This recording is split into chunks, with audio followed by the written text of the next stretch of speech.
wait for it. Wait for it.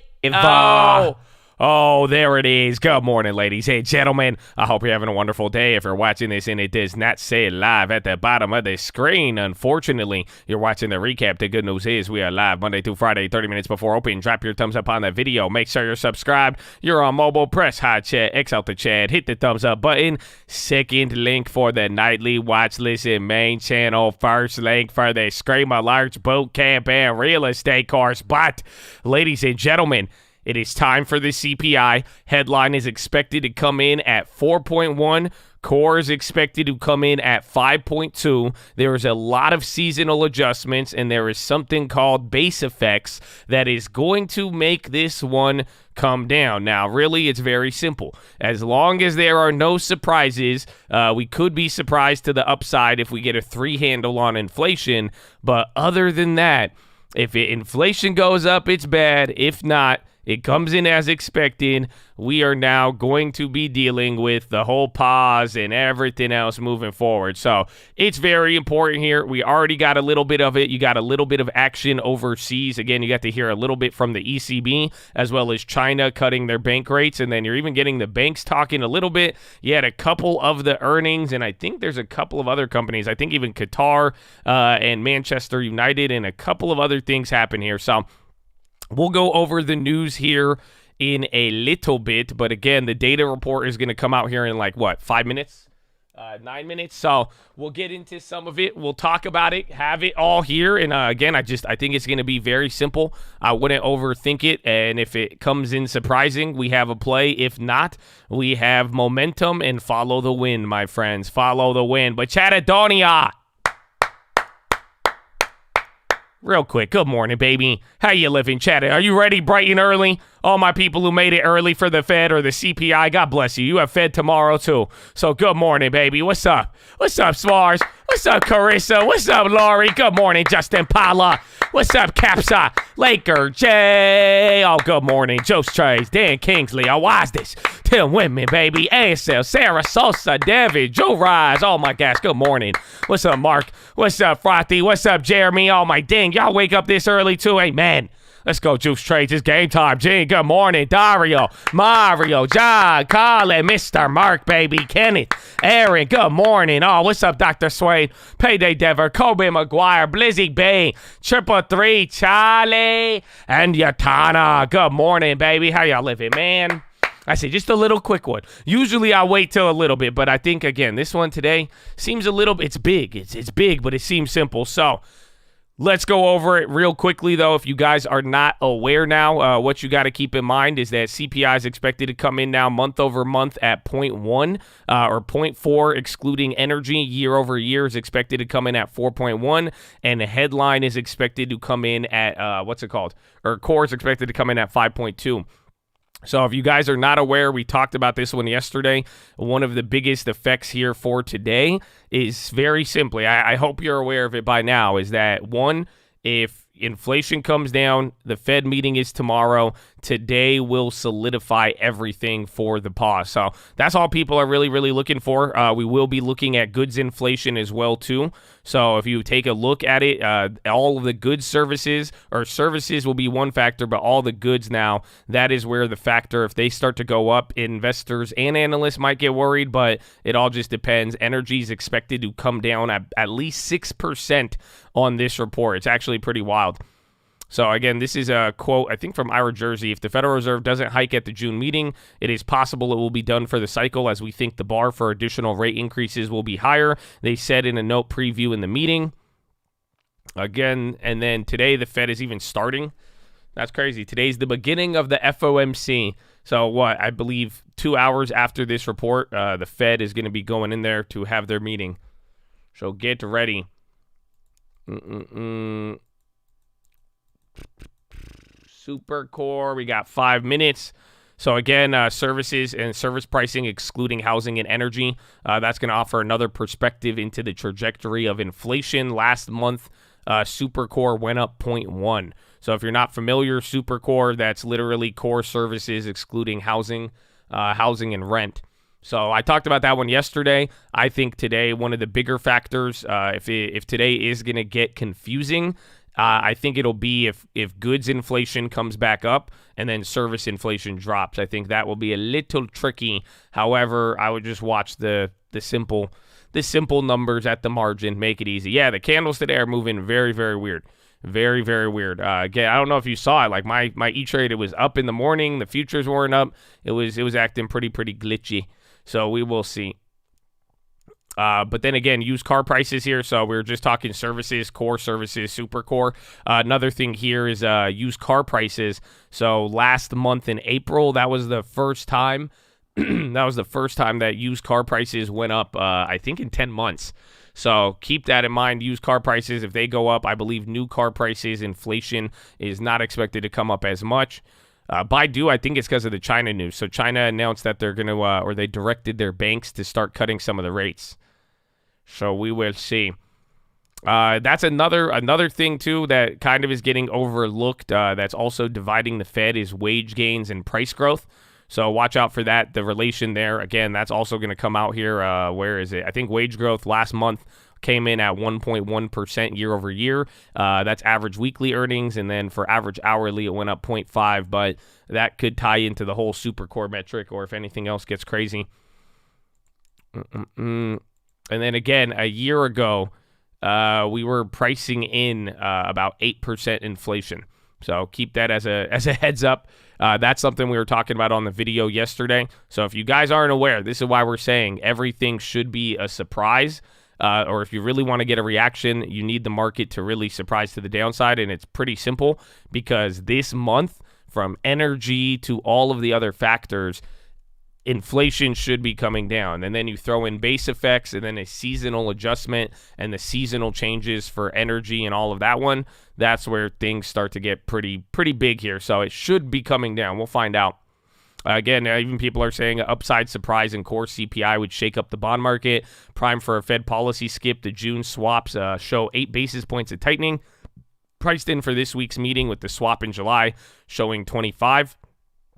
Jim Kalensky, global head fixed income at Janus, says that the market is priced for a lower CPI, so any upside surprise in core will get the attention of the market. The market has priced in a skip, and then for policy to stay higher for longer by taking out rate cuts this year. Ed Al-Husani, rate strategist at Columbia Threadneedle, says it will take an upside surprise of CPI to meaningfully shift market odds in favor of a hike on Wednesday ahead of the CPI data.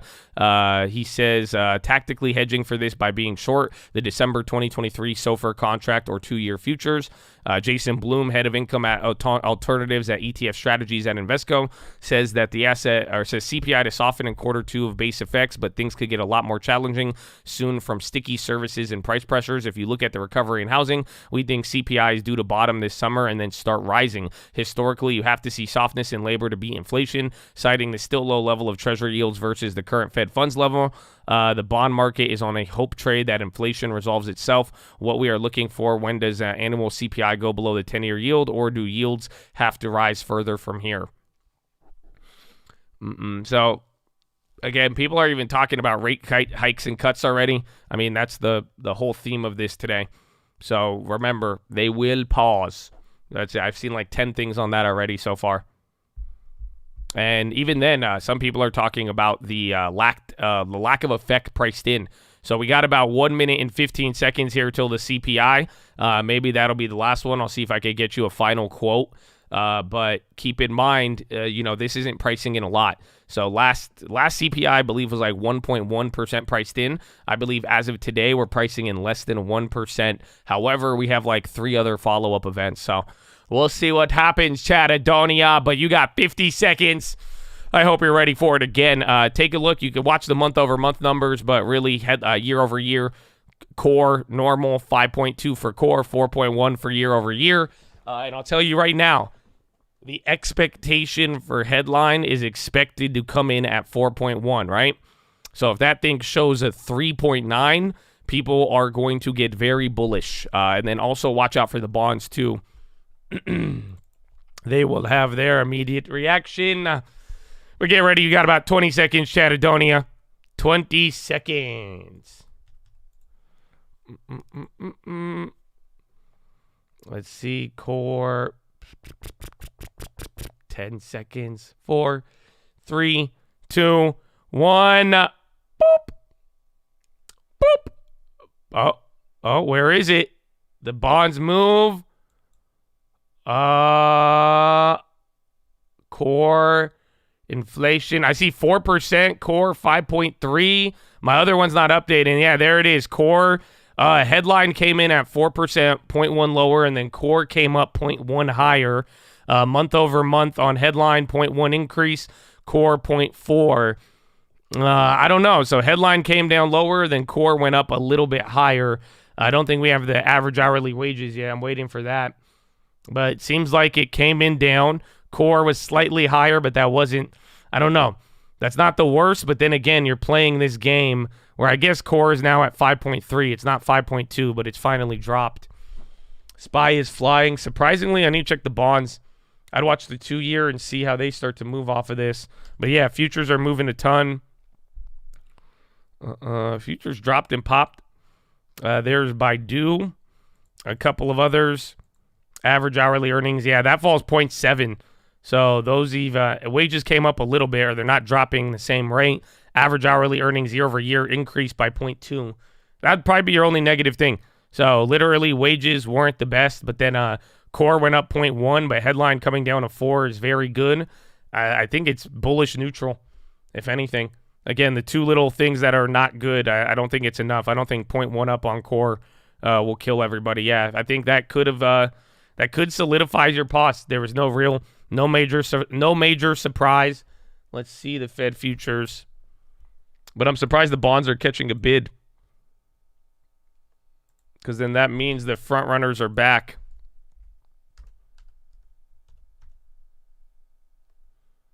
Where is it? ZQ? Can I do the M? Yeah, ZQM, they already shot up. That's probably going to go back to the 99%. So again, I wouldn't short that one yet. I wouldn't be shorting it because today solidifies it. So now after the event, I'd be looking at that one. No Titanic, honestly. I think nothing surprised. That's it. When it's all said and done, everything kind of came in chill. The year on year is very, very small. Or again, even comparing it to core. So 0.1 up or down on both sides. And then that's about it. But now inflation's at 4%. I don't know how you feel about that, man. And literally headlines at 4% right now. And then core again 5.3. It's not 5.2, but it's finally lower than 5.5. So that's the good part.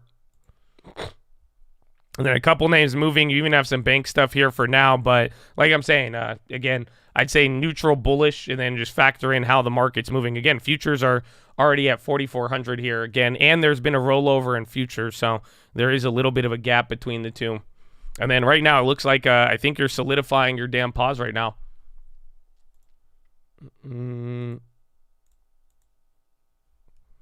Let's see.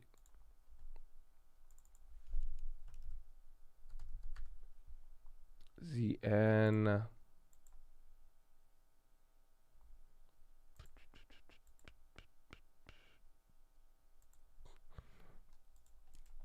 Intel running.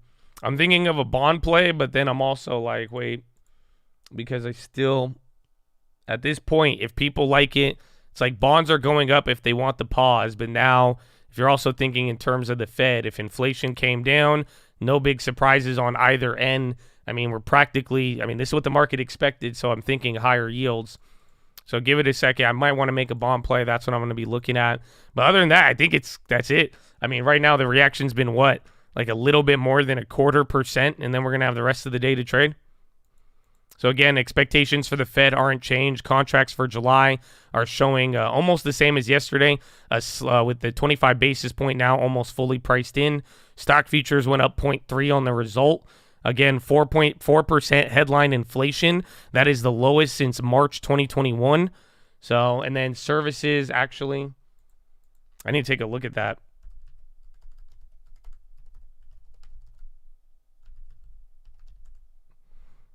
Fed shops show lower June rate hike odds.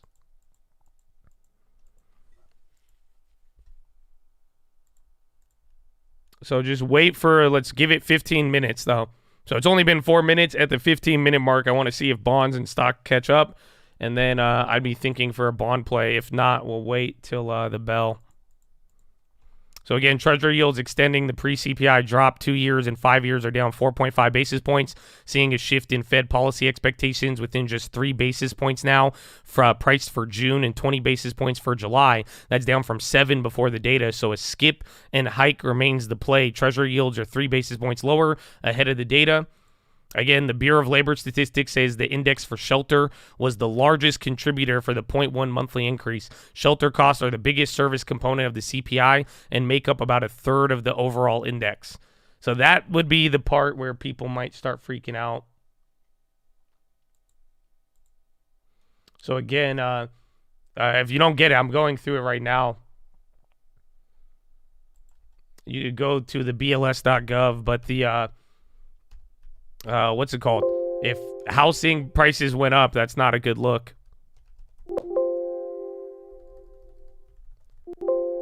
Where is it? Brief explanation on the housing.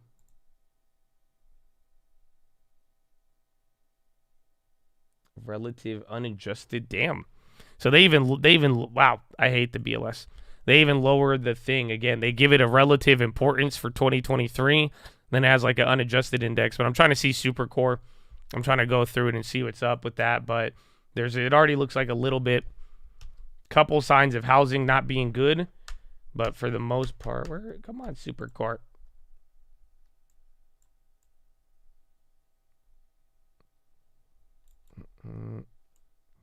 TLT on the move upward. Core came in at 5.2. So 0.1% higher, and then headline came in 0.1% lower. Their rent going, well, that's what that's kind of, it'll take a couple of months, but that's why I'm looking for that. I don't know if Powell will address it or not, but if this was supposed to be our era where we're supposed to watch rent and Supercore come down, if it doesn't, that'll be interesting in the future, but that's pretty long way out there. But that's what I'm trying to see. Again, a couple of people are saying RJ O'Brien, Johns, Brady. On balance, this number is going to give the Fed distance to skip tomorrow.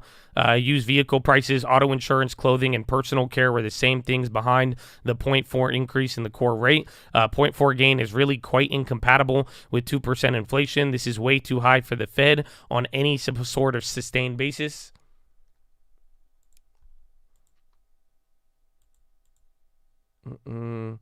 Yeah, the index for all items less energy rose 0.4 in May as April and March. Again, used cars, trucks, motor vehicle, insurance, apparel, and personal care. The index for household furnishings and operations and the index for airline fares were the amongst the most that decreased the most over the month. The all items index increased 4% for the 12-month ending. This was the smallest 12-month since March 2021. Where else is it? Food rose 0.2 in May. Food at home went up 0.1 month over month, following a 0.2 decrease in April. 3 of the 6 major grocery store food groups increased month over month. Index for fruits and vegetables increased 1.3 in May, following 0.5 decrease in May. Meats went up by 1.2, meat, poultry, and fish. Eggs fell 13.8. That's the largest decrease since January 1951. No. Dairy and related products also declined 1.1. Food at home index went up 5.8. So energy, this is what, that's actually not bad. Oh, no, here it is. Yeah, this is what I was telling you with the seasonal adjustments, but energy index fell 3.6% in May after rising 0.6 in April. So the gasoline index decreased 5.6% in May following a 3% discount or increase in the previous month. Before seasonal adjustment, gas prices fell again, this is, bro, it's literally in writing. If you guys don't know, I'm reading the damn report to you. So it's not like this is anything crazy. So literally, they recognize gas as a 5.6% drop this month. Unadjusted seasonally, it would have been 1.4%. But again, energy was the biggest one. The energy index fell 11.7 over 12 months. Gasoline index dropped 19% over the last 12 months, while natural gas fell 11. And then electricity, that's still going up. So actually, I don't know if anyone's going to talk about that, but electricity, That one's up 5.9 over last year. So literally your price of electricity is running hotter than inflation, even though you saw year-over-year declines in gasoline. So all items less food and energy, that went up 0.4 in May as it did in April and March. So now that's 3 months in a row of month over month. Shelter increased 0.6 month over month after rising 0.4. So that's not good, actually. I don't know. That is probably the worst part of this, is that shelter is back up to 0.6, core shelter. The index for rent rose 0.5 in May as the index for owner's equivalent. The index for lodging away from home increased 1.8 in May after decreasing 3% in April. Shelter was the largest factor for monthly increases in the index of core. Among other index that rose in May was the index for used cars and trucks, which increased 4.4%, and the index for motor vehicle insurance was 2%. Several indexes declined in May, led by household furnishings, and operations was 0.6 month over month, the first decline since June 2021. So your first discount on furniture in 2 years? Nah? No? Anybody? No, okay, no one's with me. The index for airfare decreased by 3% month over month following a 2% decline. Index for communication fell 0.3, and then the index for new vehicles, that only declined 0.1. So that's good. I mean, new vehicles went down 0.1, but it's very small. So it's like there's no inflation, but just new cars are holding up their prices. And then medical care increased 0.1 after being unchanged for the last couple of months. After a 1% month or 1% month over month for hospital services, and then prescription drugs went up 0.1, while physician services declined 0.5. So the index for all items less food and energy was 5.3. The shelter index increased 8% over last year, accounting for over 60% of the total increase in all items less food and energy. Other indexes with notable increases over last year include motor insurance, 17%, recreation, household furnishings, and new vehicles. So literally insurance is running 3 times the price of inflation. Recreation is borderline at inflation. Household furnishings are slightly below. And then new vehicle sales are above headline.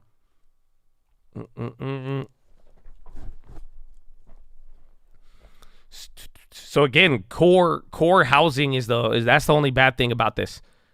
That's it. So literally, if market wants to trip out on core, or keep that in mind for Powell, if Powell starts saying anything, rent is not coming down.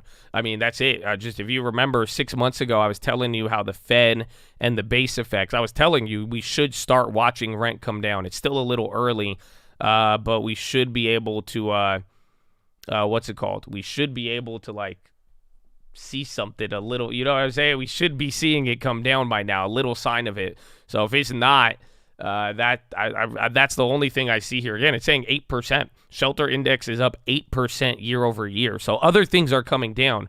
There's a couple of other things that have not moved, but it's very interesting to see that you're actually watching house prices not really decline, at least on the CPI.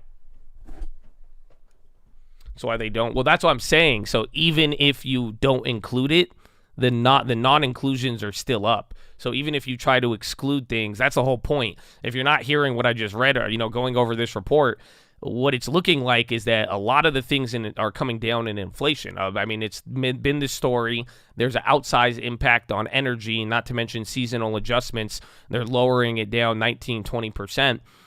So by doing that, it's like that says a lot. So I think it's creating a dynamic here where we're gonna get it's in and of itself, housing is still a effed up problem in terms of inflation. Everything else dropped. They made their adjustments, but now it's just looking like housing is still there. Now, I don't, I'm like I said, I don't think the market is going to respond to this. This is a question for Powell, more or less. But again, that's very, very big. So non-season, why does this matter? I don't know. Let's see. Non-seasonally adjusted CPI increased 4% over the last 12 months. For the month, the index increased 0.3% prior to the seasonal adjustment. So that means, headline would have went up by 0.3. Yo, that's crazy. All right, at least they tell you. Actually, that would have been better. No, no, no, no, no. It's worse. And then they say core would have went low. That's very weird.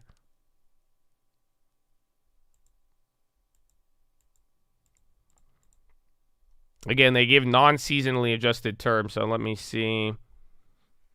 So that's most of it. That's all of the main stuff. What time is it? It's 15 right now.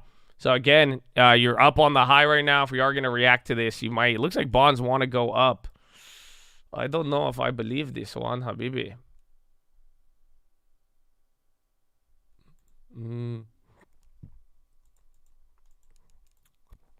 CPI was decent. It was good actually. I mean, I'd say there's only one bad part about it.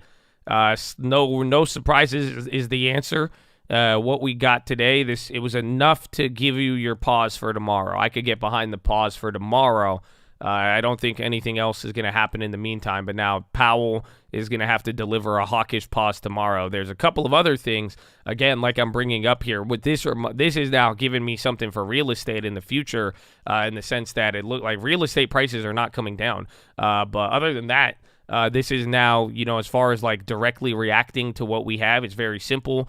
Today has guaranteed, we'll skip, pause, whatever you want to call it. But right now, the Fed futures are firmly there. And then that's it. We're going to get our Powell hawkish pause tomorrow, or hawkish skip, whatever you want to call it. The CPI, do you guys know how they get it too?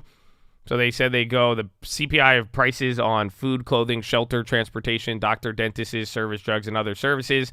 Prices are collected each month in 75 urban areas across the country from 6,000 housing units and approximately 22,000 retail establishments, department stores, and supermarkets.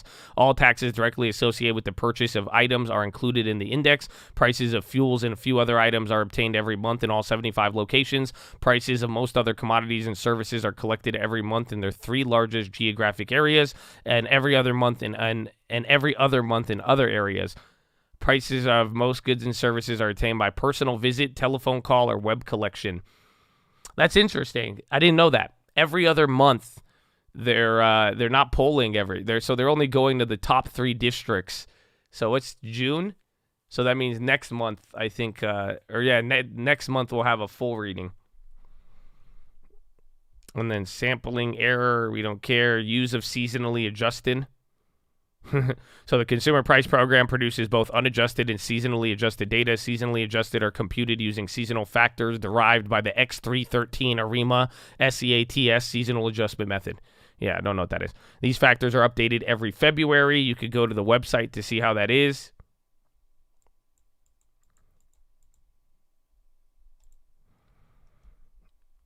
And I think that's it. Nothing else sticking out too crazy. And then where are we? So we're up about 0.4 right now? 0.4 since the release. Ira says the knee-jerk reaction in Treasury seems to be baked, taking out the risk of a June hike. A skip means the possibility of July shouldn't be much more than even odds until additional economic data is available, particularly payrolls and CPI for this month, Jersey says. Until then, we suspect Treasury yields will remain range-bound unless Chair Powell says something unexpected tomorrow. Ba-da-ba-ba-ba. And then again, Ed Al-Husseiniya, the Columbia Threadneedle, he says the underlying thesis is playing out. There's not much in this data to compel them to hike tomorrow. Again, airlines fell. We already went over that. Gasoline prices fell 5.6. We already went over that. Inflation continues to cool. Core price gains. The low-hanging inflation fruit appears to have been picked, and further slowing from here will be much harder. So that kind of buffets the bull case a little bit. At least some people are talking about inflation getting harder for that to come down here now. Will I be holding I might. I mean, now. So now if this leads us up, let's see where we're at after the first hour or so. But I'm going to look to try to roll over some stuff. But that's, again, I think you're going to get your pause now. And whether we're really going to find out how Powell feels about financial conditions tomorrow. That's it. If Powell, how hawkish they want to communicate, that is either going to bless this rally or bring it back down. So I'm kind of excited by it. Damn, I'm up on my NVIDIA? What the hell happened? That's crazy. I'm up on the Nvidia. That was weird, but I'll take it. Isn't it coming down faster? No, not really.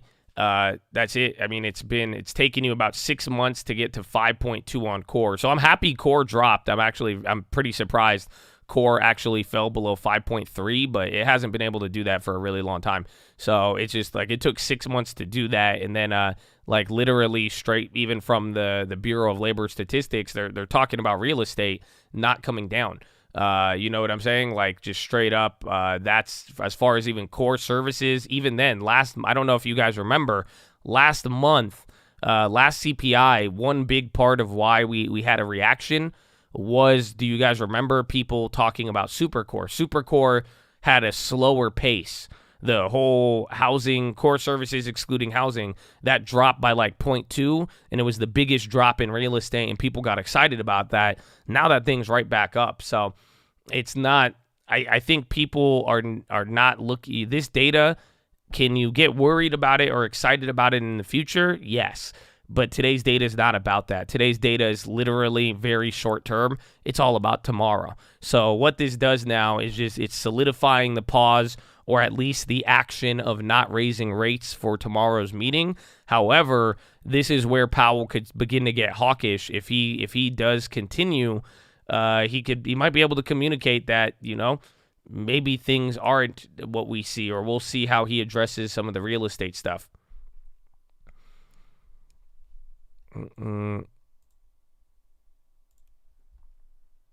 Let's see. Again, eggs had the biggest drop since 1951. I hope you guys are excited about that. Temu, I keep getting Temu ads, but not bad. Not bad. I want to. It's like I'm tempted to short the bonds, but there's still a nice gap between them. And then 15 minutes later, it's continuing to go. Bonds are at 0.5 though. But usually once they continue, they go on these days. I did notice eggs drop. I could still see him raising 25 tomorrow. No, I understand what you're saying, because at one point in my life, I used to believe in Jerome Powell like that. You know what I'm saying? I used to really think that Jerome had my best interest in mind. I used to believe that I thought Jerome was a defender of the macroeconomic principles, like the guardians of the galaxy. So I thought Jerome was a guardian of the monetary policy galaxy. I thought he was. I really did. And it was 2019, I believe. And it was just like, given the situation, Powell was presented with a moment where he had to either raise rates or cut rates, and the motherfucker cut them, and he wasn't supposed to. And I was shocked, but then I realized that the guardians of the galaxy, they must respond to something, and it's this. It's called the Fed futures. That's why I'm nonstop talk about it. I hope I'm the person that exposed you to it, because nobody on YouTube is bringing this up for a long time. I'm just saying, you know what I'm saying? So I love you. But what I'm trying to tell you is that Powell, no matter what, will always follow this. And that's what's happening now. So that's what I'm saying. That's all I needed from the data. We cement the Fed futures, even if you really believe he's not going to go, he'll do something there. He won't. Trust me. I've seen times where he should never listen to this, and he always will listen to it. You know what I'm saying? He will always listen to it. So unfortunately, again, I'm skeptical of a pause. I really am skeptical of it. However, that doesn't matter what I think, because if that's saying pause, he is going to pause. At least again, the paradox is that the bond market is also telling him to raise by the next meeting. So we'll see. You know what I'm saying? We'll see. But that's it. I think today cements it. Unless some data comes out, unless it's China, NATO, Biden, I don't know. But there's a very big, there's the small amount of events that could change that now that we've got the CPI. Again, inflation's at 4%. Am I excited about it? Do I think this inflation is, again, I mean, I was just reading you the seasonal adjustments. This shit should be 5% higher. Every number should be about 5 to 6% higher due to seasonal adjustments. So I'm not even tripping on it, but it's just like, This is all about tomorrow. We got it guaranteed now. Now we got to keep moving forward from there. I would be surprised if he raises. Yeah, I would be shocked. I would be. Everybody would be shocked. Everything would get obliterated. The bond market would get obliterated. That's why Powell will not. That's why he will not violate the Fed futures. Because if he does that, he will surprise everybody. So and then again, do you know how many people would get? Actually, no, he couldn't. I would argue. Now that I think about it, I would argue after seeing SVB. I would argue Powell can't even raise rates even if he can't even. He has to listen to it. He has to. Because if he didn't, I think he would blow up everybody who took the 96% bet. And I think how many banks and people, he would blow up 10 different hedge funds if he surprised the market. You see what I'm saying? If day before the FOMC, the futures are at like 99%, and then he comes in, it's like, oh yeah, never mind. Imagine, dude, all the people who bought it, they would get blown up. So I don't think it would cause another SVB. I don't think he would let it happen. Because you guys get, like I told you guys, who's trading the Fed futures? It's, we may know about them, but like we don't have any effect on them. If you ever go watch the time and sales on the Fed futures, you'll watch the computers trade thousands and thousands at a time because guess who uses them? It's banks. Banks they want to buy futures and hedge their short-term interest, just in case anything moves. So they would get clapped. But then again, we'll see. So Catherine Judge, economist at CIBC, highlights that super core rate is at least slower than the 3-month trend, even if it picked up in April. So it's consistent with leaving policymakers on the sideline at tomorrow's rate announcement. So that's good. At least I'm seeing somebody acknowledge what I just showed you, but they're viewing it in a very rosy glasses. So again, they're saying, all right, man, even though super core went up, it's still in line with the 3-month trend. So I still think we paused. I was like, okay. And then Omer Sharif, president and founder of Inflation Insight, says, quick take here is that this is a pretty good print in terms of signaling. We're likely to see the core CPI soften materially, softening next month and through September. If you're the Fed, you'll want to look through this 0.44 rise in the core just below 0.46 forecast because it looks likely to moderate sharply next month. Additionally, the piece that we were worried about the most, core services excluding housing, was just 11 in April and now is only 24 basis points in May. The thing is, the way things are going now, I suspect we see a soft core that will tamp down odds of a July hike. So that's a bullish take. They think core is good.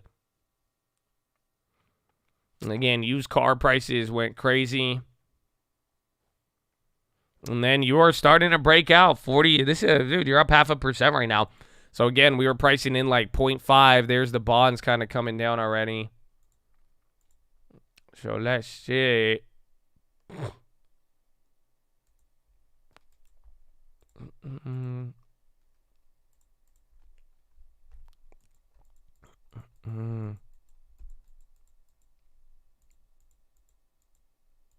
Why is SPX higher than when they started raising rates? Dude, I got a good answer. We talked about it the other day. I read it to you yesterday, and it sounded like I hate the answer, believe me, but I can't deny it. You know what I'm saying? This is, they were talking about it this morning, even on Bloomberg a little bit, but this isn't about like, it's not about inflation, QT. This is all just quantitative easing. It has nothing to do with price. Remember the price to earnings thing? And the guy was saying like, if everything's so good, why are the price to earnings, at 20 on the S&P? It's like, dude, people are pricing in Papa Powell and the government rushing to save everything. So there's a lot of factor. Again, what I'm telling you now does not, I'm not telling you to throw everything we've discussed out the window and then, jump on the QE wagon. But just what I want you to understand is that like right here in some of this reaction, a big portion of the market is reacting to the potential of quantitative easing rather than fundamentals. Does that make sense?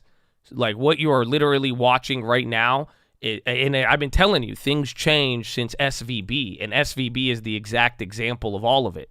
We started going down, banks started failing, and then the government quickly stepped in to assist with everything. Again, right when the market got like a damn, like we're like shit, right when you were scared to buy fucking Facebook. You know what I mean? Like, you are scared to buy Nvidia, which is at $1 trillion valuation right now. You know what I'm saying? Like, right when all of that stuff was happening and things were cracking, guess what? The government rushed right in to stop that. So now you're not reacting to that fear as much as you're, again, there's a lot of people, even you're like, who's buying this? Why would the bots, why would the big money be buying this? Is because the Fed kind of sent a message over the last couple of days or last couple of months. Is saying we are going to support no matter what if there is a problem. So I think a lot of people, if you're asking where the optimism is coming from, I think the optimism is coming from this assumption, or, you know, and kind of implying that the Fed will stimulate forever in a very, very weird way. That's why people are saying it's not about it's not PE, it's QE. So in a weird way, this is don't fight the Fed, and don't fight the Fed when they support to a certain degree. But it's a good take. I mean, that's honestly, if you're really trying to understand some of the stuff going on, I really like that take, because it kind of, I think it holds a lot of weight. Man, we're going up. Let's see. I'm waiting for the bond. I don't know. I want to short the bonds, but I do think there's a little bit of risk with it, and everything's going up right now. You even got Meta, you got Nvidia. This is going to be a crazy cash open right now. All right, and we still got like 30 minutes here. All right, Chatadonia. So about 30 minutes since the CPI, everything came in pretty decent. Core came in 0.1% higher on the year over year. Headline came in 0.1% lower. Your headline inflation is now 4%, 5.3 on there. Super core, that came up to 0.24 in May, and it was almost double the one of last month. Some people like it, some don't. I don't like it personally. However, this move right now, you're up almost about 0.6% since the report came out, but all this is doing now is it is solidifying and confirming that there will not be a rate hike tomorrow, bringing an end to 15 months in a row of hiking rates, Chatadonia. So hope you guys are ready for it, but Chad, let's get into our morning routine, huh? Morning routine time, are you with me? All right, follow me on Instagram at The Trading Fraternity. I'm going to go to the bathroom. I'll come back, and then we'll get into the news. And there you go. The markets is ripping. You know, I'll be right back. In Washington as well. And these kind of things don't just happen. They happen because we are really going through a shift in the way that climate is operating on the face of the earth. And I really believe that people increasingly in all parts of the world are seeing how climate change is affecting their lives. And as a result, I don't think ESG is going away. Clearly, there's pushback. There's always pushback. Change in anything always produces some pushback.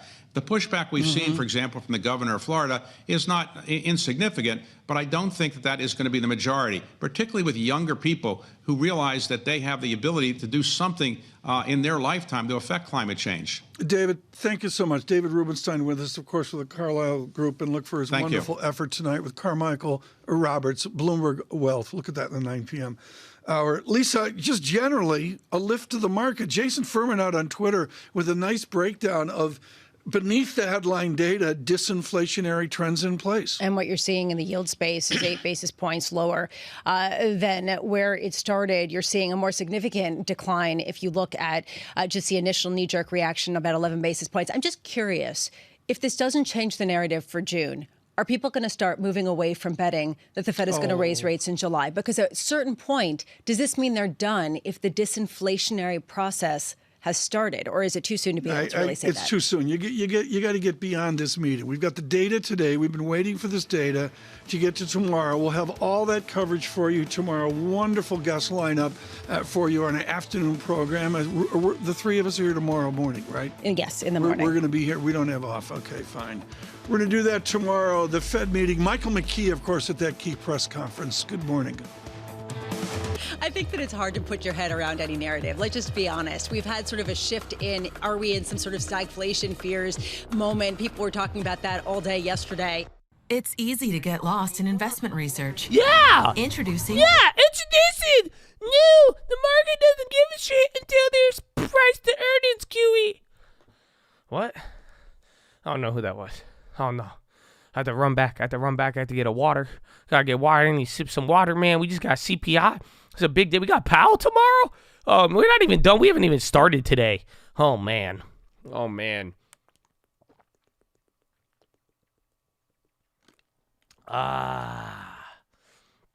Tesla strong. Everything's strong, Habibi. Even supercar is a strong, Habibi. What do you mean?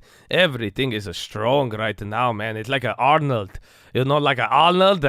You talking quickly. Get to the yard. Hurry, we don't have time to decide. The supercar's rising. Get to the yard quickly. Powell, what are you doing? Hurry. No. All right, that's enough for today.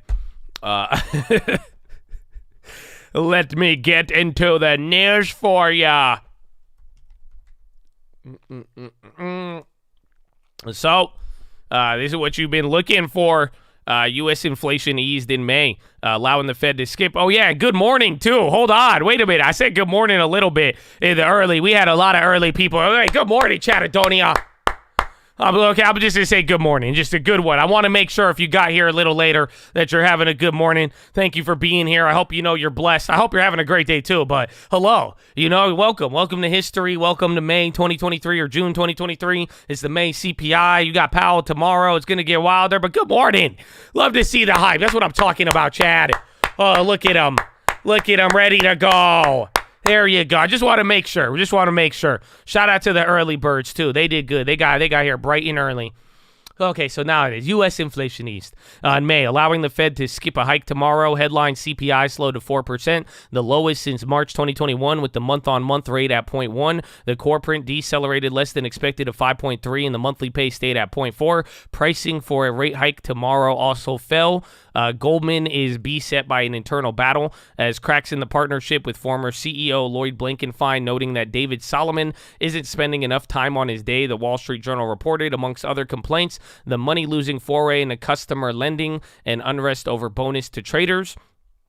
AI buzz lured big money this month. Investors were exclusively long on tech stocks, according to Bank of America's fund manager. Some 40% of participants expect AI to drive profits higher. Still, they are cautious on stocks more broadly, cutting equity allocations to a 5-month low. The average cash allocation fell to 5.1% in June from 5.6%, and money managers remained overweight on bonds. Did y'all hear that? I don't know if y'all hear that. Did y'all hear that? Oh, no. They said the average cash balance on an account is 5.1% in June. I think that's where we're at now that I think about it. Interesting. Again, Bungie will buy Glencore Viterra for $8.2 billion, stocks in cash. SoftBank ARM is in talks with Intel to anchor what will be one of the largest IPOs of the year. And then Cathie Wood's funds re-entered Meta and TSMC after nearly a year and a half. Oh, Cathie bought the Meta?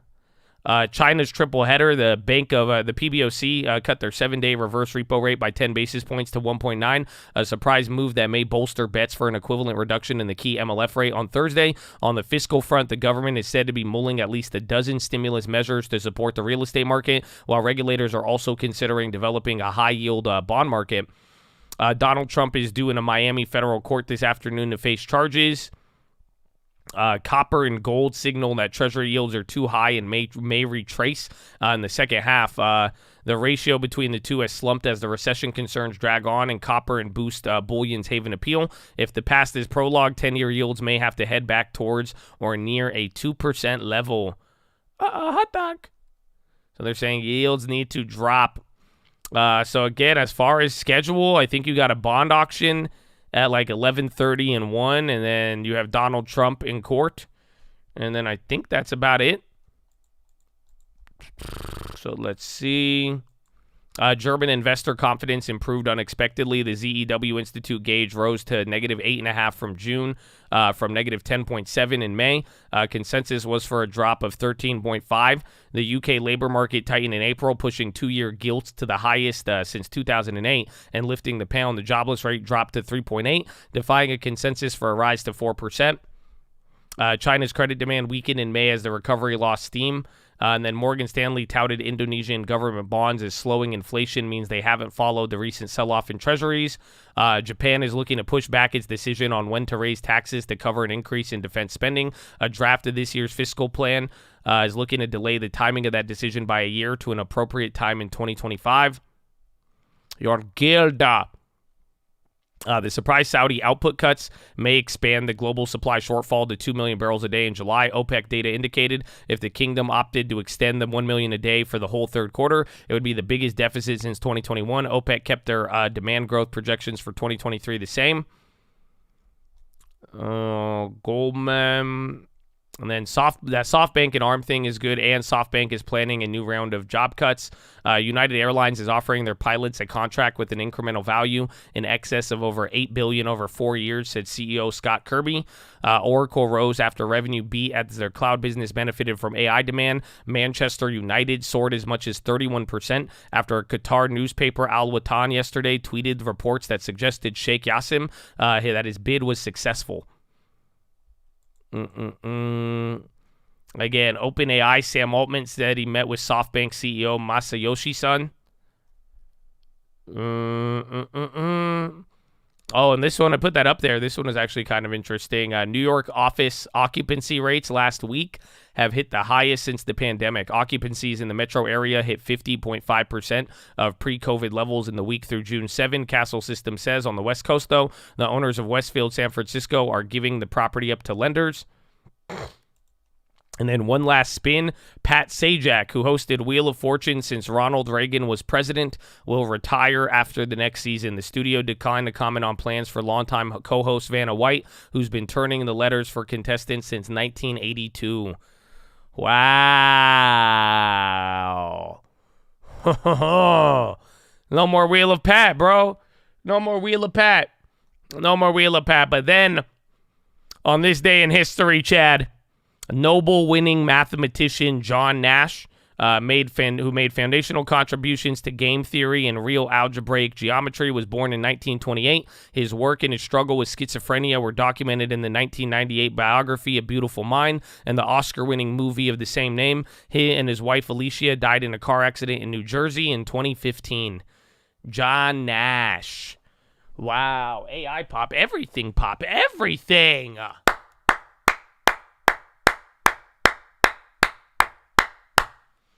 Oh, man. Oh, YouTube lowers threshold for creators to make money. So creators can now partner after 500 subscribers, 3 uploads, and 3,000 watch hours, or 3 million short views in the last 90 days.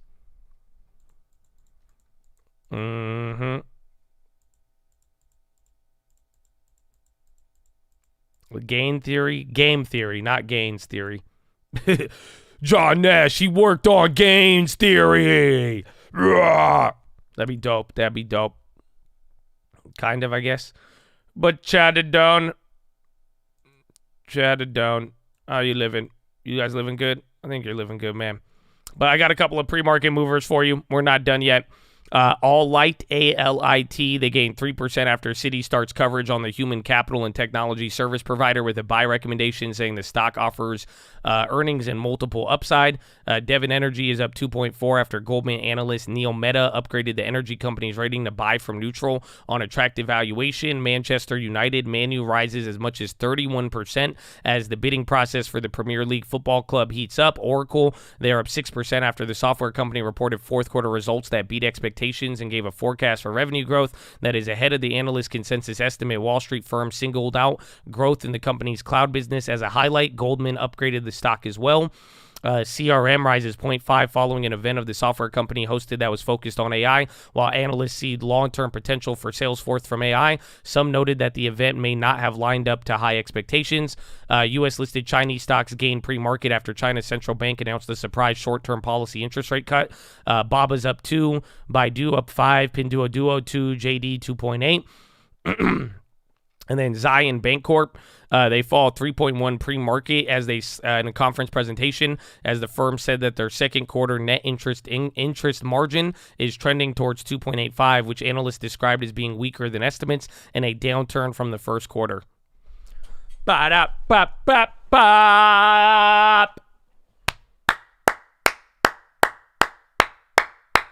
So Chattadonia, you got your CPI.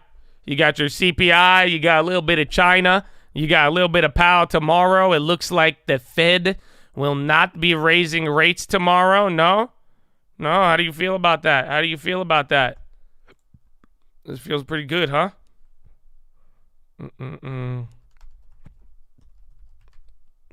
All right, please hold.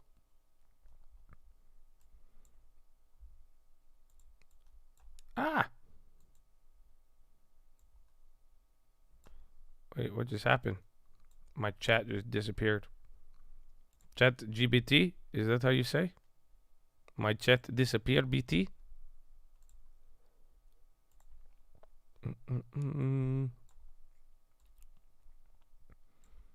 Or not playing. What's the deal with book? The book map just switched. So, like, if you're on the trial and you didn't switch the future contract, it rolls over. So, again, there's a big expiration, too. That's something, I don't know, we didn't really talk about it. But there's a quad witching on Friday. So, a lot of those futures expired. If you're on Bookmap, even if you go on TD Ameritrade and you search the ES, it already goes ahead to the next one. So, we will see. But, Chattadonia, we got the damn. We're early, man. We're very, very early. We got the CPI. We got everything. That's it. So stocks went up 0.6 after CPI. Generic contract less than 8% off the record high of January 2022. That's crazy. So the S&P now is literally 8% off of the record high. But let's get to it. We still got one more. So, Chad, we're going to hear from you guys in a little bit, but I did ask the Chads yesterday. I said, what did you think? I said, CPI could come in, and I gave you guys a couple of options. I said, as expected, higher, lower, it's all fake, and I'm too cool to vote as expected. You know, I gave you an option to opt out. You know what I'm saying? But very simple here. You guys thought it'd come in higher, 39. You were right on core, but not by much. As expected seemed to be the number 2, and then lower. Let's look at the market. And then 12% of people, they said, I refuse to legitimize the Fed. Like Hugh, I love it. Close good. But let's see what other Chad's got.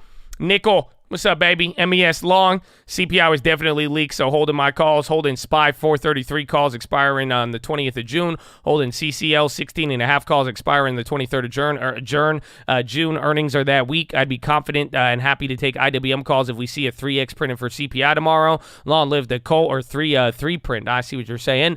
Good luck for everybody. Airbud, bless the Colt. See you all bright and early. I just think that the expectation is too high. I see it coming down, but not 0.8. God bless the Colt. Selling Tesla calls QQQ. We got a worse than expected print for China PPI. Maybe US CPI comes in cooler, but we're already expecting a big drop for headline. Cooler inflation has been 0.2. Watch for that 3.0. SPY calls MPAA long before their earnings. Good CPI morning, Chad. Let's go. Hog 231. What's that? Is that's Hog? What's Hog? Oh, 20. That's a Hog January or Ford. I don't know. It's like it reminds me of the comments where they're like, buy Amazon U3572. And then Myrna 120 puts, baby. Oh, let's go. Let's go, Chattadonia.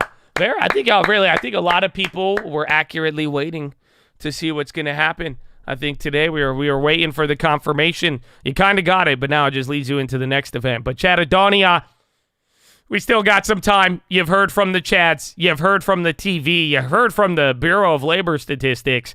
But now it's time to hear from Chattadonia.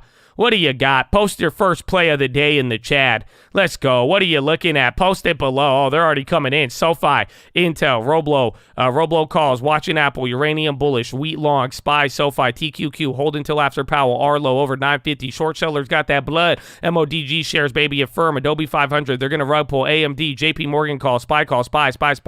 My comment is Meta, PlayShits, Tesla 255, Broadcom long, Uber puts, XRP long, Uber puts, GME. Got my Roblo call, SoFi, VTR, Uber puts, Chewy calls, Amazon puts, MPW puts, Holden Shop, AMD Meta calls, Esla AI calls, Tesla, FCell, Intel calls, Airbnb put, Broadcom, Roblox, Palantir calls, Baba, made NVIDIA free, Boeing 225 call, Palantir long, calls on SPY, Tesla calls, Schwab, Bitcoin, screaming 10%, long baby, MPAA long, Palantir and no, Amazon calls, XRP, Secure and Profits, GME, TQQ, sell the news, Tesla calls, VRT, Broadcom, Palantir notes, Sound, Meta puts, TLT gave up all the gains, Baba long, CRM calls, puts all the way, Starbucks, Bitcoin long, Oracle calls, AI bubble pop, NOG calls, Starbucks, Booz, Allen, shares, Palantir, long, TQQ, short NQ, China law, Neo, small good decisions, SQQ, Matic, Panda or Para, plus 500 shares adding on the dips, holding calls, Coin, Spy daily, the opposite ways after 3 to 5 minutes, looking at Boyle, $4 call, shop calls, Doge long Trump, you went crazy, bro, booty calls, long your mom, AD, and then that's it. Okay, I ended it in Jesus calls.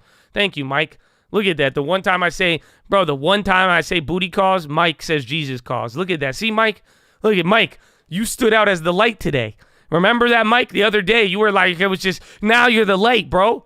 Look at that, Mike. Amen, baby. So, Mike, that's all about you. I love it. That got me hyped. Let's go, baby. So I'm talking about. Oh, Mike, that's the first step, Mike. We did it. Mm-hmm. And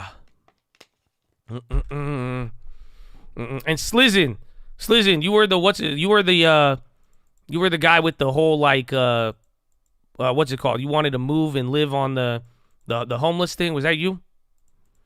And then Chad, that's it. We got 5 more minutes. I got a couple of plays for you. I'm gonna be watching Oracle again, earnings. Yeah, you are going. God bless you. Oracle, that one was a good one. But again, 5%, they're at all-time highs. I'm going to be watching out for that. Intel is pretty crazy. Again, I was telling you guys yesterday on the watch list, I was saying we need, what's it called? We need like it kind of needs a little bit more moves for it. But it's, they got the ARM deal. They're going to be the investor. So I think they're selling their stake. But watch them. Manu, believe it or not, we had those old shares. We kept it small, but those plays actually came back up. I think we're right at break even now. And then Alibaba, any of the China plays, again, related to the China stimulus. There may even be more China stimulus as well. So watch out for that one. And then HD, CEO was saying something about real estate this morning. He was on CNBC, ended up being pretty good, but watch out for them, even consumer staples. Then UPS and FedEx, they got stuff going on with their union debates. I'd keep an eye out for that. And then Zion, again, net interest income. I'd also watch KRE. Again, they're all giving these updates at these conferences, and people are getting worried about net interest income being even lower than first quarter. And then ZQ for the Zaza, even the 2-year bond. You guys said bonds already came back up. I'm considering shorting the bonds. I just don't know if it's worth those problems, but maybe it will be. We'll see. But it seems to be just reacting with the market. So we will find out. But those are it. That's the plays. I'm going to send those out. We got about 3 minutes, 4 minutes. Not bad. Not bad, Chatadonia. Not bad. So what do you got for me? Any pressing questions?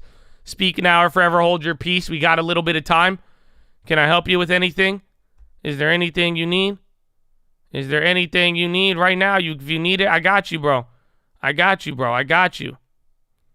TOS says the issue with Bookmap is because they found out we hacked it, bro. All we found out is we just need the trial and 1 ES. That's all you needed in life. You know what I'm saying? That's all you need.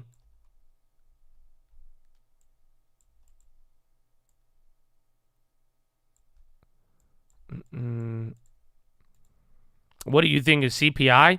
I think it gives you a pause. I think tomorrow it leads to Powell not doing it. I'm a little worried about the whole rent coming down or house prices coming down now, based on or like the year-over-year stuff they've talked about. Other than that, I mean, is the year-over-year number good? Yes, but just remember, all of these numbers we're looking at is how fast it's going up, not prices staying elevated in a weird way.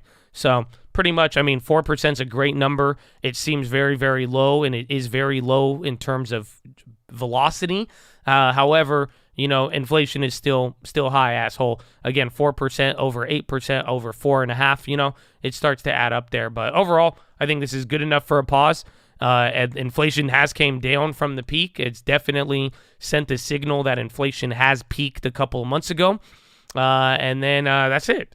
Now we go forward, and I just think moving forward, I'm keeping an eye on core, super core, and I really don't trust it. And I think maybe Powell and the Fed is wrong on that one too. Housing market is stupid. Well, I'm not even, I mean, it's been 6 months. That's it. They're just, according to the Fed, even myself, I mean, 6 months ago, 8 months ago, real estate rents should be down dramatically right now. Real estate prices should be down at least a little bit, but even the rents, you should be seeing a lot of year-over-year declines, and that's just not happening. Now, you got one more month, because again, this CPI is for May. We'll see the June CPI, but if you're telling me all these people year-over-year are signing higher leases, and now real estate prices are starting to tick back up, that's not what the Fed expected, because, you saw inflation drop massively in several areas, and they were saying the same thing would happen to real estate, and that just didn't happen. How far to stop inflation? I think like 7.5% minimum. But even then, I still think we could get to 7% interest rates in a weird way. It's not my base case, but the fact that if the rates start climbing again, and again, if we get that little skip, and then depending on what the data shows moving forward, I mean, I'm a pretty weird guy. Oh, let's go, Jake, Mr. Odom. Or no, that's how we're gonna kick it off. I like it, Jake. God bless you. Good morning, my friend. Good morning. Ba-da-ba-ba-ba. So, Chattadonia, it's game time, though. I hope you're ready for it. We already had a wild one. We're going to have even more. But ladies and gentlemen, boys and girls, here at the Cult, before we do anything, before we try to chase a dollar, before we try to enrich ourselves, we must pay homage to a very special group of people that has sacrificed more than most of us ever have and ever will. And I am talking about the veterans of the United States of America. So on behalf of the Cult, the people here, the people not here, want to give a huge special shout out all the active servicemen, past servicemen, anybody who has served this country for real. Thank you for your service. Thank you for your sacrifice. Even big shout out to the families as well. We wouldn't be here without y'all, and I encourage all of you to show love and appreciation to all of your veterans day in and day out. So shout out to the vets, baby. Thank you guys once again, and big shout out to anybody else out there giving back to their local community and helping out all the doctors, nurses, teachers, firefighters, the garbage men, the janitors, the coaches, you know what I'm saying, anybody, nonprofits, you helping out grandma. If you're giving back, man, I hope you know you're appreciated as well, and I encourage you to keep doing it, baby. So God bless you and thank you. But ladies and gentlemen, please rise. Place your right hand over your heart. Say it with me.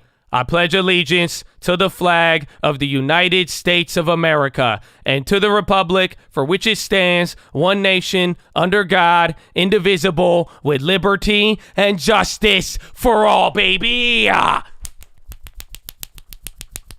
Senators!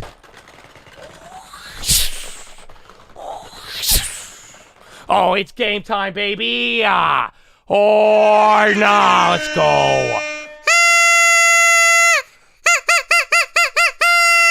Oh, it's game time. Chattadone. Let's go. Oh, my gosh. Oh, my gosh. The Jets have been sent. Woo! On CPI day. And we got Powell tomorrow. And you got Jerome tomorrow. Oh, my gosh. All right, man. So, Chad, how much time we got? We got a minute and a half? Minute and 50? Minute and 50 seconds remaining. Yeah, small good decisions. I mean, you could chill. I mean, right now, you're quickly looking to the next event, which is going to be Powell. However, I said it yesterday, too, on the watch list, is don't forget, tomorrow morning, we get PPI. So you're also going to be getting just another data set. So that it could move stuff around, but other than that now, this is all going to come down to the summary of economic projections tomorrow. Pretty much how much of a hawkish pause do we receive from Jerome Powell now? That's it. The CPI data came in good. Headline came in at 4, and core came in at 5.3. Mad chill. Yeah, the long term's killing it. I mean, the long term, that's good. Honestly, the only thing bad, like if you picked up any shares over the last couple of months on anything, they went up. The shorts are still not doing good. I'm gonna do my rollover today. I don't know if I'm gonna leave any space. Last time I did that, I missed out on a lot, so we're gonna see. But other than that, it's still pretty Pretty straightforward. Pretty straightforward. And Usha! Happy birthday, Usha! Let's go. Thank you for everything. All the years. You've always been a bright light and very proud of all of the things you've accomplished. Usha been working too. I think Usha got the Series 7. She got like a 6.5 out there. She doing it all, baby. So God bless you. Happy birthday. Don't we got, what's his name's? I think we got Alex's birthday too. So happy birthday. I think we're going to get a couple more. I think we're going to get a couple more, man. We're going to get a couple more birthdays here today. That's usually how this. Oh. Round 1. Fight. All right, so Intel came down here. We are opening up. Let's see again. NVIDIA's already starting off. Apple, the Qs. NASDAQ's up 1.5. Oh, man, no hesitation there. So, again, SPY's only 0.5% right now, but NASDAQ is killing it. Oh, shit, you're at the level I drew yesterday? Oh, my goodness. Chad, that's crazy. So the next level after here is like 43.80, I'm pretty sure. Oh, my gosh. No way. Okay, there's like, 43.96. It's pretty much like 43.86, I believe. So give or take, it's like, right, you're already at the first. That's it. You gapped up to the line that I showed you yesterday. That's actually wild. So again, you have one more point. Again, if you realize these are your last levels, then it goes to 4,400. No exaggeration. So pretty much if you break this line and then this next one above it, it's a straight shot to 4,400. So, I mean, you're halfway there, I guess. You're at 43.56 right now. MO falling, Viz, NVIDIA's going up. Again, NVIDIA shares are up. There's MPW. We're going to sell that tomorrow. There's Tessie. Again, I liked Intel. And then, again, Oracle. Keep in mind Home Depot. And then there's a couple of other ones. HD's up, 2%. Who was it? Oracle, Intel, CRM. No, they're coming down. CPI has already came out.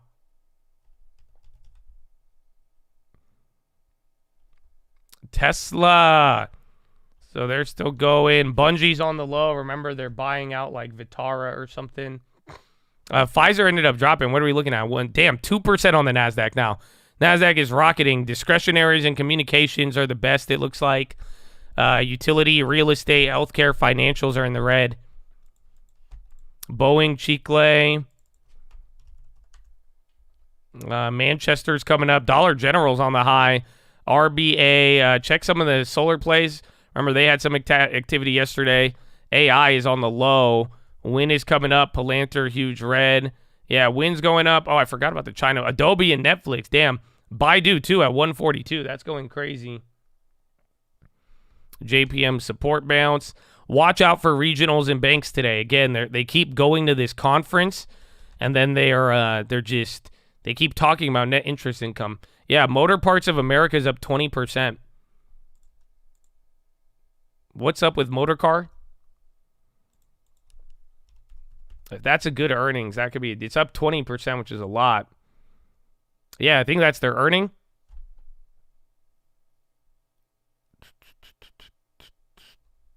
On higher revenue, on record revenue report.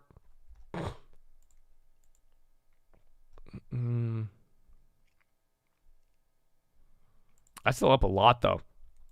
Apple Pop, SoFi, big red candle. Again, financials are kind of going green right now, but still staples, healthcare, real estate, utilities. Anything defensive is down. Couple of things running down. There's Tesla. There's NVIDIA breaking out now. Apple is green. Bro, NASDAQ is up 2% right here. So this is wild because SPY is supposed to stay pinned here, but if NASDAQ keeps going crazy, that's a much, much more bigger move than expected.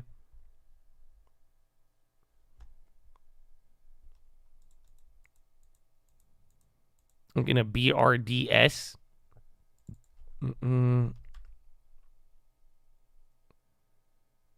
More is NASDAQ. It's not. I see NASDAQ too. My thing, if maybe my thing's wrong, I hope it's wrong. Okay, yeah, NASDAQ's up 0.8. I don't know why my E-Trade says 2%. Yeah, you're right. Thank you for that. It's 0.8% on the Nasdaq. I was like, dude, that's insane. But it's showing on E-Trade, so ignore this. On the screen, it says 2%. That's not accurate. Futures are up, though. 0.8.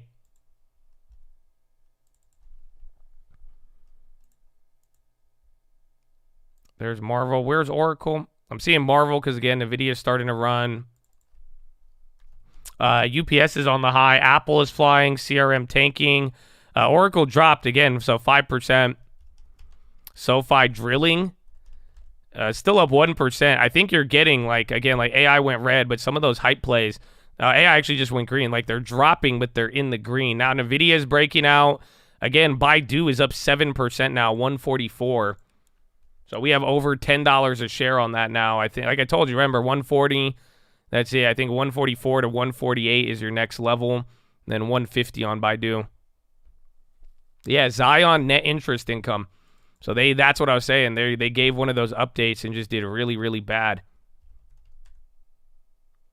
Oracle. There's probably a lot of premium. It's weird, though. They're at all-time highs. Bonds are catching a bid right now. SPY's starting to go up. You're up 0.5. And again, I mean, verify, too. Because my E-Trade's already been wrong today. So if I'm wrong on any other call-out, just make sure you double check. Powell does not speak today. No, he speaks tomorrow. Yeah, again, don't forget China's stimulus. That's part of what we have here today. Again, because go look at K-Web, Baba, all those names are moving. NVIDIA is crazy. Dude, I'm up $10 a share on NVIDIA. I have zero clue how, but I will accept it. McRib Pop, we got out of that yesterday, but I think they have an event. And then the MPAA, that one's kind of cool. It's just up a lot. I'd like to flip this with shares, but still, even if you try to go with big shares, you could still get squashed. CRM flushed. So there's a couple big reds across the board. Netflix level is just, I think it's not even a level, it's a solar system. But I think Netflix's next level is 4068, 4060 to 470. I would say like 460. Baba. Netflix. Again, bonds going down now.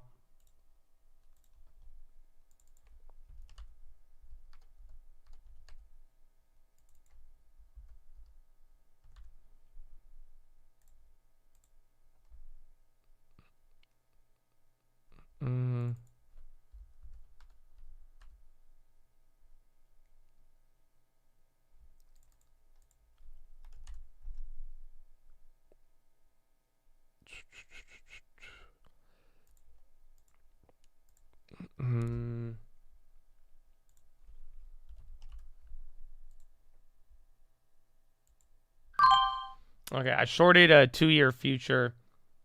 I'm gonna try to flip it though. I'm not gonna try to hold this one long. I think you'll get more moves on bonds today than anything. I love Powell. Powell loves you. AI on the low. AI is all over the place though. The Netflix too. Baba is starting to break out. ARQT, bro. Baidu 144 is killing it. Again, the video is just tweaking out. IBM's on the high. NVIDIA just flipped completely. 30M is up.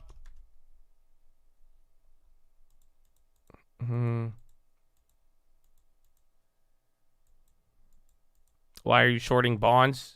Because they're still, if you could get the market to believe a pause and then still price in a rate hike, that's weird. And then again, if even off the CPI, like the CPI doesn't tell me something resolved. Now, granted, I'll tell you, I'm making this short play. I don't plan to swing it for a long amount of time.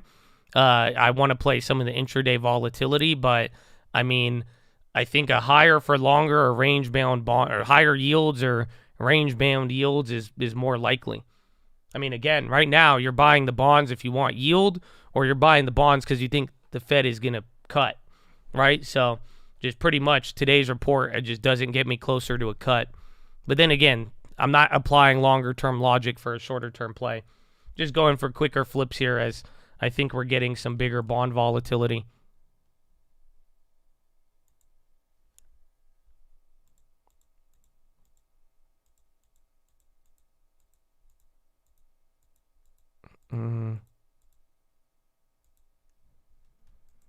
And then Netflix still going. We got Walgreens and 3M dividend in your long term the other day.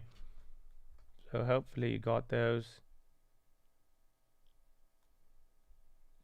Where's Manu? Is Intel climbing? That's weird. Intel was up a lot pre-market. SPY's hitting a new high. Starbucks on the high. Couple of other CVS now. Intel's at the low. It's interesting. Our values catching it. Only thing in the red right now, like real estate and utilities. Staples are green now. Healthcare, industrials, financials, they're all doing really good. Kroger, a couple grocery stores. JP Morgan's now. They're starting to pop off right now too. Myrna. Manu starting to go again. Just that's the rumors with the buyout thing. And then China, one more time. Bonds are still going lower here now.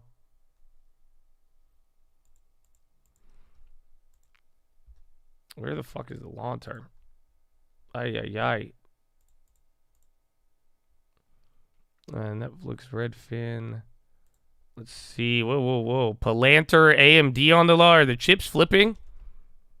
Yeah, chips are kind of flipping here. AMD's dying. Broadcom, they're all on the low. Nvidia as well, too. Yeah, Broadcom, AMD, Nvidia. Intel's still green by a decent amount, by like 1%, but they're coming into the lows. Unity's going crazy, 3.8, and it's running up. Microsoft's on the high, so is Alibaba and the S&P. Roblox a little bit off the bottom. Again, Microsoft into the highs right now. Manchester United, again, they're still up like 20% or something, but they just had a breakout. And a little bit of 3M. Where's MP Dubs? MPW. Your final day is tomorrow. Unity's breaking out now. So again, we just called that one out there as it was going. But another new high now. So it's like 36.80 to 37.50 in like 3 minutes.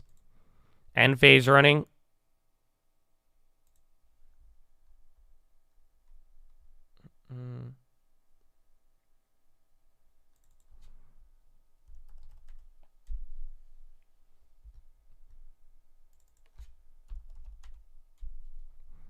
Manu has new Saudi owners.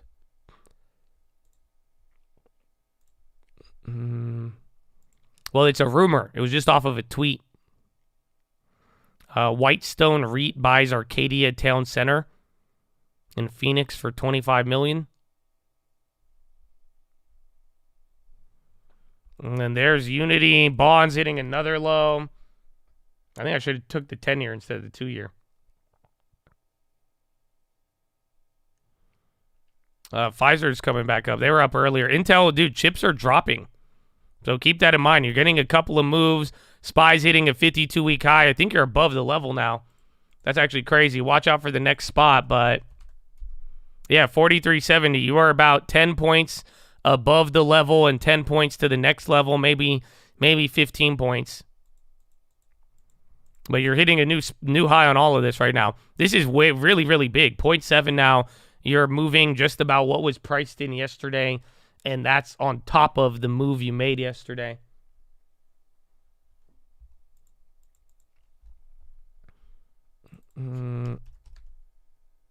Tesla, Airbnb, Microsoft. Again, Tesla and Nvidia are starting to move. China plays are still just all up there. Enphase now. Enphase up 6 point. Damn. I think China news. It's at least for the China names. I mean, China, KWeb is up. I think that's adding the extra stuff. And you're going to get more China data in the next couple of days. So you have a couple more China events from industrial data all the way down to more. I think there's 10 potential stimuluses. So that is part of it. But right now, even pair that up with the CPI is a pretty big move. JP Morgan's going up there. Another high. Again, banks. They started off red on the day. Only thing red right now, I believe, is utilities. Yep, everything else is green. I'm up on 3M. No, 3M. That's just a flip there, even though I think dividend, we already missed the dividend a while ago. But I'm up on the flip shares. And then we still got the long term. Visa's on the high. Oh, yeah, where's like Square and PayPal? PayPal still needs to get back to 64. And then Uber red. Remember, Uber was insane yesterday. And then bonds keep going. TLT, yeah, bonds are coming down there. So that's working for now. 43.73.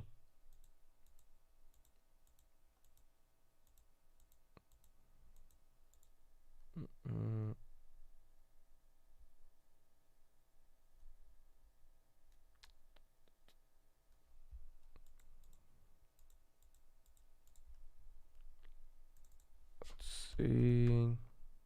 How much time has it been? It's only been 15 minutes.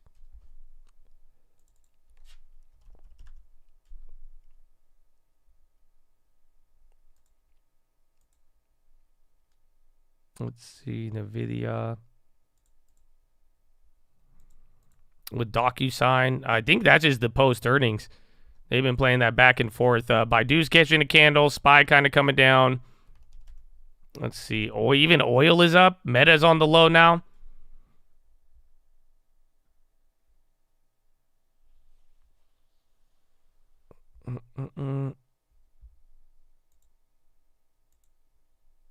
Meta, VTLE. Kramer says Kava's the key. Is that IPO today? IWM, Target on the high. ChargePoint recovering from Tesla news. ALK. Is that PayPal again or Square? Then AAP. There's a lot on the high, though. Yeah, Alaskan Air, Wynn. I'm seeing a couple of travel hotel names, except for like Airbnb, but they're going even HP. Upstart, AAP, large activist investor may be getting involved in advanced auto parts. Jesus' post, AAP, potential activist investor, Oracle? Really? No way. Oh, the source. Oh, I was like, wait, Oracle and advanced auto parts? Yeah, AAP's running 2% there.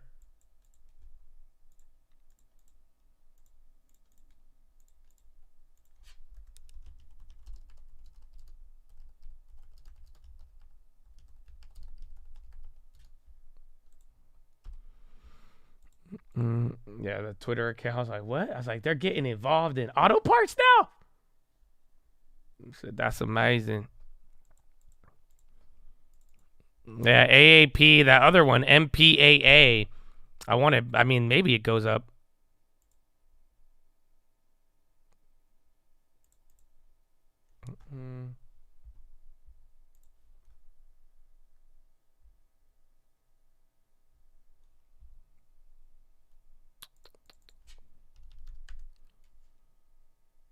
There's 30M.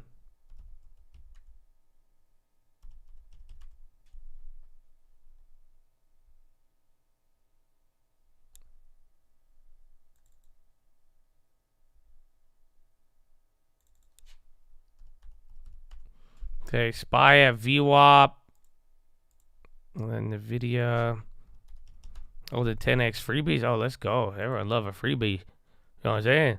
The Russell, is it up 1.1? I cannot tell.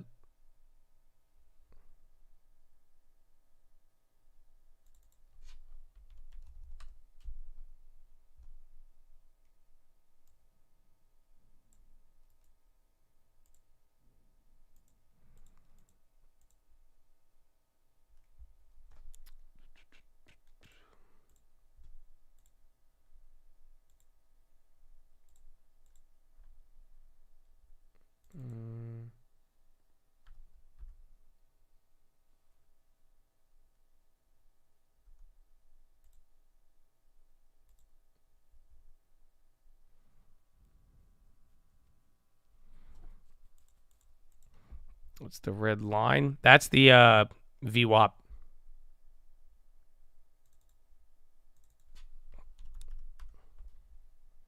3M came down a little bit. Google's now on the low.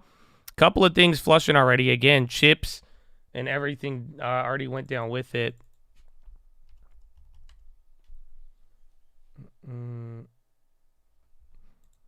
I ticker slowed.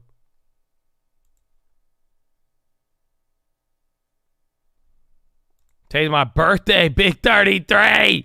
Caleb, you share a big birthday. I know there's a lot of birthdays here. Good morning and happy birthday, baby. Damn, 33. That's a good number.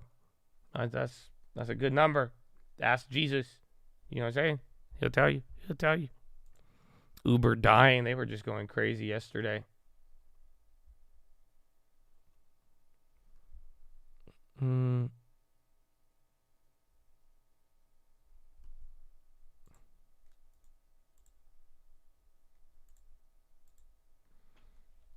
All right, we got that.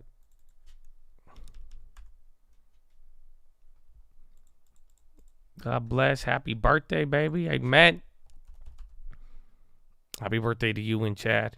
Amen. Amen.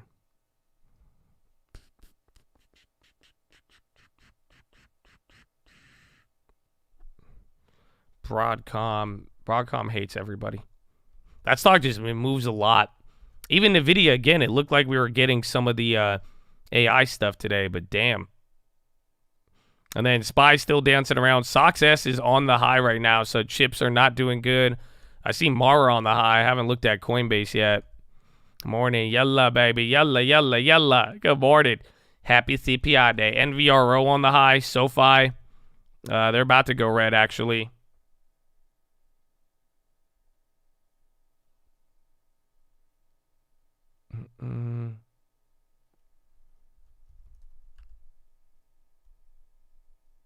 AAP, they're still going. And then SPY, bro, you've already came back down pretty quickly. You're at, dude, this is the last line. 43.87. If that breaks, we go to 44. And then this was the level we drew out yesterday. You gapped up into it. So let's see. But 43.60, 43.58. It's going to be its little test. Your gap fill is at 43.37. Meta is on the low. So Meta just keeps dumping from here. Shouldn't bonds be up? It depends. I mean, I just shorted the bonds. I'm trying to play some of the volatility, but it's just a weird paradox with today. I mean, I guess this is what's going to happen when the data, you know, when people are responding to both the future and not. Because today's data, it says rate pause, but it also says rate hike. Today's data says inflation came down, but maybe it stops coming down as fast. And then maybe there's other stuff in the future, and it all kind of ties into it. But if anything, just I think the bonds are going to stay within a range. And then on days like this, you just get volatility to trade more or less.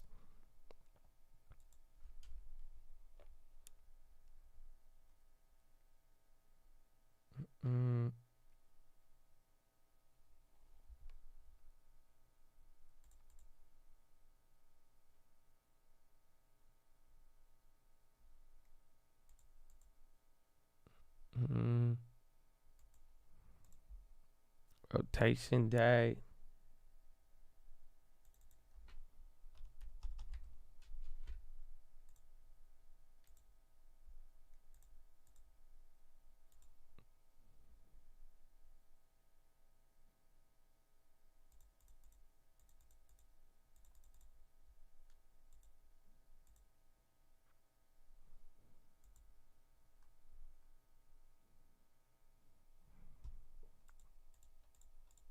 Good morning. Not October. Good times. Good times.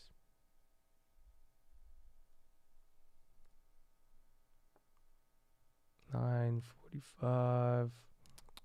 Boeing huge red. Yeah, Boeing weird considering. You've seen him the last couple of days.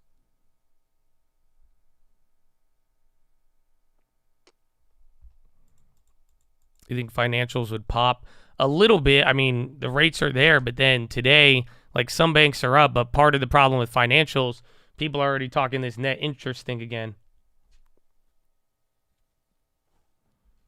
So we're going to see Shopify on the low. Again, SPY's right at VWAP right now.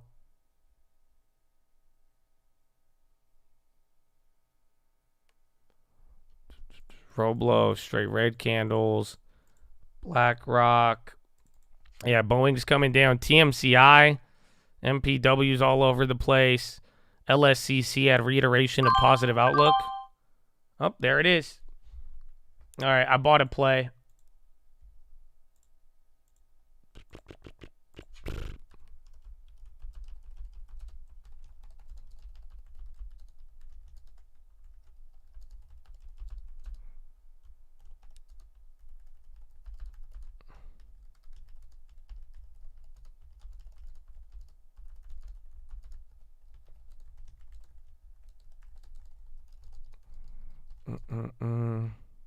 The Fed predictions, they're guaranteeing it, that we're going to be pausing tomorrow.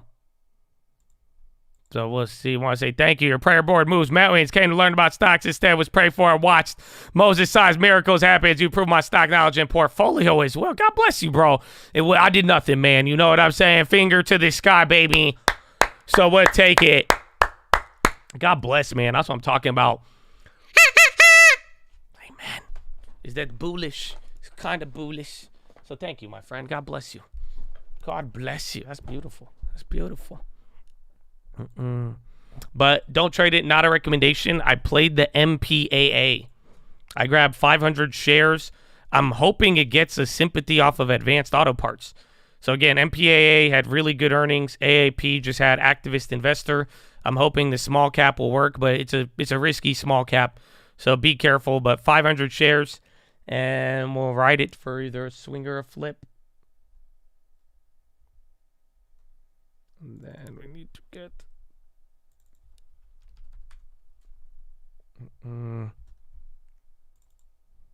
What if no pause? I mean, it'll shock everything, but I don't think so. After today, I don't think Powell is going to shock the market like that. He has no need to. Square's breaking out. PayPal back above 64 again. 3M, you need to work, baby. Citi's on the high. So again, banks are going. Even there's Square now. Alcoa. Well, dividends coming up. That's crazy if they are running. Yeah, so they're ex-dividend tomorrow, just like MP Dubs. Well, AI. Oh, yeah, Lisa Sue AI probably, huh? I didn't even think about that. But then again, you saw CRM's presentation yesterday. People might be getting disappointed. Or they can, at least. Poon says Ukraine counteroffensive has been ongoing since June 4th.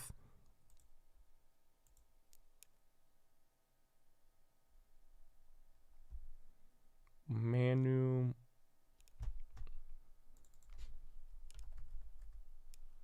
Baidu came down a little bit. So did Baba. That was on that little drop. There's Nvidia. Catalent's going up. Yeah, MOX Divi. Again, you should have got your dividend too. JP Morgan breaking out. But you should be having your 3M dividend. We got paid. And then Walgreens, you should have got paid. And then ex-dividend on Altria and MPW tomorrow.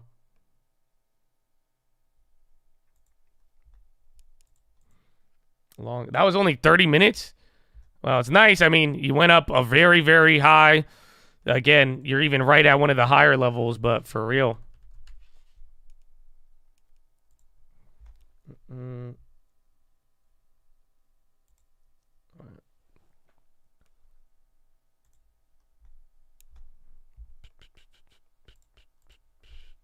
So 43.60. This is still the big. It's like 43.58 realistically.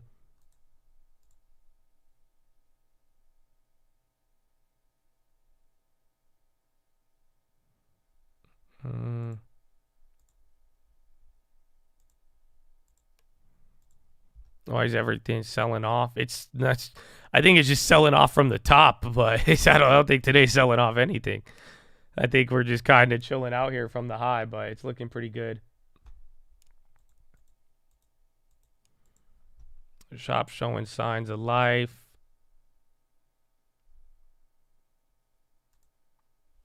And then watch it, the market drops here. Again, even same thing with the bonds. I mean, 10 years down a quarter now. He's fighting. 0238.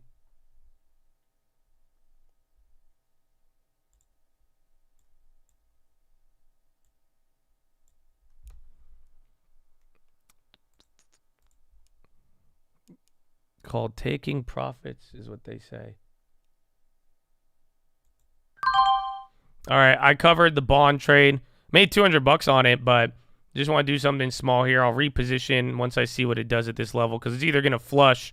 There's a lot in it. I mean, I think I could get another $600 out of it, but just in case, it's already been 30. That 30 minutes felt like a while.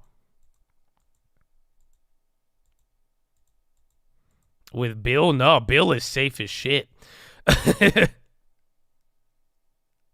So, like, Bill, you have nothing to... I mean, on it, unless you need the money for Bill, Bill has been golden. So, it's up to you. But, nah, if any, Bill is literally better than ever right now.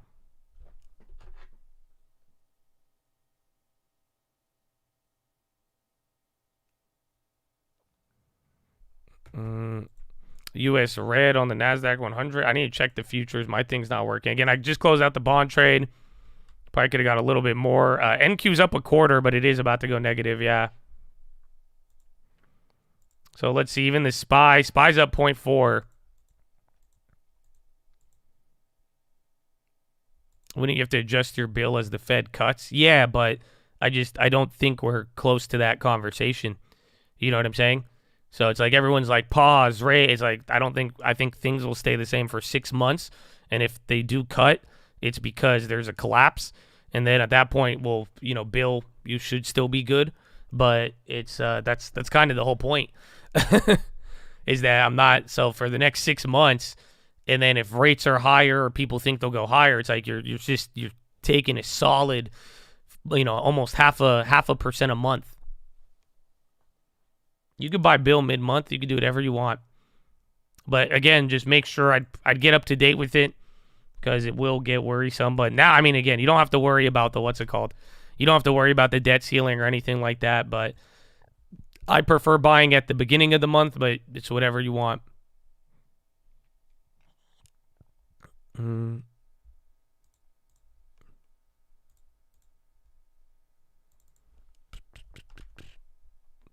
Ooh, bonds are flushing even more.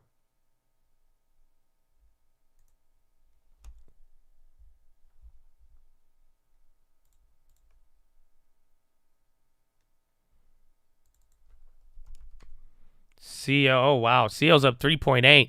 Chad, never give up and get back up. It's only right if you can help me get to 100K. Your time is greatly appreciated. Let's go, baby. RD Hunter, baby. He does it again. Oh, man, God bless you. And happy birthday to all the birthdays, too. Let's go, D. Let's go, Mr. Hunter.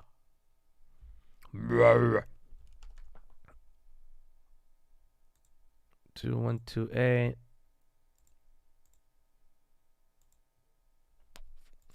I know, yo, right? Unity again. Is Fed decision or something? Yes, that's tomorrow. You even get PPI, but the FOMC tomorrow will be a big one.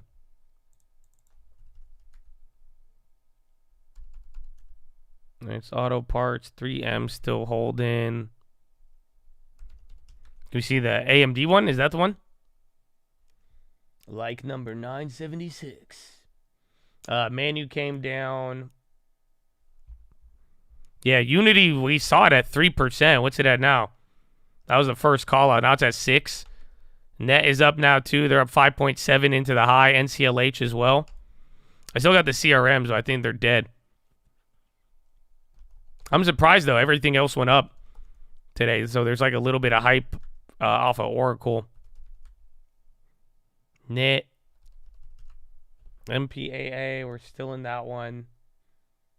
The 3M need to make a move. Where's Intel?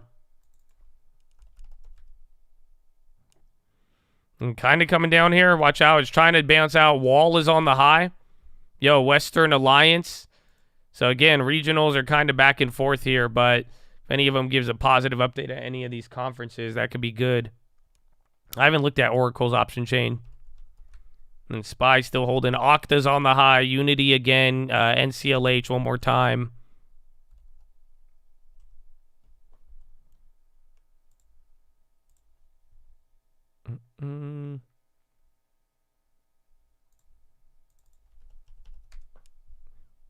Upstart break in. Redfin still holding 1060. That's why AMPL, bro, Unity is like dominating the high ticker. I keep seeing it. Unity is really starting to go. You guys are even bringing up Upstart too. They kind of ran within a couple weeks of each other. But Unity now has like 7-8%. MPAA still holding. Gotta take him off the screen. Bidunius. Come on, Bidunius. Don't do the sell-off after 10 minutes. I think this pause might boost oil. Honestly, yeah, maybe actually. Low key or 100%. But then again, that's in a normal world, yes. You see what I'm saying? In a normal world, you're 1,000,000% right. I don't know though. That's the only thing. So I keep it small. I wouldn't not play that, but I would keep it small. And then maybe yesterday was the better day because oil is up 3% on this now.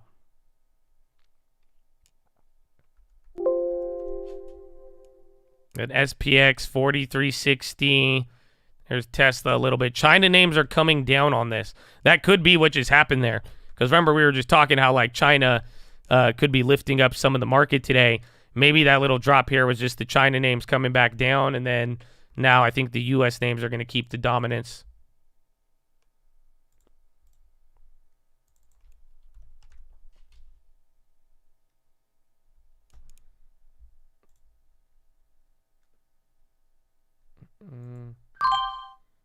Okay, I'm going to be a little degenerate. I just bought the bonds now again. So again, I'm day trading the bonds like I would the S&P. I'm trying something here. I did that on the Fed day. It led to a big bond play, but then we lost on the first one. But we'll see. Again, you can see this is even based off of the range from even this morning. AMD's flushing even more.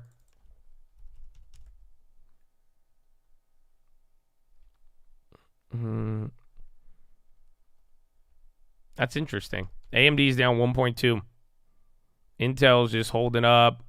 I think healthcare, Pfizer's going green, but healthcare is only up a quarter. Utilities are the only thing in the red.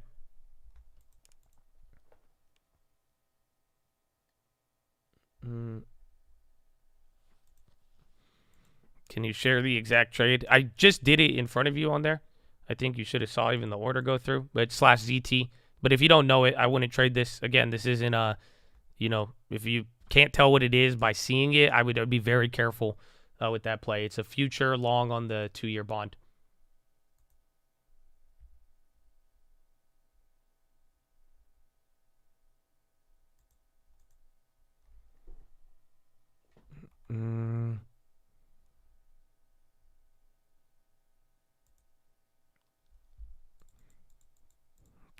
Good morning, my friend. Pfizer. All right, SPY's coming down. The bonds are moving a little bit. PayPal calls.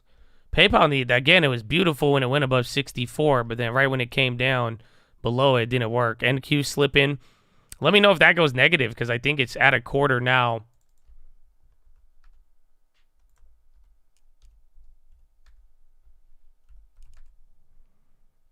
Still up 0.17. PayPal, long way. 435. So this is the level. It's like 4358, 4359. So depending on how that holds or not, we'll see. The news is good, so everything is selling. It's weird because today gave us confirmation for tomorrow, but then it opens up the door for a lot of potential questions, but there's no point of questioning it for now. And again, somebody even said it. Just don't underestimate the profit taking. I mean, there's names like NVIDIA. We were just down $10, $20 a share on it, and now we're up on it. There's names that, again, Oracle's hitting record highs. Don't forget, Oracle last year was in the dumps. Meta and Amazon dying right here. Yo, what's happening with that? Meta, Amazon, and Microsoft all on the low ticker here. See if value plays catch a bid, though, because not everything's dropping. You see what I'm saying? So some of these, even with their ex-dividend coming up, but just watch out. I don't know where MPW even went up. So this could be some of the tech kind of giving up.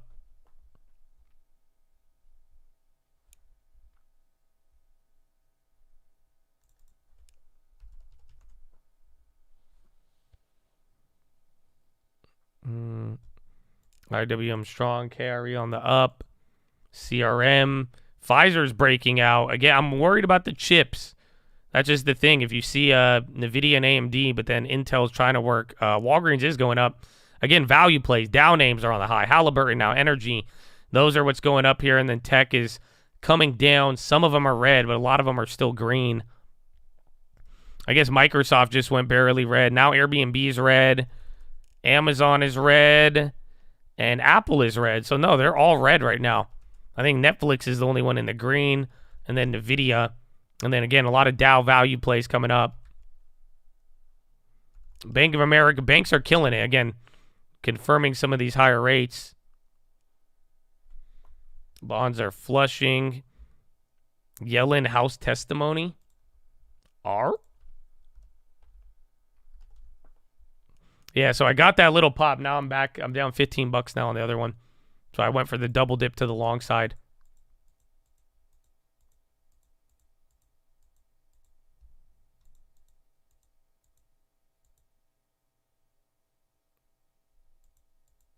All right, another flush on bonds. Market has not broke through the lows. I'd watch financials and value plays. Best on the day is energy, materials, and then financials. Which I'm saying it's kind of weird that tech is about to go negative. Oh, you guys want Jigglypuff? I need to go pee. I'll get you some Jigglypuff. Now, hold on here. Now, I got a couple questions. How can Jiggly? Now, why do they call it a Jigglypuff? I don't understand. Is it because you guys have puffed up the inflation? Is that why? Is it the monetary supply that's puffing it up? No, Janet, no, please. Okay, please hold. Silicon Valley Bank, Signature Bank, I need to go pee. and First Republic. Follow me on Instagram at the Trading Fraternity. It I'll was be the right back. leadership and swift action taken by Secretary Yellen and our banking regulators that prevented a banking crisis, protected our economy, and ensured that depositors in the United States remain safe. That's not all. After months of Republican brinkmanship over our nation's debt, Secretary Yellen did a masterful job of blocking out lies coming from extreme MAGA Republicans by keeping Congress appropriately updated with the latest estimate of the X date and ensuring our bills were paid on time.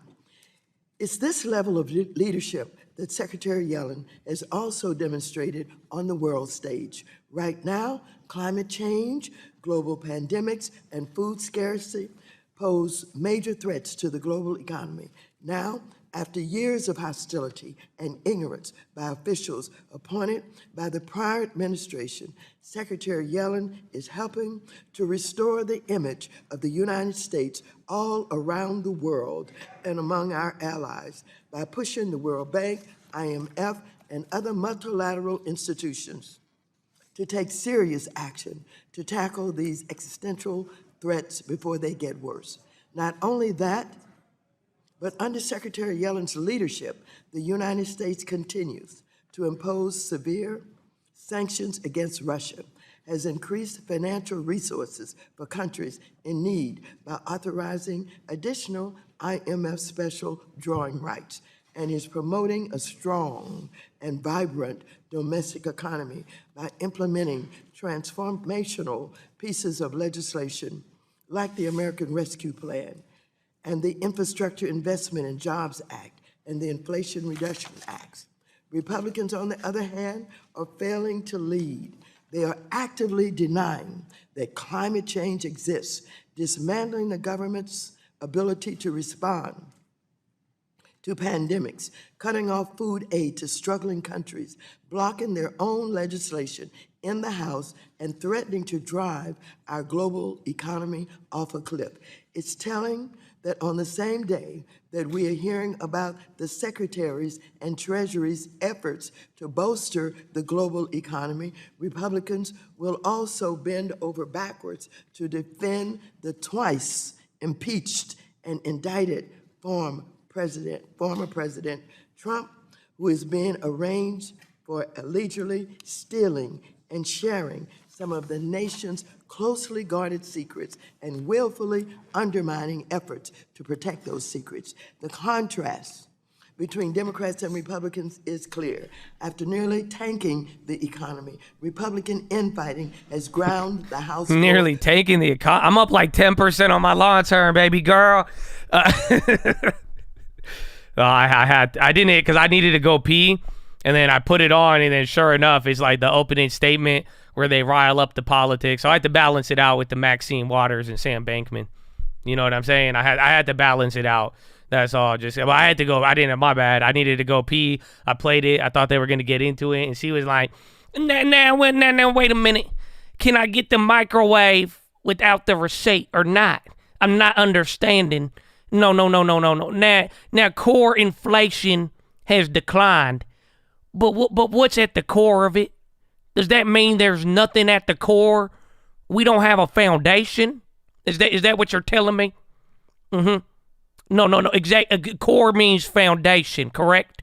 Yes, exactly. Now, why is the core inflation dropping? That means the core is gone, correct? Uh-huh. Yeah, exactly. Thank you.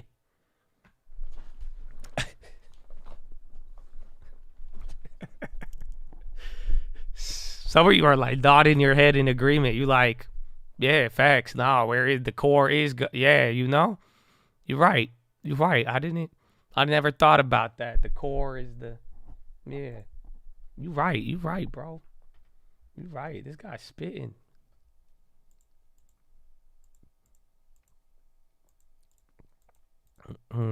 I can't wait. I hope he comes on.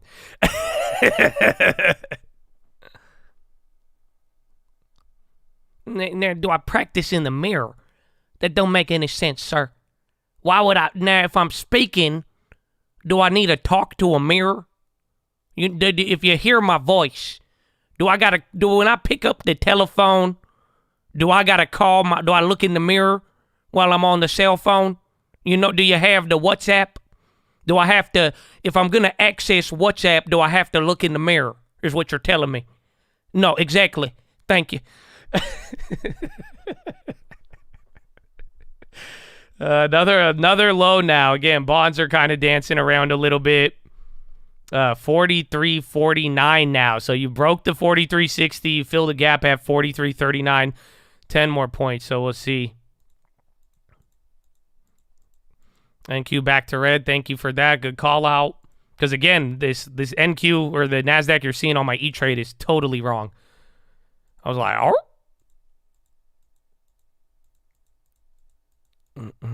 Will we ever see deflation? Well, honestly, we're in a weird purgatory of finding out that answer.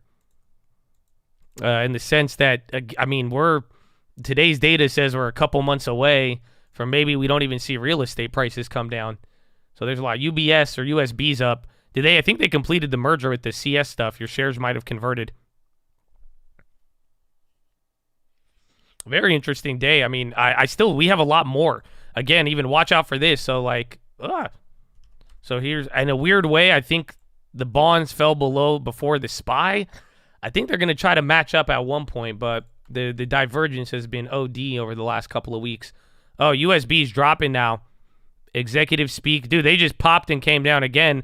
The merger related to CS is tied into that. Reload your E-Trade next P. I hate reloading it, but I could.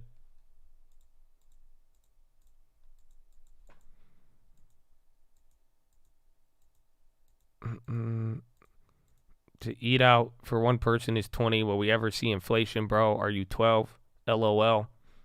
Well, my man, before like getting mad at him, it's crazy how one letter can make a difference, but he was referring to deflation, not inflation.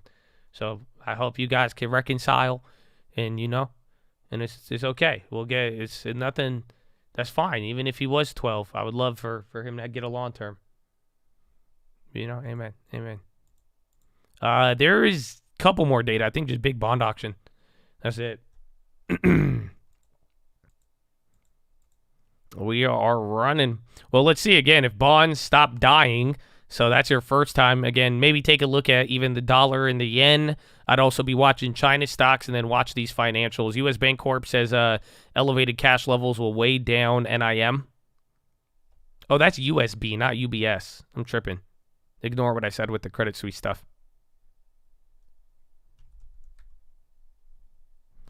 Happy birthday. Thank you. It's not my birthday, but in honor of all the other birthdays, I accept and I double it and pass it to them. Enphase, I think they're good. I think it's a really big growth solar company. I still got old earning shares I'm clapped on. I just think they're a big mover. I don't really know too much about their long-term viability or growth.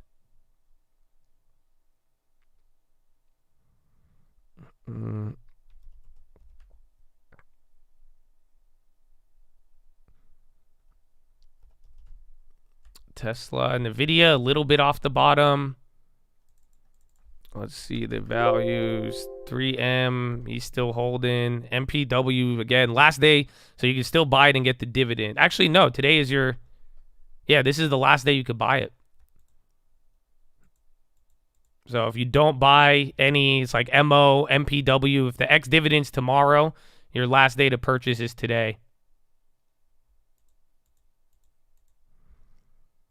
PayPal. Yeah, ex-dividend's tomorrow. So, but if you want to collect the dividend and you've never bought it, you have to buy it today.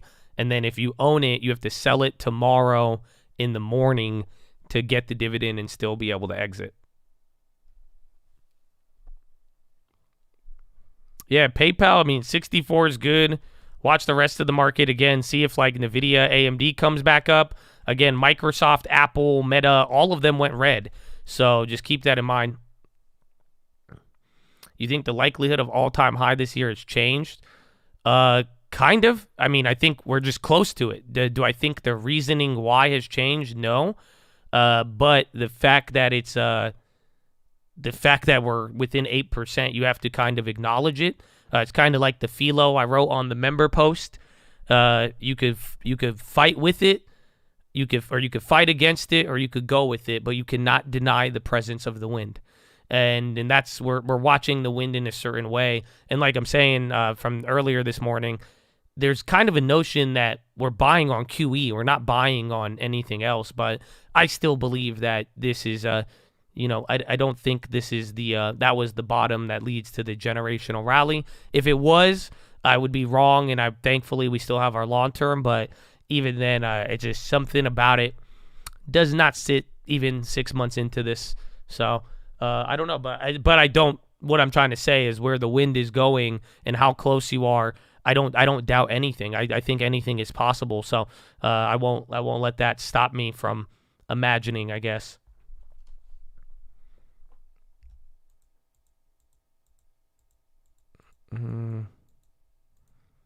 I think Bitcoin will be the best trade this year. Well, Bitcoin is getting slaughtered now. That's the crazy part. Bitcoin was the leader. Bitcoin was insane. I mean, I could only imagine what Bitcoin would look like without all that drama. But dude, I don't even want to say anything about Gary. Dude, it's kind of so crypto. I don't know. They kind of got an onslaught here. Like, this isn't dope. Like, you got to realize, like, they had the lead. So right now, like, the equities and everything's like kind of catching up to them. Can we see? That's a 1 year chart. Yeah, but pretty much you're like back to your August levels. They broke their August levels and then they went what? 5 down, another 10-20% higher. Yeah, but that's what they're trying to kill crypto. Like, legitimately, the onslaught is real.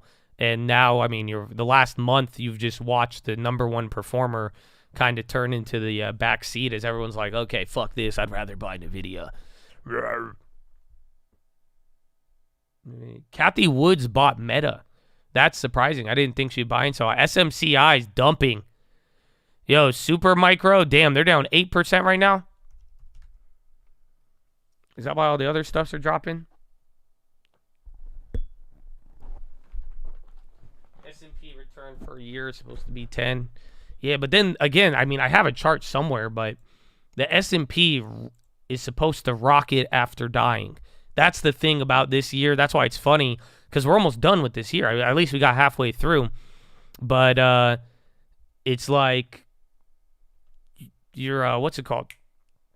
Oh, hold on.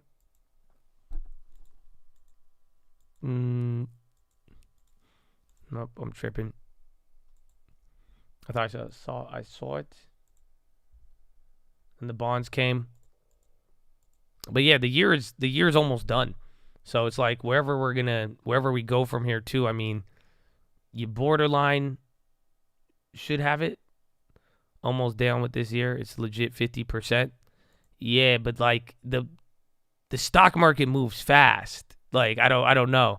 So if you don't think, if like I end my year in October every single year, if not September. Ask anybody here who's watched me for the last 3 to 4 years. And then as it gets into December, I rush in to buy houses or finalize my taxes. That's it. Why? Because in the markets, business, real estate, stocks, when January started, we weren't looking at January. January started, we were looking out till pretty much March to June, right? And every month goes on, there's a lot of forward looking that we're doing. So yes, we are halfway through, but don't underestimate. I mean, go see the fiscal calendars of some of these companies. We're almost done. That's why I'm saying, even related to the bonds now, if you're buying a bond on the pivot play, you're legitimately saying there's going to be an absolutely economic calamity in 6 months. That's a short amount of time. That's way different than starting the year and saying there will be a calamity at the end of the year. You know what I'm saying? Because at the start of the year, you have 365 days. Now, 160 days with what could develop economically, I mean, that's a little different.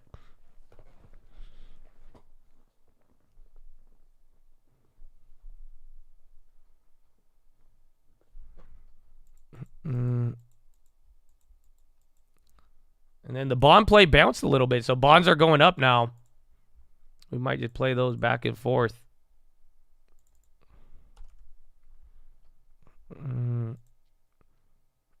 What is that? Rock, BAOS. SMCI is destroyed. Cat is up. U.S. Bancorp CEO Cesari says technology spending to stabilize. High ticker is starting to gas a little bit now. Bungie. Didn't he say he would stop raising until 2? Why are we so sure?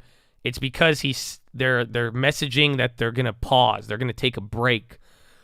But you're right. But that's why, it, in a weird way, what makes it somewhat believable is the fact the Fed futures are still pricing it in. But I think this is Powell creating his narrative and playing along with it and just letting the data kind of push things. Tesla got a chicle. Value plays are still rocking here. Again, MO, Altria, 3M, they're all doing really good, even Pfizer. Beyond Vertical. AMD AI Vin at 1. Oh, yeah, we missed Yellen. She was talking. I forgot about the thing. I actually didn't even see any headlines. Bank of America retail clients buy U.S. stocks for the first time in 11 months. So modest $500 million of inflows to U.S. stocks last week was led by hedge funds and retail clients.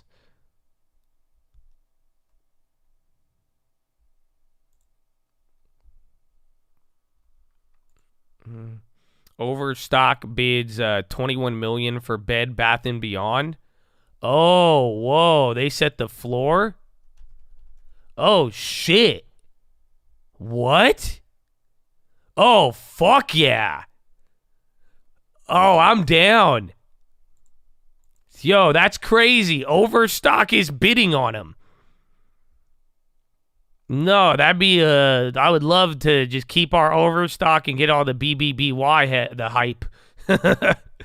Laxia said is planning to drop takeover of Up Honor. And then Yellen speaking, she's examining options on Russia's sovereign assets. Overstock is bidding on Bed Bath & Beyond. So literally Overstock is trying to buy BBBY.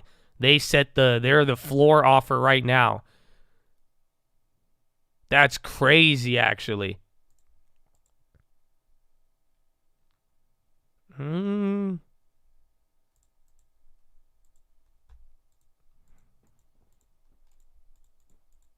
Yeah, it's a nice little pot. I don't know. I kind of want to play it more. We have shares in the long term, but...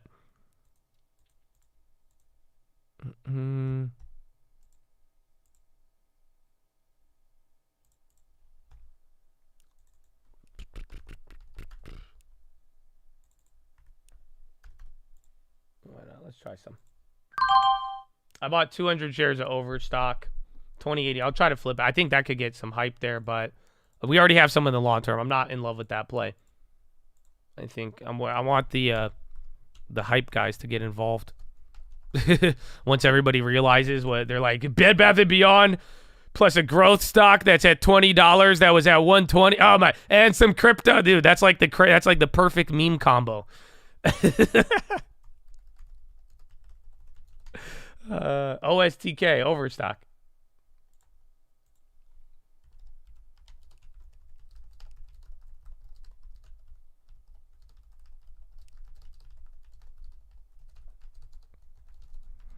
The Fed meeting began.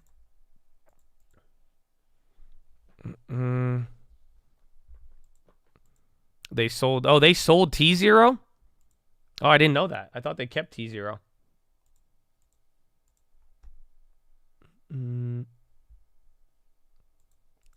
Wait till they mention Bed Bath & Beyond AI. Brr.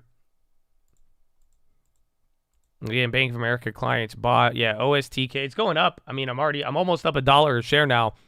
But that's did they? I thought they didn't shut down T0. But this is just for the Bed Bath & Beyond hypers.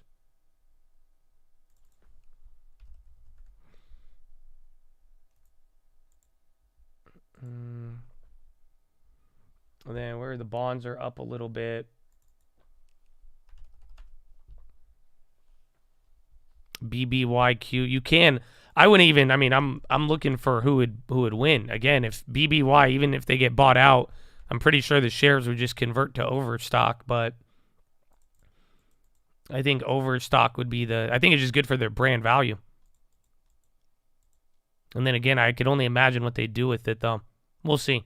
I want to look at that T0 thing. I haven't looked in Overstock in a while there.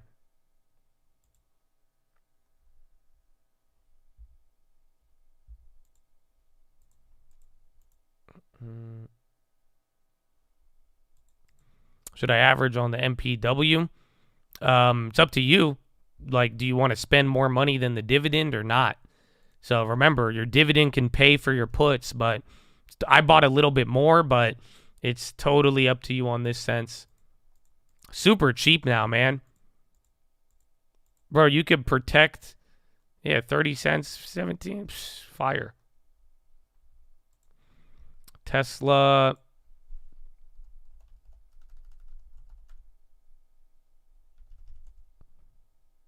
IBB, did it pop up one more? Yeah. And then Overstock coming down quick. I'm still up on it. Again, I thought that would have been the top tick, but it was a good price. But let's see. Has that hit CNBC yet? IPX was Hyperionics. Oof. Dude, they're up a crazy amount. 172% and running. Yellen. I don't know what Yellen's saying right now. I have only got one headline from her. So that's probably why we're not watching it yet.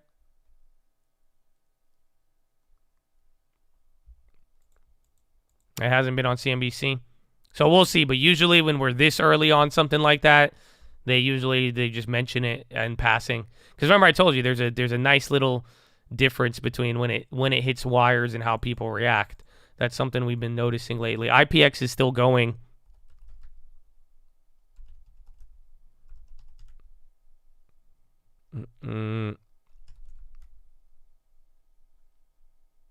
Amazon, they're still moving.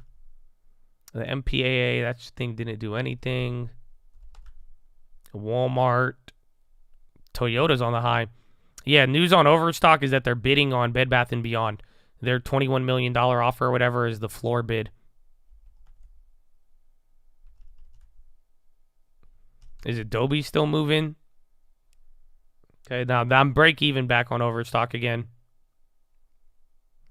IPX, I have no idea. Probably BioRunner. It's probably the one that goes up 100% on the day. We've seen it a couple times.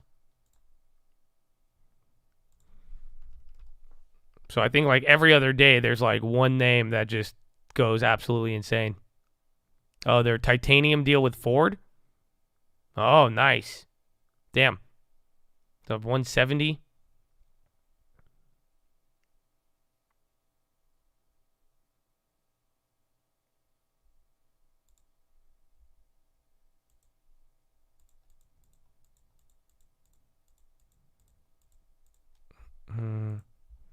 Or is AMD? PayPal, they're going up now. Get new tires on the Lexus. Any tire companies? No, I like Discount Tires, but I don't know if they're publicly traded. But then Pirelli, I don't know. I think even Goodyear had bad guidance the other day, though, believe it or not. Am I crazy?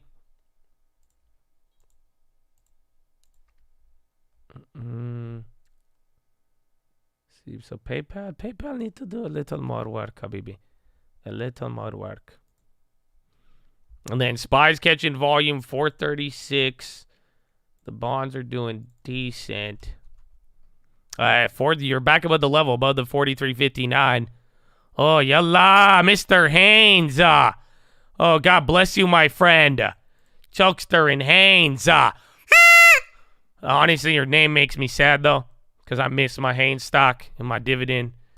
And I can't believe they did it. Coherus is running again. That's the AbbVie competitor. They've been doing good since we brought it on the watch list. Again, that day, it's been nice. Overstock trying to climb back up again. PayPal's rocketing above. Not rocketing. Again, I'd say take it tentatively. Wasn't it just at 65? I need more break. Yeah, you need more $65. Watch if China plays come up right now. Again, only thing red here on the day is utilities barely. Utilities might even go green. Believe it or not.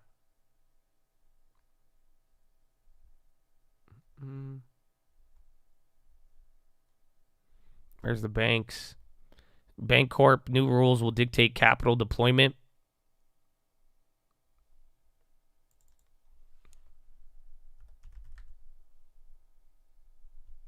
LW. Roblo been toggling red. Oracle's selling, so they're still going lower. Lockheed faces cash risk on F-35 delivery snag. LMT's down 3% today. I guess they bounced. They got a downgrade because they might not have cash. Cash timing risk related to troubles of deliveries of F-35s. MPW $7 puts are 29 cents for August. Oh, wow. So you could protect it till August? That's crazy, but then again, remember, you have a lot of gains on the underlying shares. So even if you hold till August on MPW, you can have things go against it. You know what I'm saying? So again, I'm selling my MPW long term. I'm holding, but I'm selling out the shares tomorrow at the bell. Because again, we have like $2 or $3 grand on it. Ulta. Target, I'd want it a little lower, but I like the idea. DE running lately.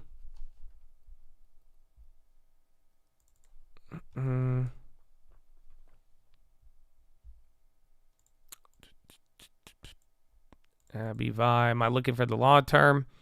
Cash for now, I mean, the only names I'm down on this year would be 3M. So I may want to. I wish I had Airbnb to plummet so I could have got more. But other than that, I'm going to be catching Bill and being patient. But, you know, a couple things in the bargain bin I like. But PayPal, I'm like barely up on. And then 3M is the only one this year we're down on. But that's, again, it's just at different times. You got to realize, just didn't really sell out of too much. Again, especially in the long term, but then those dip buys, just they made our life comfortable enough to just get Bill and that's it in a way. But then I'm going to buy dividends when they're cheaper.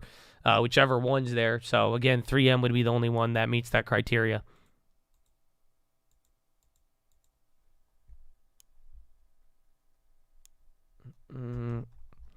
Where's Intel?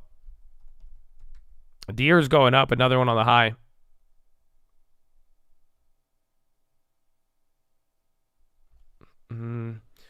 Some Dutch influencer sold his shares because of the lawsuit. He thinks the dividend will not be safe in the long term. What do you think? It's the same thing. I don't care what anybody does.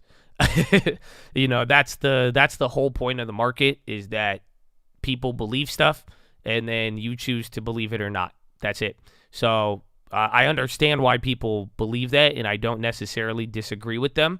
But that nothing changes my opinion on that. Again, it is a value play. There is risk, but I'm aware of the risk I'm taking. But just because somebody else sold, I mean, that's it. But look at every play we made. That is the nature of every single play, especially even for the long term. You know what I'm saying? It's just that a lot of people were selling out of Meta. I mean, here, let me give you the best example. The day after we bought Netflix, is that what's his name? Bill Ackman sold for $1 billion loss the day after we bought it, or the day after. I think we bought either day before or day after, just to give you an idea. Again, Meta, people believed at the time when we bought Meta, you believe something else. Again, Redfin, the day that I bought Redfin for $3, and it was very hard to get it at that price because the day I bought it, it got a downgrade and it got a $1 price target, and analysts, they were worried and they said they only have this amount of cash and they don't think it's going to be safe. They all sell out, they do their thing. So in some instances you will be wrong and you will pay for it. In my case, right? Like HBI, I was right for a little bit. You saw what happened when that thing changed. But at the end of the day, it's up to you to know what's going on with the company and know why you like it, and then know what other people think about it. But then it's on you to decide, what you believe with it. Does that make sense? Because you're gonna deal with this every single time, every single play, and that's where I'm surprised. People does not even have faith. It's just make your own opinion. Do you know what I'm saying? So it's just like the minute people read, oh, something's bad, they're like, okay, it's done. Or the minute they read, oh, it's good, they're like, yeah, it's gonna be great. But more along the lines of just like straight up make your own opinion on it, because we've heard a lot of negative things, we've heard a lot of positive things, and at the end of the day, your job is to say, yeah, I agree with that, or no, I disagree. And if you really do agree or disagree, you kind of align with it. Yellen said concerned EU stability plan has negative U.S. effects.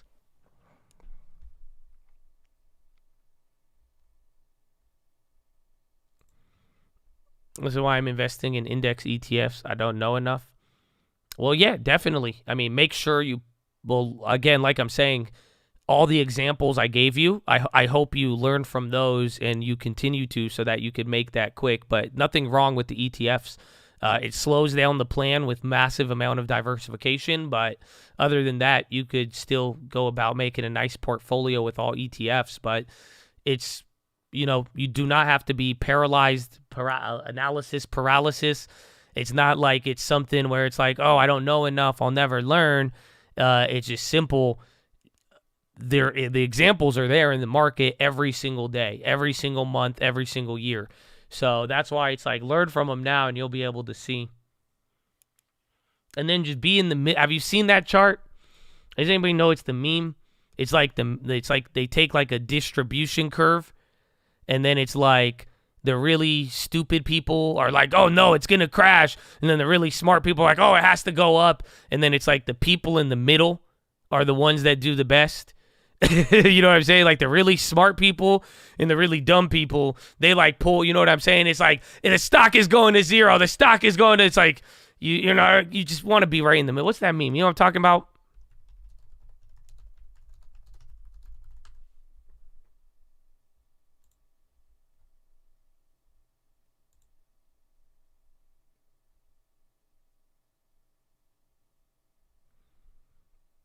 Where is it?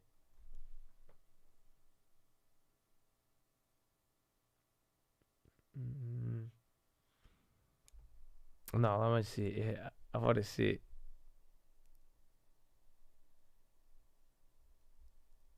There was one I saw with stocks.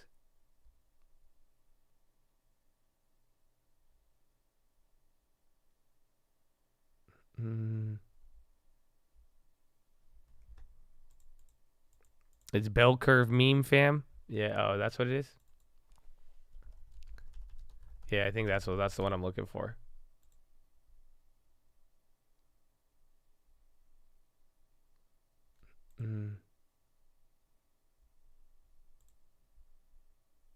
I'm seeing like Jesus ones. Yeah, but it's like this one. You know what I'm saying? It's like you got like the people in the middle who are like, it's like getting really into it, and then like the idiots and the geniuses, they just keep like a simple logic. Again, it's like, no, you don't need to have a complex content strategy. It's like, I don't have social media. I don't have a social media. I don't have a plan on social media. You know, it's just like, so it's the same thing with like stocks too. I'm telling you, it's like straight up. They're like, well, the EPS and the risk and everybody, and how do you say with this? And they're like, it's undervalued. It's overvalued. That's like, you know what I'm saying? It's something where it's like, I don't think it's that bad. I think it's that bad. And that's really all it comes down to. So that's what I'm saying. Just when it's specifically asking, hey, I heard about this company, so-and-so feels this, or I heard that there's something bad. It's like, yeah, well, you know, figure out your answer on it. But that's like these little like narratives. This is what's creating the price. This is why things are either trading at higher prices or lower prices. It's all this stuff going on and people feeling a certain way. So, you know, you take advantage of that by hopefully making a good decision there, agreeing with it or disagreeing.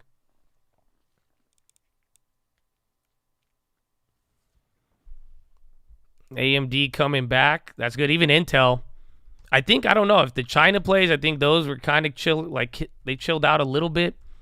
And I think that chilled out the market. And then now I think maybe our tech, but then Amazon, Microsoft, all of them are up. Or all of them are in the red. I think Microsoft just went break even right now, which I thought was very interesting. JPM Financials, Bank of America, Wells Fargo. A lot of people at that little Morgan Stanley conference. They keep hitting it in with guidance.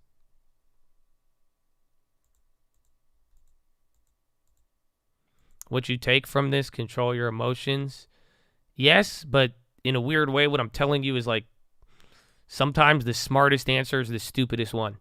Either be really stupid or be really smart. You know what I'm saying? But in a weird way, just don't underestimate how, like, especially in the market, you see it all the time where that bell curve and you're like, how come? And then you see the two people on the opposite ends.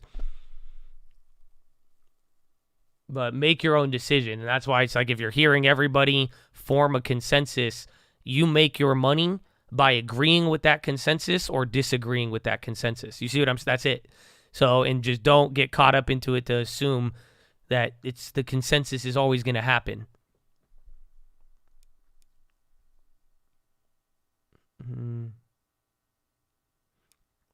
Just got to be right, relatively speaking. Yeah. And that's the humor of it all, or the irony, I guess.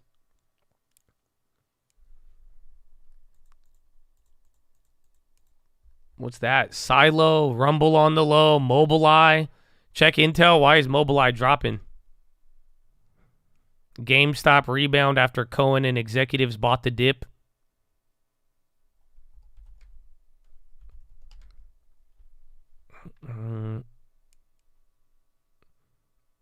Gas near $5 a gallon, so I don't know where this came from. Bro, I learned something new today. I didn't know that.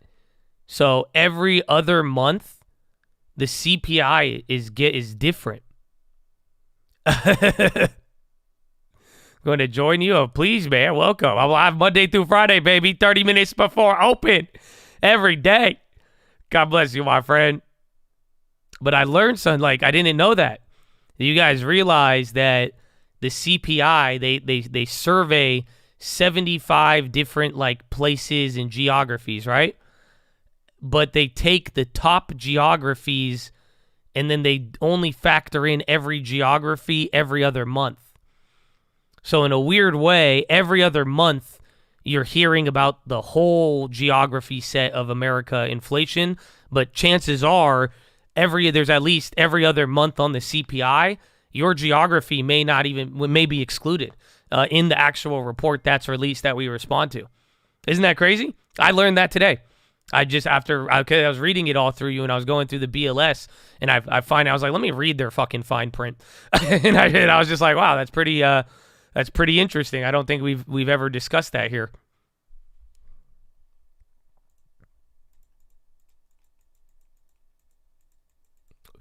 That's crazy, Chad. Wow, so CPI fake? What?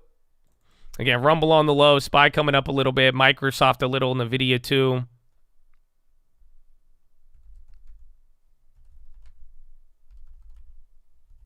There's 3M. Value plays are killing it, so that's great. That's what we need. Then the overstock, that one's break even.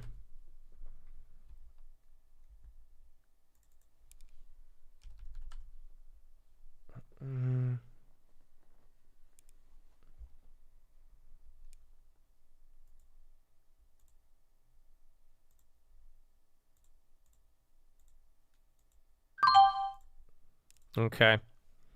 I sold 3M, $170 profit. I like the value play. I don't want to deal with it anymore, though.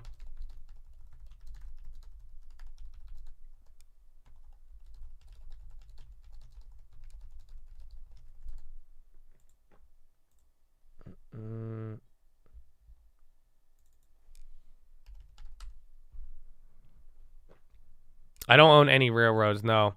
I've not sold Overstock. I'm down $30 on it. And then MPAA, I'm break even or down $10.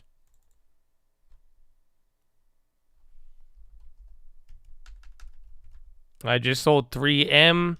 No, that was not long term. That was the share from the lawsuit flips last week, if you remember.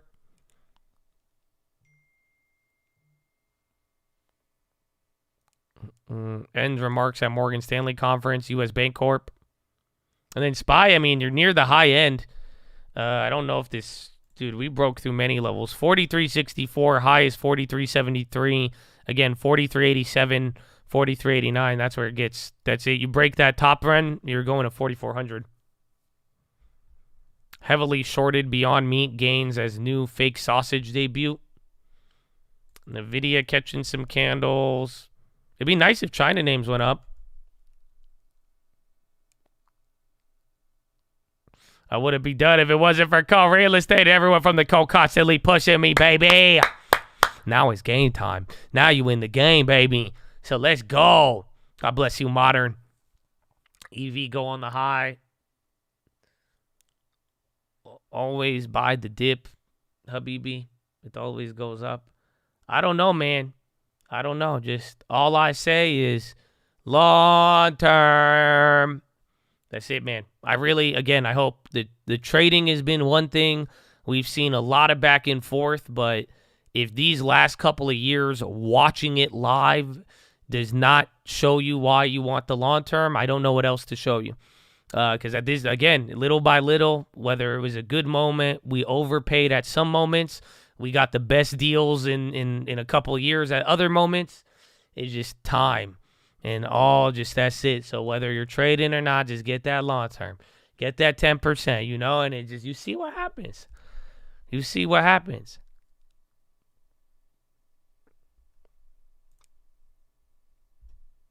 Earn money, you pay the full ordinary income tax rate.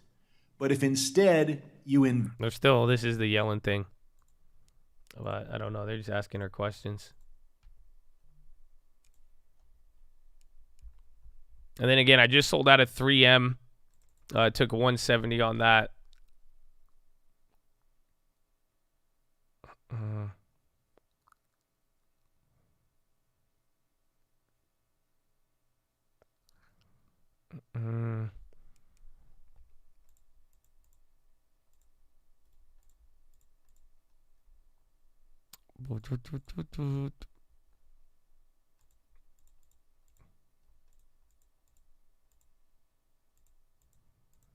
Why'd you sell now? Because the values are going up.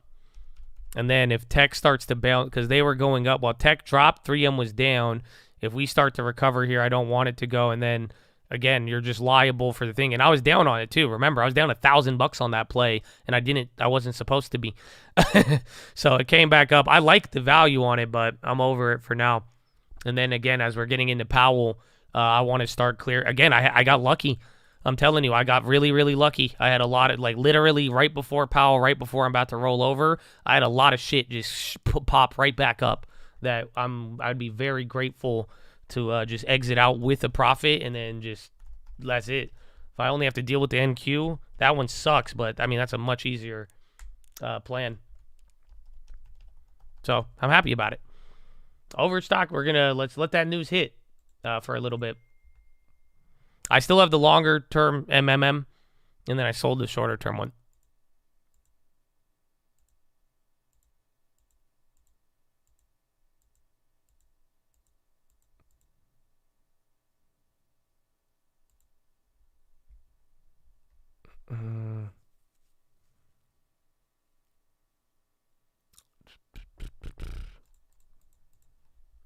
All right, let's see.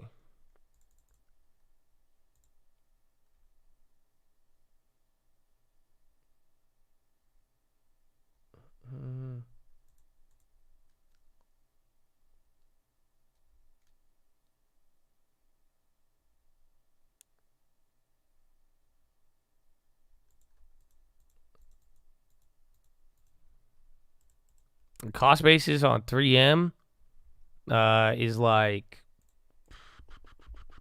I want to say like 107, 106. 30M, 107.10.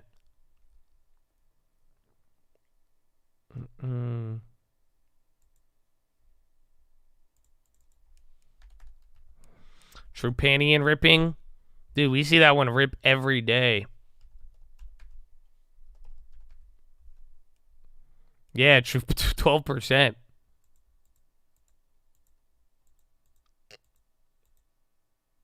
Do you always break even when the stock gets to your cost? Yeah. That's what break even means.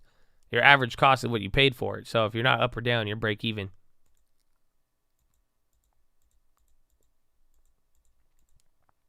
No, I didn't get a CRM. I only put $50 on the play, and that's it.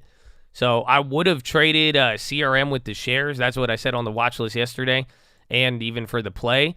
Because, like, remember, they had the AI event, and I was like, okay, AI event, we might be able to get some moves. But I went with the $60 put because when I made the play, the stock was over here. So, like, if I did shares, I would be down $500 on 50 shares right now. So that's why I said I'm going to just do a $50, $60 put or call. And then that way, if it moves up on the event, I can maybe scalp a little bit. Otherwise, that's it. So I'm done with that play. I'm not going to average down on the play. I'll wait a little bit. If it goes a little lower to the point where I feel comfortable with shares, I will. But that one, the reason I went with the small option is that I was worried about the, what's it called? I was worried about how much it can move and how much it is. Quad witching, it's this week. Options expire, futures, I think commodities, and there's like 4 different asset classes all expire on the same day. So just a big rollover. Supercore came in, I think, at 0.4, higher than 0.2 from last month.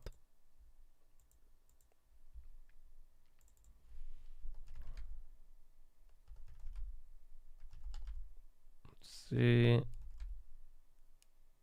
Overstock, no, that thing, no reaction.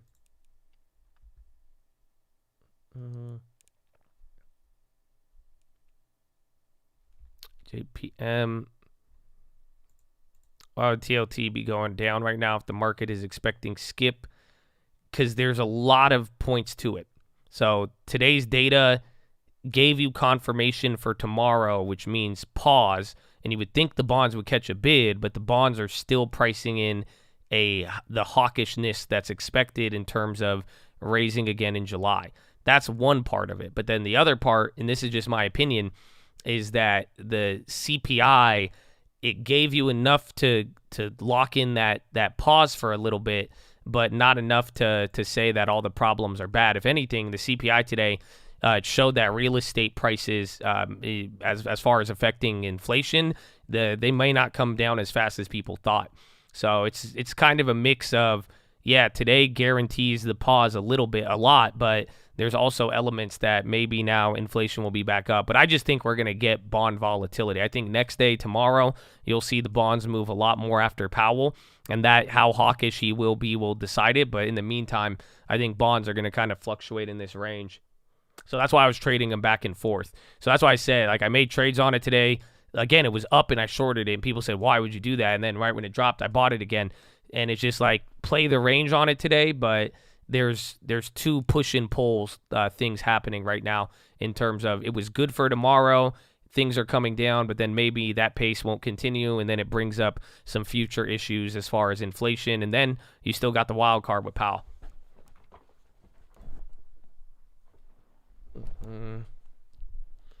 Much props to TNT for constantly pouring knowledge and inspiration. Hey, man, bro, that's what I'm saying. Even 11 out of 11, they like, yeah, man, I'm talking with Tyler and Trey.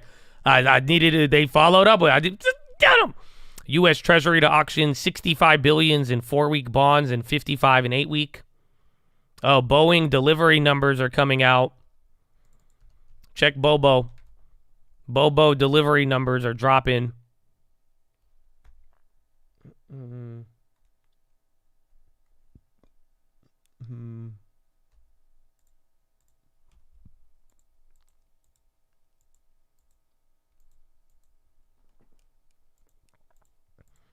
PayPal pinned at 64. Yeah, you need to get to 65. Blink testing 7 again. Oh, there's Boeing with the little candle. MPW is near the high, but and XDivvy. And then I sold 3M, so they keep going. They delivered 50 jets in May, including 8 Dreamliners. NVIDIA came back up.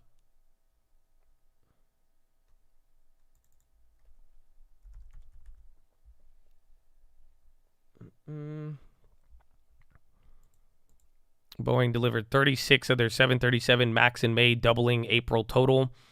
Boeing booked 69 gross orders against 11 cancellations. Tesla. Nice, dude. NVIDIA came back up here a little bit. I think that one's pretty unique. And then Intel's back at the high, too. Is Tesla running, or are they dropping? They're kind of coming up.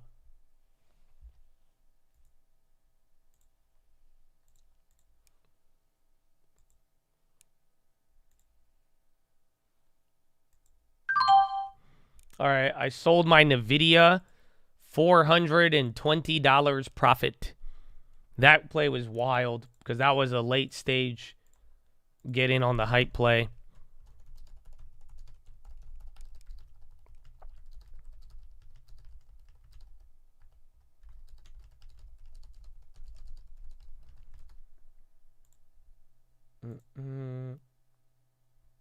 Okay, no more NVIDIA.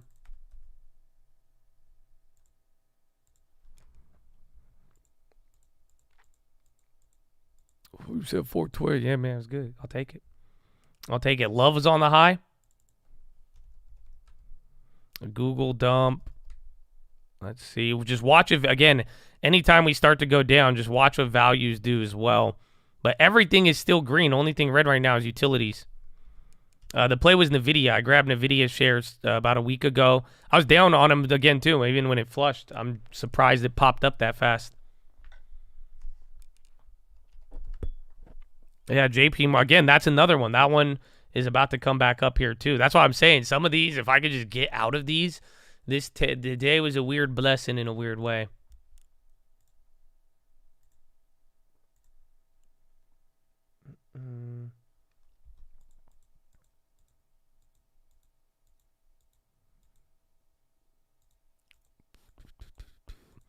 Basic things to know for someone who's new at trading.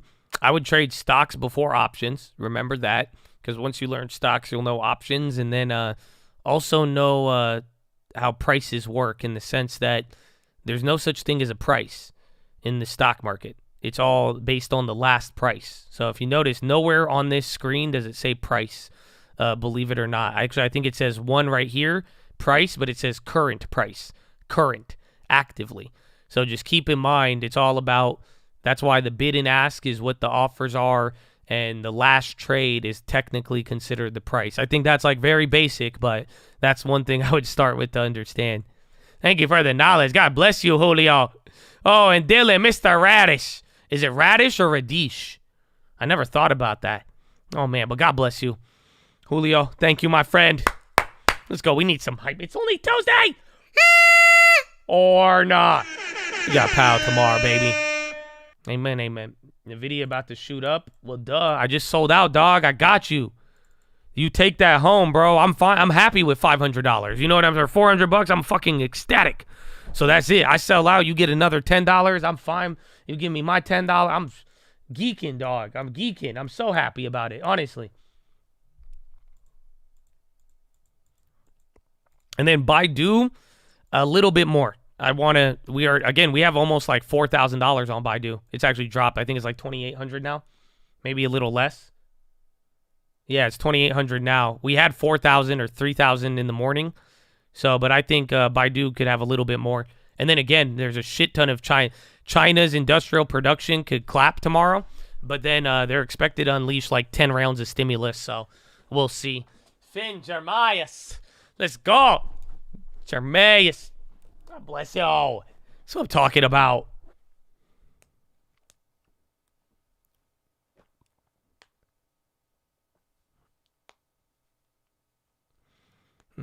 Tesla charging deals with GM and Ford have rivals scrambling to keep up.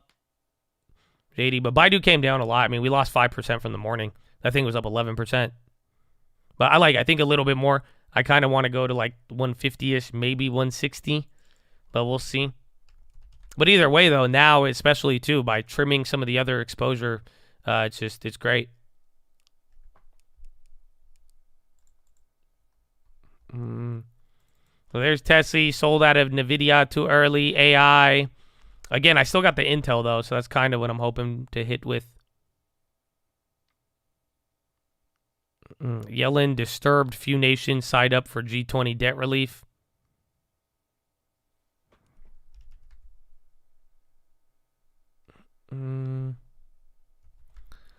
Square.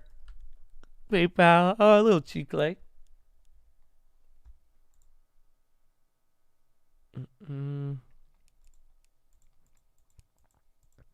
The level for SPY on the upside is these two right here. So it's 43, 58, 59 where we're getting support at. Then the next level is 43.88. If we don't get past 43.73, this will be a new created level. If that sets the high of the day. But really it's 4.3, it's like 4.389 or something like that, and then it's 4,400. Yeah, it's like 4.387, 4.388, and then that's it, 4,400 after that. Yellen says China not coming to the table on Zambia debt relief.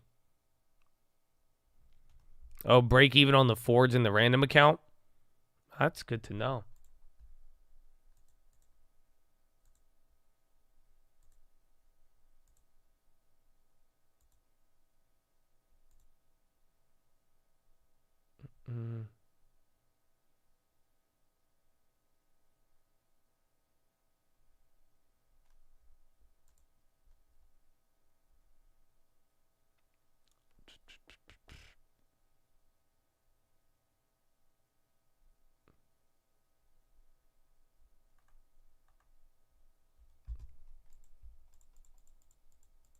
PPI coming hot. Yeah, PPI will have an effect. It could move some things negatively. It'd have to come in really hot, but the idea should be PPI should just follow up. It should be the follow through on whatever we had today.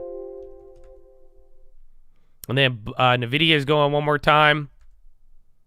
Micron's even up there again. Even Intel, Pfizer.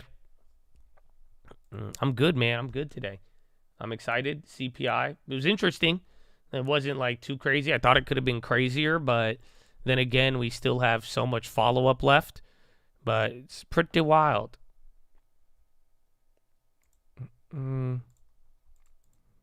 RKLB, big pop it open. Yeah, 405 is big on NVIDIA.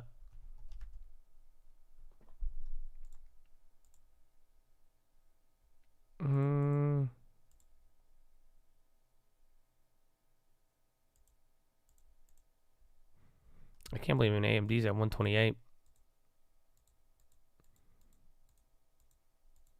The Boeing news was just order numbers in terms of their jets. That was a while ago. I don't even think they reacted too crazy. Yeah. And then where are the bonds at? 10 years. Actually, bonds are starting to climb. I was up on the bond play. Remember the double dip? I was up on that, but now that's starting to come down. So either, honestly, if bonds flush again, we'll see how the market looks. Otherwise, if bonds hit the low and then bounce off of it, maybe we're done with that. And then equities start to do their thing with 20 minutes till power hour. FSR, mega candle. Yeah, Fisker's up 3.5 right now. RKLB AI still on the high. SPY 0.58, Dow 0.38, and I don't know where the Nasdaq's at.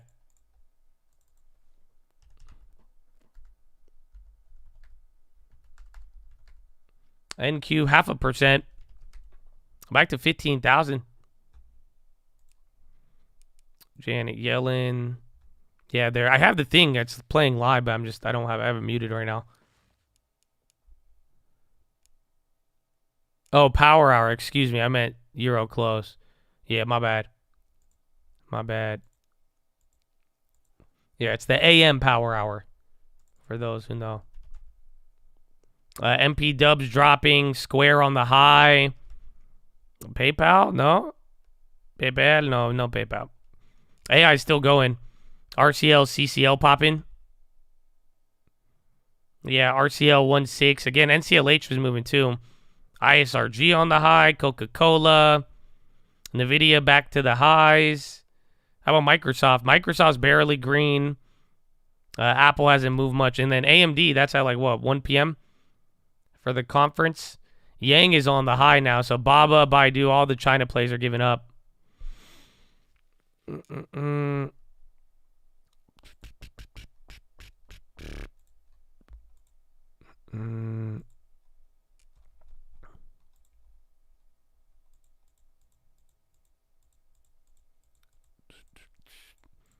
It's power hour when you get your push-ups in, baby.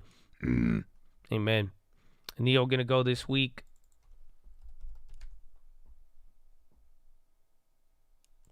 Intel came down. I was hoping I was like, sell NVIDIA, then let Intel go, but no. They said, let NVIDIA go and then sell Intel. I said, oh.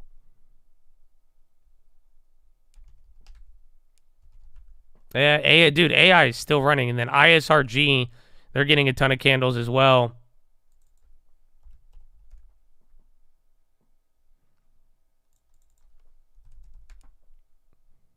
AI looks, it's the AMD event. I think that's going to get people really excited about it. And then you're off the heels of the CRM event, but then that one wasn't too crazy. Yeah, NVIDIA 405. I got y'all. Whoa, AI, dude. IBM's running.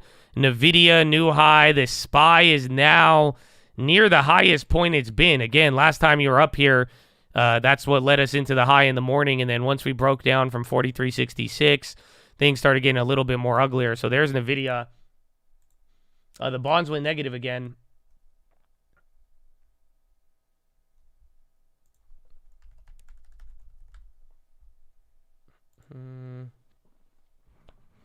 NVIDIA 405. Need that cheek lay. Yeah, bonds. Let's see. I want to see if the bonds are either going to flush or bounce off of it, and then we'll see if there's any relationship with the market. There it is, Psycho. You still got to get above 43.87. Like 43.87, 43.88, and then we'll be good. It's like 43.84 to 43.86 realistically, because those are the April 21st and April 22nd highs and lows.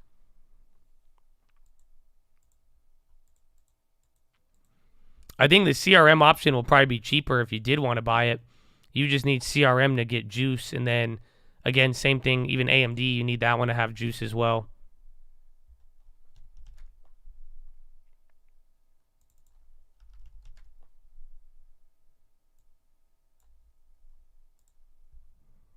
Overstock picking up.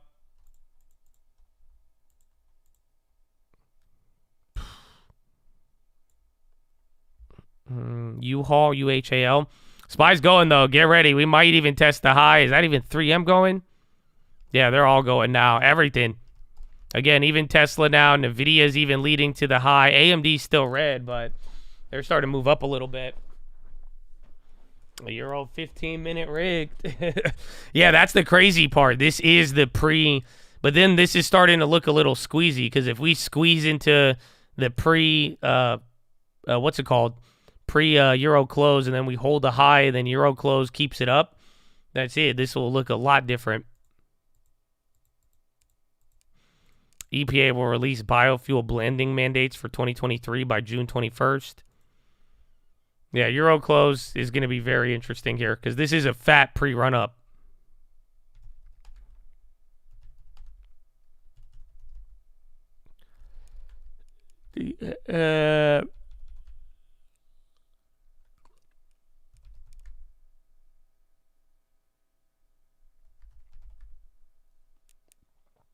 Bulls pass the torch.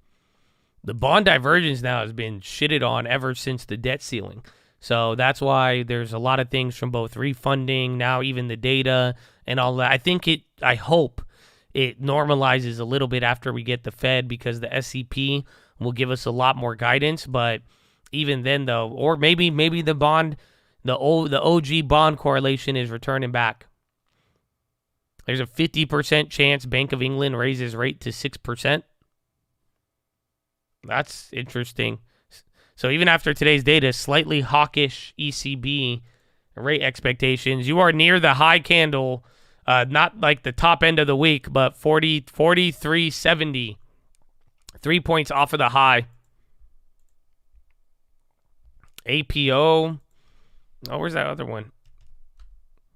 Yeah, Bank of England rate hikes are coming in.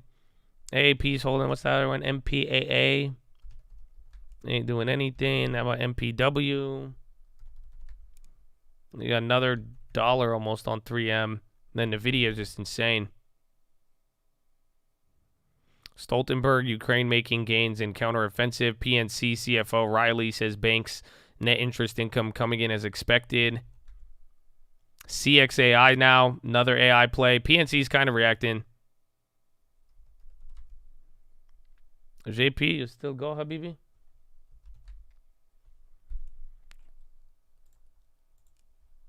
Is JP Morgan.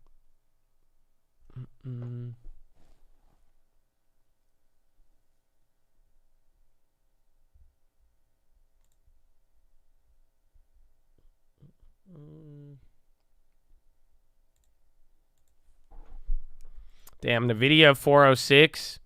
And the utilities are the only thing red right now. And then materials, energy, industrials are the biggest gainers.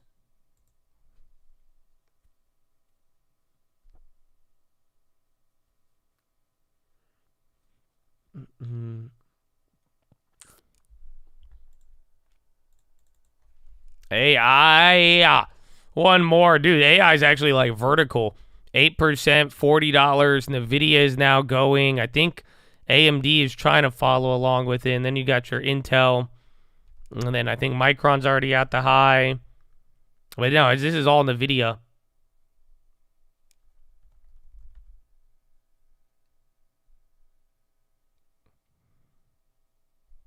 Microsoft is still low, yeah.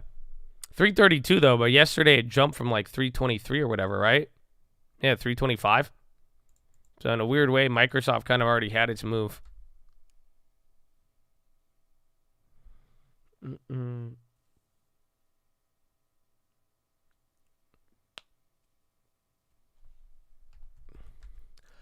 Pump it. I think we might have to pump it up at 4,400, bro. This is a straight shot. It's getting there. Damn. Another NVIDIA. But, like, for real, that's it. So, we could keep pumping it up. You hit your high within, 10 minutes of the morning. You're going up a little bit here, and then we move. It's wild. Sleep. I think I need a carbo. I'm ahead. I forgot. Woke up an hour early today. I forgot we started early. It's crazy.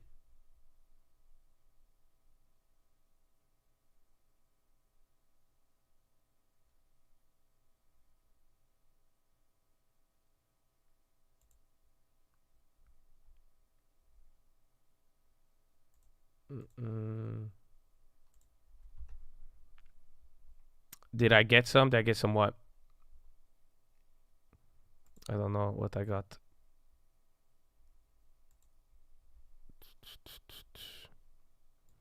That's your third play that after you sell it goes crazy. It's for you. That's what y'all don't. I'm telling you. It's for. So like the video. Like the video, bro. Like the video. Show some love. And then look at it, Chad. Shout out to Trevor. What we were talking about with the CPI, he actually has some data for us. He was saying how, like we were talking about, they have A cities that publish monthly, but the B and C cities publish every other month. So A cities are those with over 2.5 million population. B and C is those under it. So all the big cities get published, and then the smaller cities, they get published every other month. So we got Philadelphia this month even, and then Boston last month odd, San Fran this month even, and then Riverside last month odd. So you see an index area like A cities, B cities. So just telling you odd months, monthly or not, but very cool. But like I'm saying, that's what I learned here today after I got to read it a little bit more.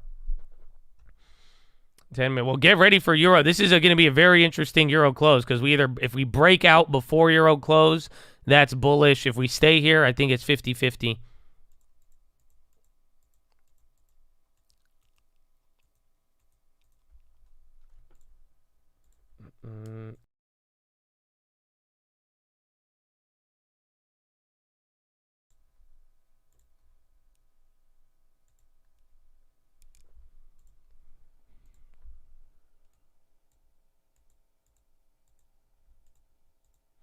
$50-50.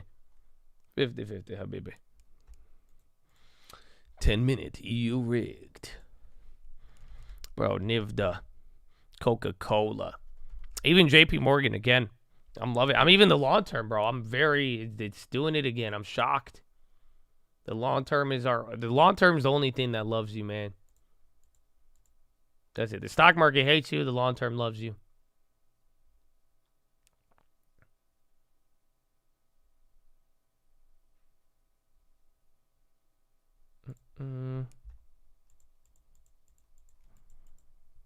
Sold the NVIDIA flips. It was good. Again, that play, the NVIDIA one, it was kind of shitty because we were down on it for a little bit, but now you got that's it.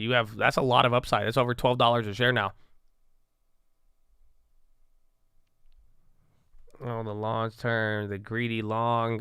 You probably right here for the greedy long, actually, if you really do want it. PayPal still pinned.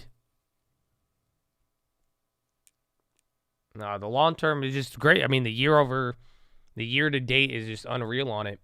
That's it. All of the gains, whether you missed out on anything, if you just had anything holding, even the shitty plays should have gotten something. But I'm excited for. I'm glad. Now we just stack the divvies, bro. Redfin. Over stockage. Oh, MPAA is moving a little bit. And NVIDIA, it was good.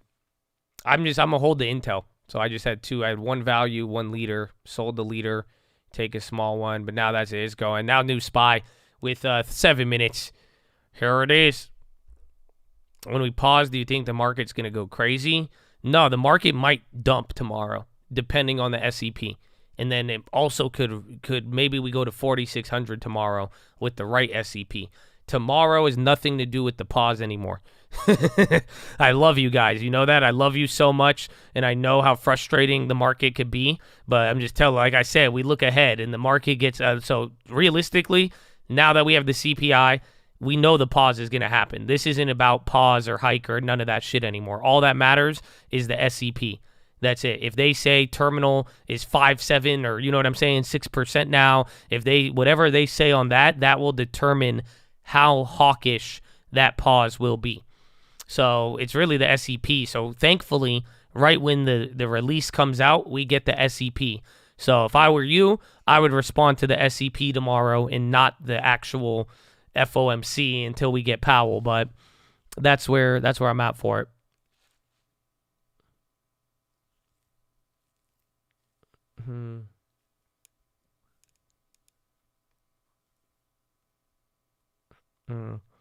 Better to drop 7K in dividends or 7K in Tesla long term. I need help.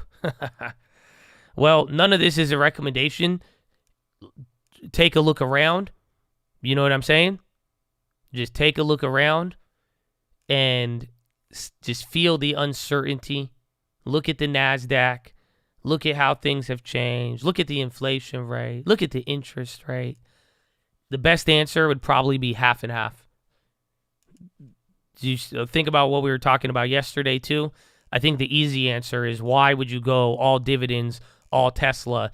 At this point, a little bit of everything is maybe 60-40. Pick which one you like more. But the idea is, don't over leverage, have exposure, and realistically, a safe, balanced exposure is probably going to be the winner there.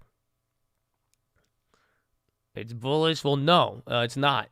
It is. The market is bullish. There's wind, but what I'm saying, though, is balance. Because right now, it's simple. Tesla will either go to $300 and you benefit off of that, and then your dividend plays stay the same or they go down. Or if Tesla starts coming down and all of these all these growth names come down, AI bubble starts to come down, people worry about Powell, all those cyclical value names are going to start running back up. So it just, in this uncertainty, you want a little bit of both. But that's what I think is the best answer. Otherwise, I would be chilling, getting my money on Bill and call it a day. But I already have exposure. That's the difference.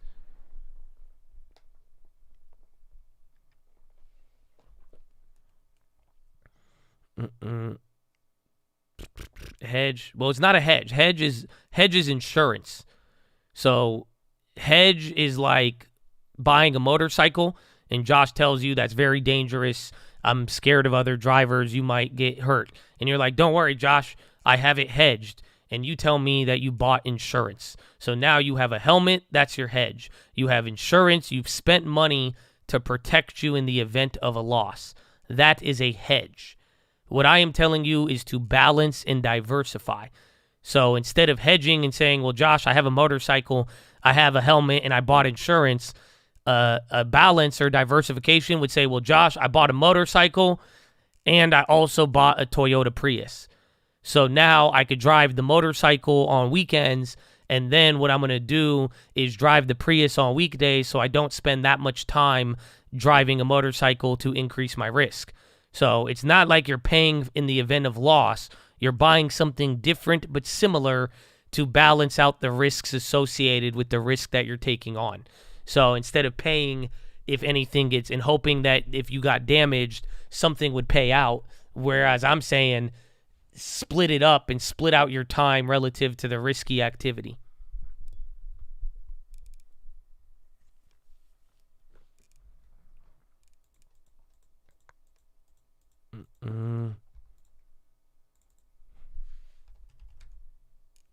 Shout out to shares. We love the shares.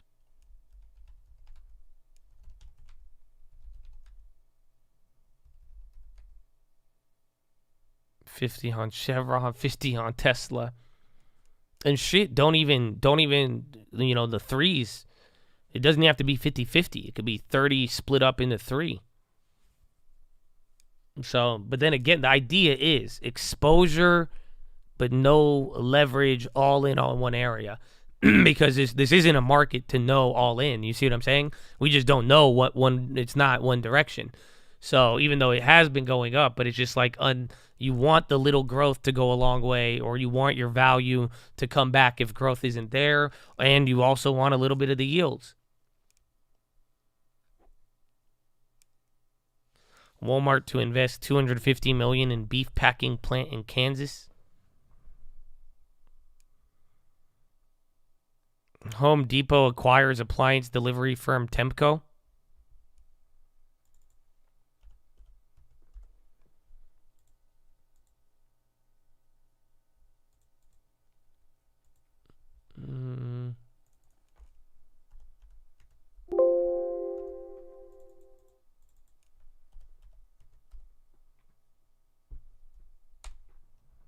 AI is going nuts.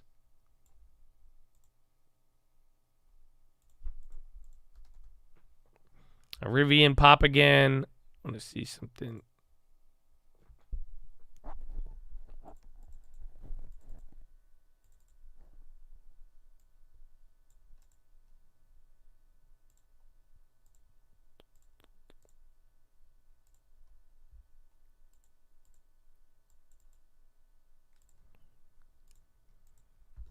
Let's see.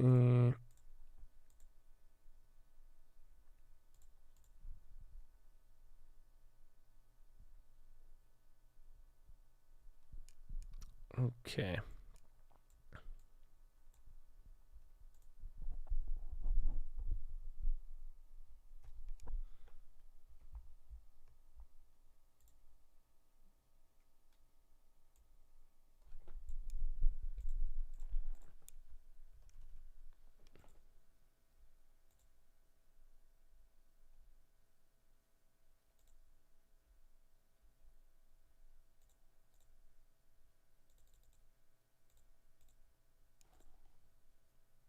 Euro close.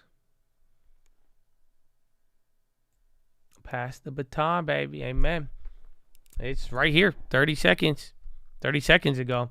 I did make another play. This one, I did another option play because this one's further out. I have an idea. I have a Chad play, actually.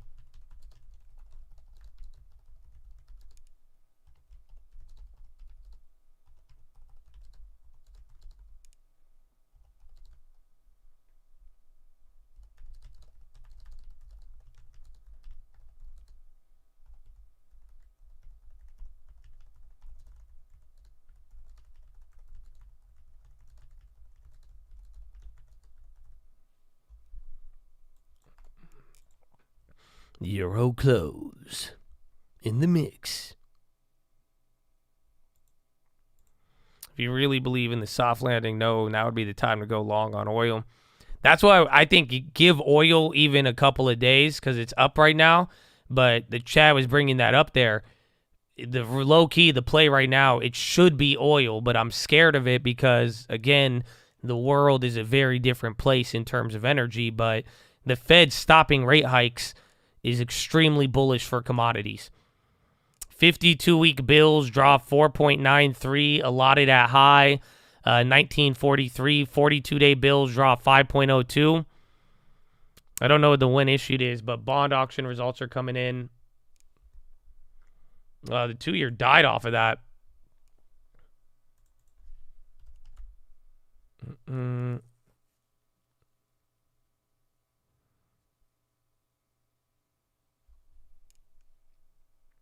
Teradyne?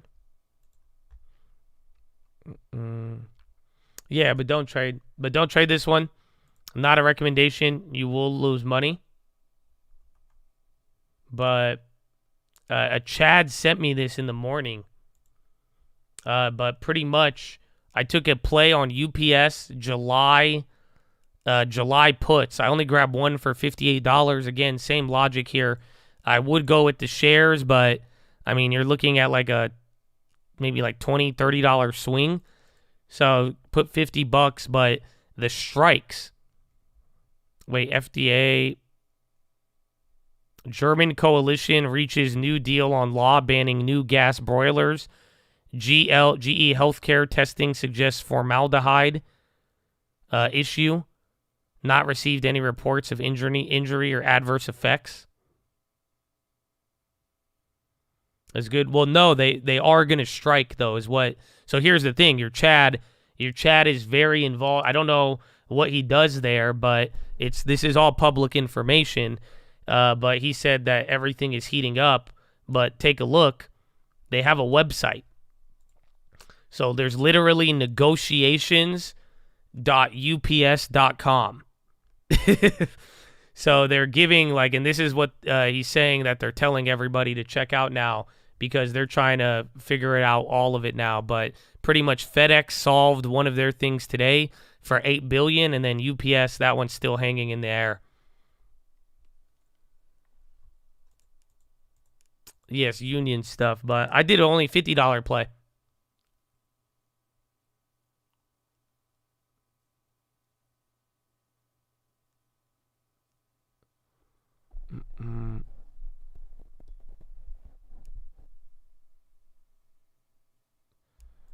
AI is insane. AI again. Which dates? I don't know. I think the strikes will be they're not going to actually strike, but there's going to be a lot of talks about it and I think you have to like July 31st is the deadline. So that plays only middle of July, but I'm thinking before then, just if we get reactions. And then if we lose really bad on the option with $50, I hope the shares are in a better range to play it.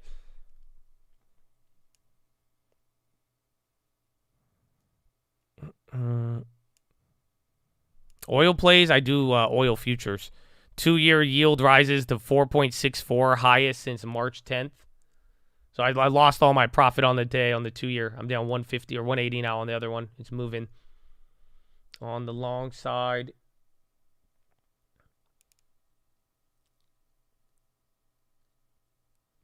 the video crypto dumping. AI still going. Again, bonds now from that short-term bond auction was not good.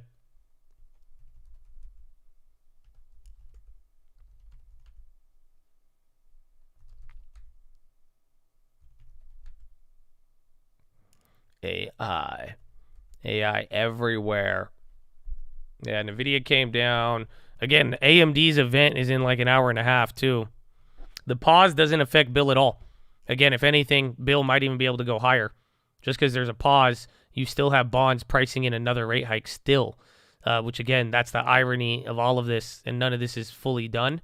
But, yeah, nothing. Bill is fine. I'm telling Bill, until the Fed cuts rates, that's it.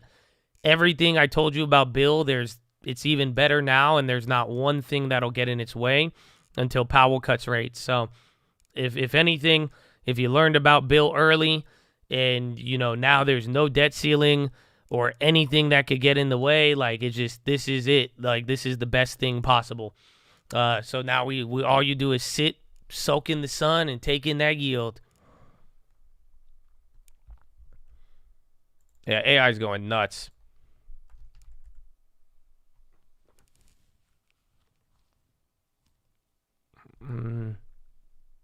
GitLab 200,000. Someone didn't you guys say there's another set of volume? Some other name was getting volume. Yeah, Overstock, it's looking slow, but it is moving up there. On MPAA, we're barely up on. I got Overstock at like 2080. So like pretty much right where it's at right now.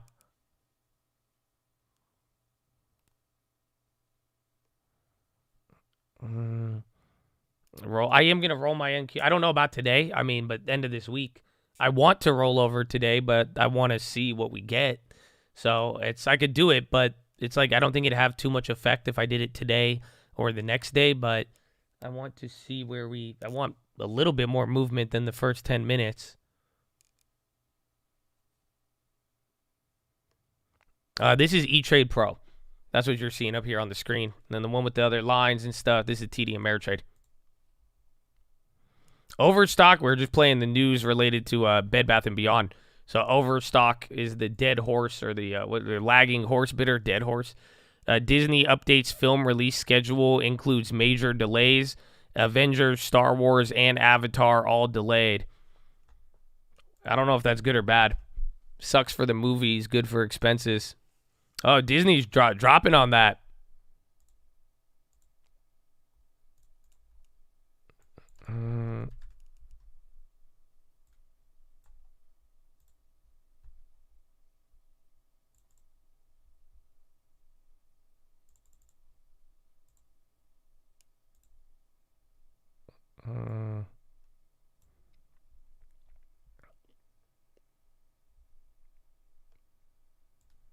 Is it? Yeah.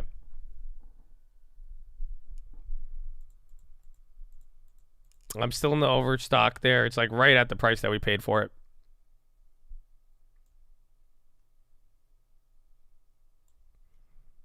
Writers Guild found the Marvel Disney shoots, started picket lines. Nigeria, Tinubu advised to sell state oil asset refiners. Look at the Habibi.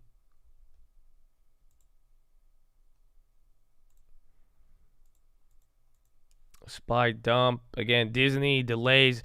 I don't know. Yellen says U.S. banking system still well capitalized. My question is, does it, what's it called?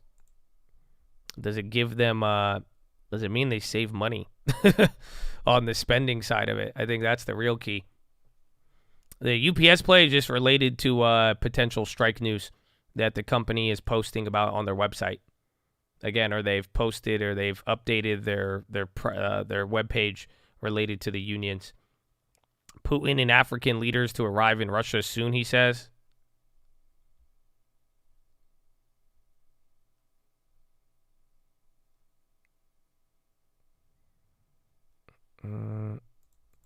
Oh, is it Euro close? Yeah, 10 minutes ago. And then Disney, couple candles. See where it goes from here. NASDAQ up. I'm surprised NASDAQ went up a little bit more, but again, people were feeling good. And you had China stimulus today. No, not in T-Mobile. I sold T-Mobile a while ago. That was even a day trade on that day. So there's Diz. Overstock, I'm like at 28. I'm my price target. I just want to see a reaction to the news or not. I'm even going to give it a day or two. But I think like 23.50 is the breakout level.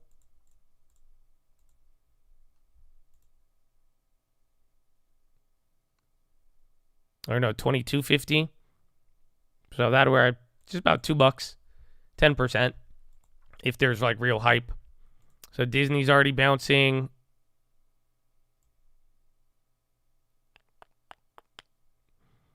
Gold is down. Well, the Fed is pausing, so no more rate hikes. You would think it would go up, but then you still got one more rate hike priced in. And then, like we were saying, some of the elements of the CPI today, it guarantees a slower tomorrow, but it doesn't necessarily, like, I don't know. I heard some people, everybody acknowledged what I acknowledged this morning, the analysts, but what they said was just like, it's moving in the right direction, but there's just no denying that all of the things it's core services and all those little factors have all increased, and it's just not coming down, or maybe the end of coming down at such a large pace may be over. We are considering withdrawal from the grain deal. Damn it. Actually, is it cheaper than where I bought it? No. That's it. I cucked myself. I should have been more patient. But there it is. That's the headline I told you about a couple weeks ago. Or literally last Thursday. But wheat is moving off of that. Even SPY's above VWAP. You've been selling off a little bit since Euro closed, but you're holding the higher end.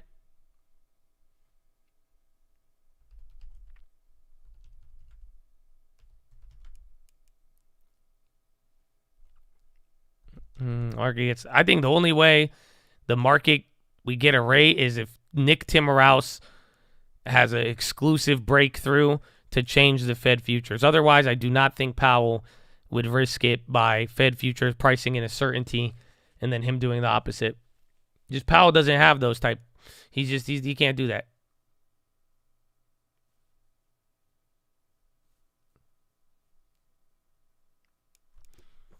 Can you cuck yourself or do you get cucked? I mean, I think that's the age-old question.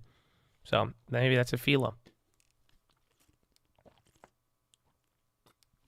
Yeah, Putin says Russia mulls quitting grain deal. BTI now? Oh, whoa, British American Tobacco. Whoa, somebody's selling 7 million shares. Holder starts sale of shares in British American Tobacco. So giant block sale, one of the big shareholders. So 7 million shares is like what? That's $21 million at a discount. But yeah, BTI is getting clapped on that.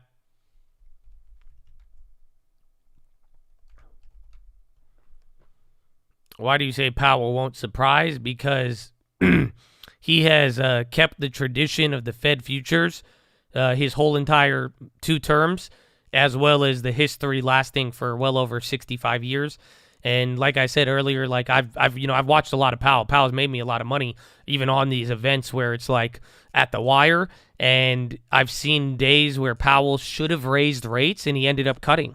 I've seen Powell, even though he's a very smart man, and I do think he knows a little bit more than not, it's just still he's very confined to those Fed futures, and I just don't think he will. I don't think he'll verge from it, because I've seen another moment where he was way closer to doing it and he didn't, and it was all because of the Fed futures. So, and then even last year we saw immediate pivot because of the Fed futures. We went in from spending all month talking about 50 basis points, and then the day before, boom, Fed future said 75. My guy, we did 75.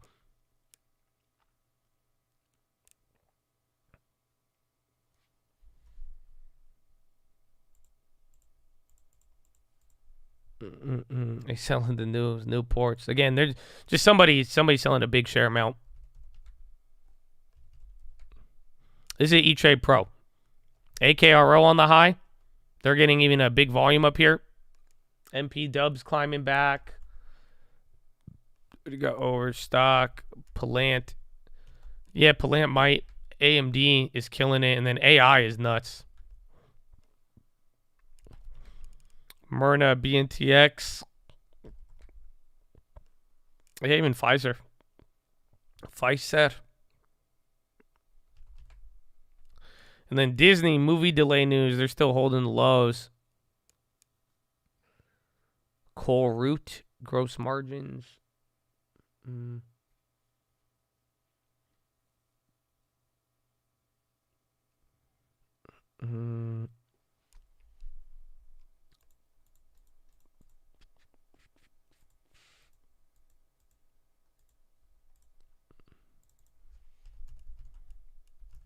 Tesla running up. All AI plays because of Oracle. I forgot Oracle did, and then Oracle sold off. And then NVIDIA. Damn, Oracle's only up 1% now after 5. That's just like Marvel, kind of. I think Marvel had a little bit more activity. A good defensive stock. What are we talking about? Like boom, boom, boom, boom, boom defensive, or like Coca-Cola? Coca-Cola is a great defensive stock. So is Hershey's. Again, stuff that you actively know and use every day, and aren't really as dependent upon, other, they go with the economy, they go with certain trends, and their trends don't fluctuate as much as growth, and it's just guaranteed amount of money they're going to make. That's why they're called defensives. Disney is coming back. Oh, Oracle. I forgot about Oracle.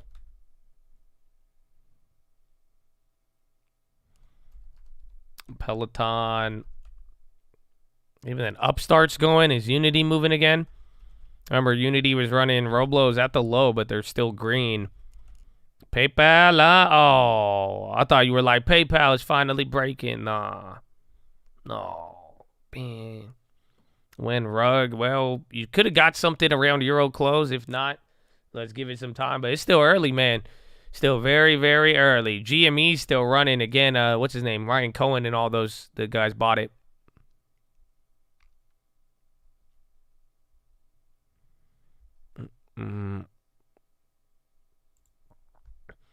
You got a date this weekend? Can I borrow your white pimp jacket? You want me to tell you something? It's kind of awkward. I hope you don't judge me for it. But it's 2023, so if you judge me for it, they'll ban you on social media. That jacket's not mine. It was my girlfriend's. Yeah. So this could be, yeah. But that's it. So straight up, I wore my girlfriend's jacket for the video. Yeah.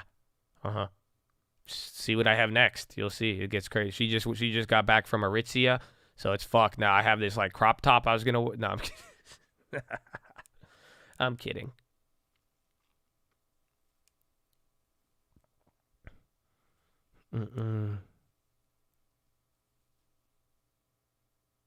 Yo, at the beach, someone just asked me, is that trading fraternity? I said, hell yeah, it is. Tell them what's up. Tell them to get on here, bro. You better tell them to be on the 11 at 11 today. What's up?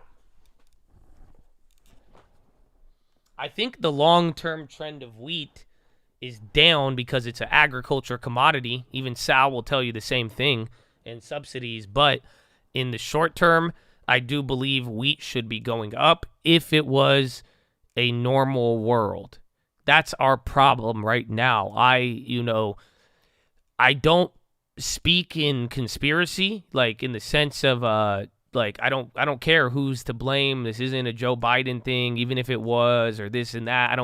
I firmly do not trust commodities anymore. And I think the world has been manipulated, and it's like you guys are like, don't trust this. I just don't trust the price of it. And all I'm saying is that in a different world, yeah, oil all again, especially even if we get a pause. You should see all of these things going up with it, but there's just too many external factors. So, like I told you, even last week, wheat has a catalyst. It's pending on news. You're getting updates on it. It's there, but it's not easy right now. You're going to have to deal with a lot of the other factors there in terms of pricing, grain deals, oil deals, energy deal. Like, do you see what I'm saying? If you removed all of the deals, then yeah, but unfortunately you can't. That's not reality. The reality is these deals happened. It actually occurred. That was the change. So whether I like the external factors or not, they have been altered. So we have to respond to it. I cannot change the reality of it, but all I'm trying to speak on is that the reality is commodities should be a lot higher, but you can make your plays on it, but just know there's external factors that are altering everything right now. That is my full belief, and I will die on that hill because I really do believe it at this point. Especially, give me another week, and I could really confirm. Give me another month, and I'll confirm that. Because again, if they do pause in the rates and all of that, you know what I'm saying? And oil and commodities are still doing that. That's insane.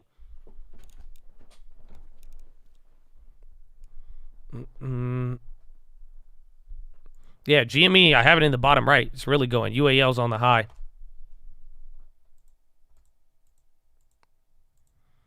Suspicious device found outside Miami federal courthouse where Trump is set to appear. Damn, son.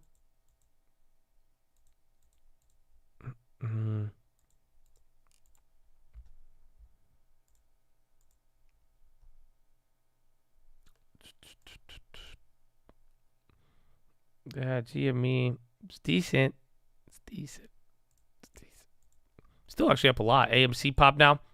But remember, they're popping just because what's his name bought the shares. I don't think they had any like news catalyst. Nvidia, maybe 410.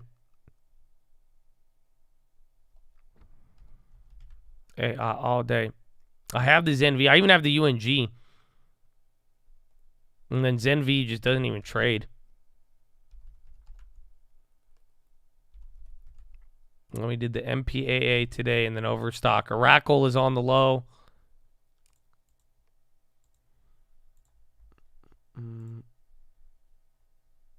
Oh, shit. What do you mean? That's not a suspicious device. That's a fucking Vizio.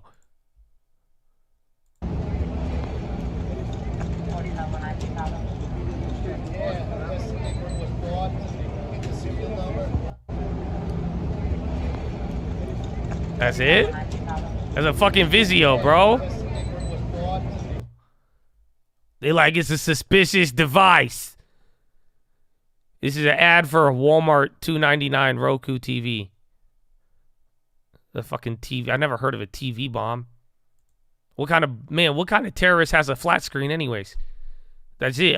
Listen, I never met a terrorist to begin with, but I'm just saying, I don't think they have flat screens. I don't think they're like, yo, Habibi, how should we get Donald? What should we do, Habibi? I have an idea. $4.99 from Walmart, Vizio, 57-inch. Yallah.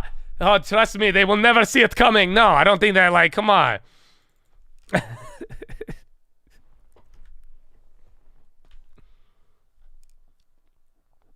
Tesla. Oh, man. There it is.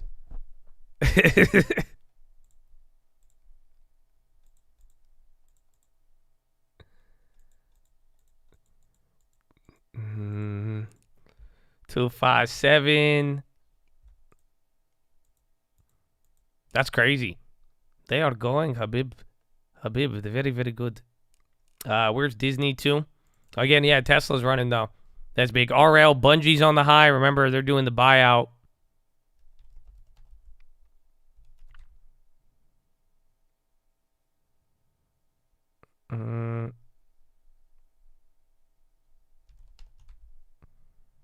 Right, this is 2012. FDX is on the high. It's funny, FDX is going up. UPS is still down. Meta. CLDX is running. Meta's meh. It's meh-ta. Apple. Some of the big dogs aren't moving as much, but now that you have NVIDIA back up and then some of those chips, it'll be good.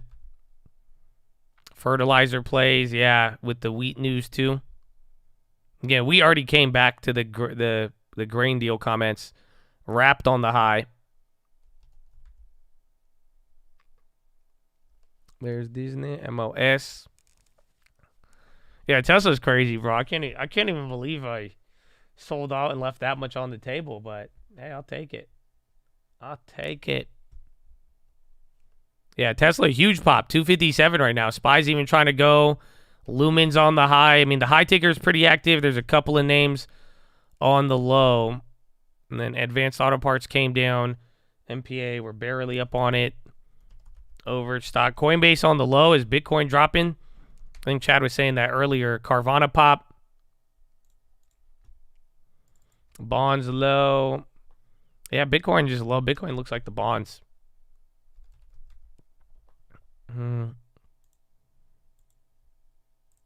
Coinbase.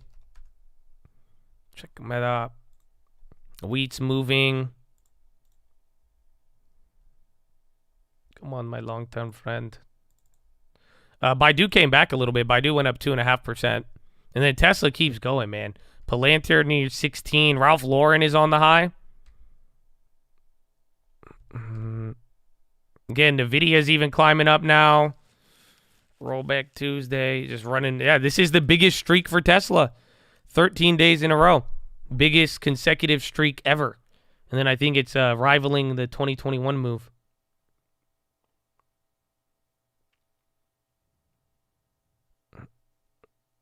President Biden had traveled to New York on June 29th.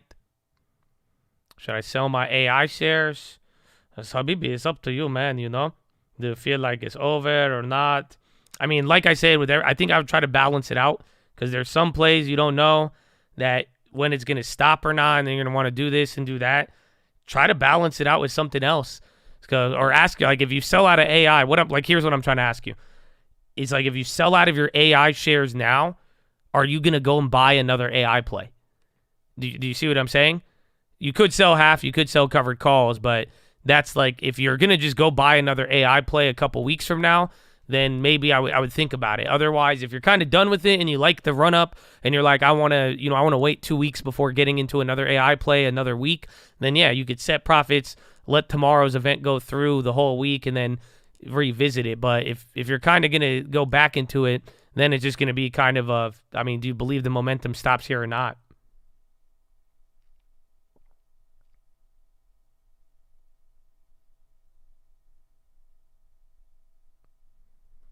Pop.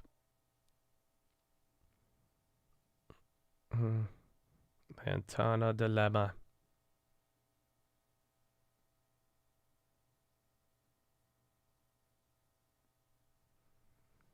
In an hour, yeah, that's the AMD event. Tesla's 755 calls got hit. NVIDIA coming down. SPY 2.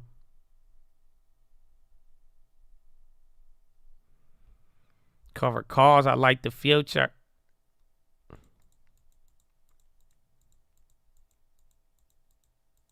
Mara. Coins dropping too. And SPY just got a couple of candles. High-low ticker flipped. So there's still a couple here, but that was 5 minutes ago. But the 30-second, 1 minute velocity of downside's picking up.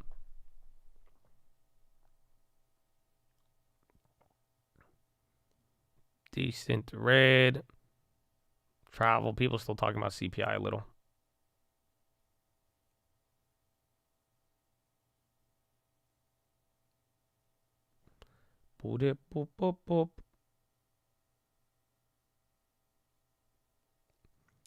Dude, PayPal, man. He did 65 for a little bit. At least Baidu's back up. I'm happy with that.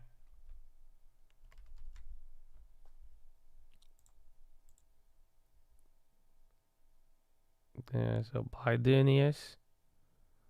45. I thought it was going to hit 147, 148.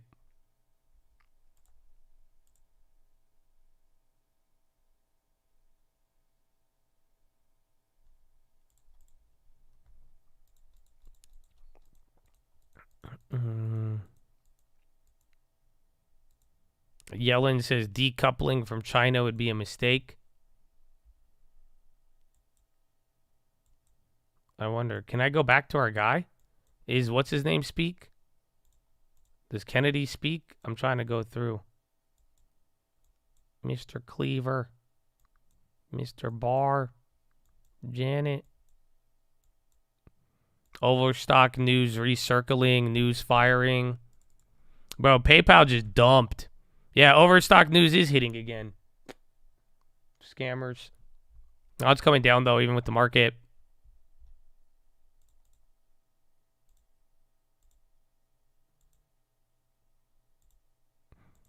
Everything. Well, you're right back to where we were in the morning. So, again, just keep in mind, it's been like this all week.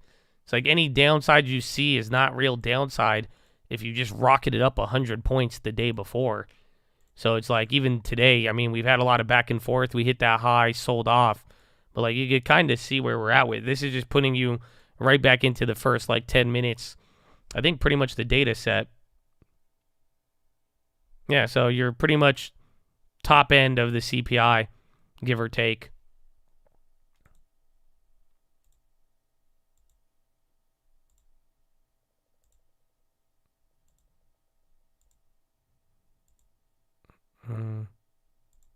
Snap.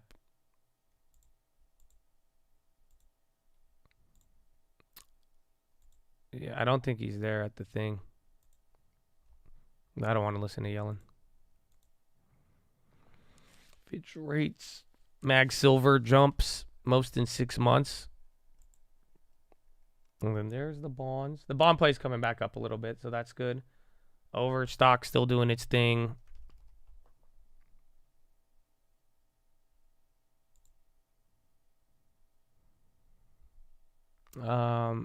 Yeah. Oh, that's an update actually. So I think this one's from Benzinga, but they said Overstock deal for some assets of Bed and BF include intellectual property, business data, and right to mobile applications. They said they entered into a purchase agreement with Bed Bath & Beyond to acquire certain assets.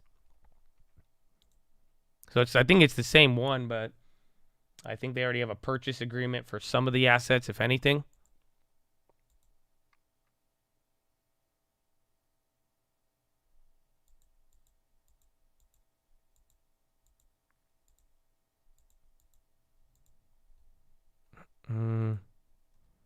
Yeah, they're pretty much spending $20 million for an email list. Yeah, give or take. Yeah. That's probably the thing of the most value that they probably still have.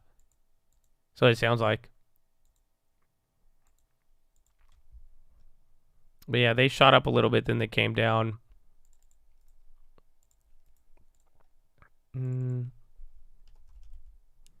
Okta 818.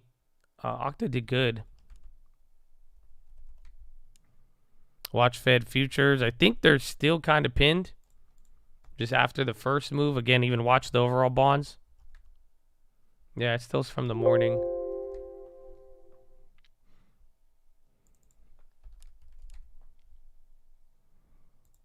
$43.60.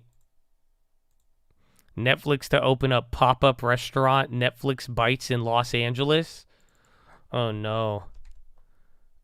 CIA warned Ukraine not to attack Nord Stream, officials say. Western allies suspected Ukrainian plot before attack on pipelines. CIA debated Ukraine's capability to execute Nord Stream attack.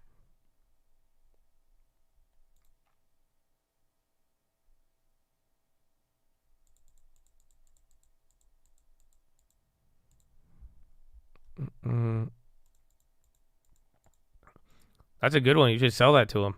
Netflix should open up an ice cream stand and call it Netflix and Chill.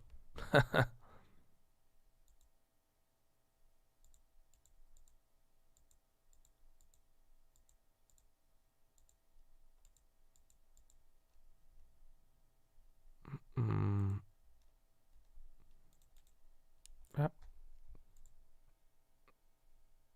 And we still blamed it on Russia. I mean, that's The war headlines. I just keep watching wheat. We'll see if that keeps playing out. That was already an interesting dynamic, to say the least.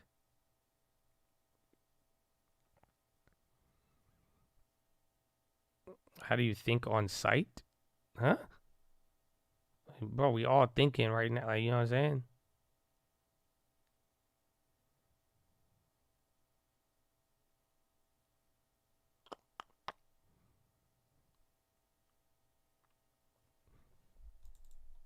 The brain.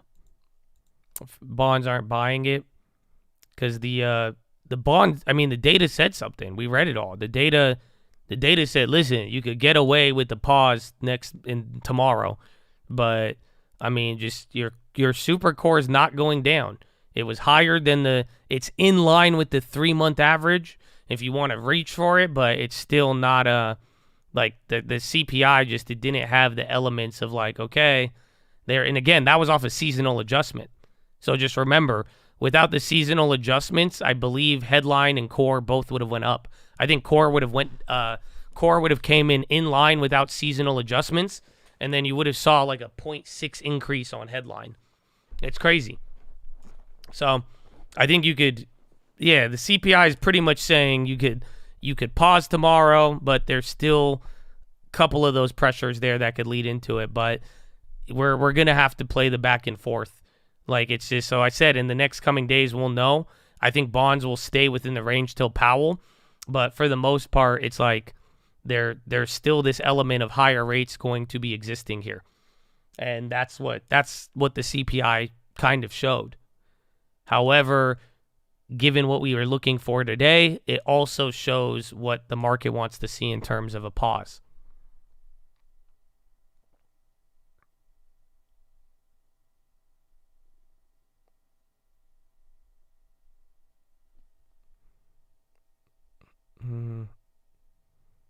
Core shows shelter, used cars, trucks, vehicle, apparel, and personal care.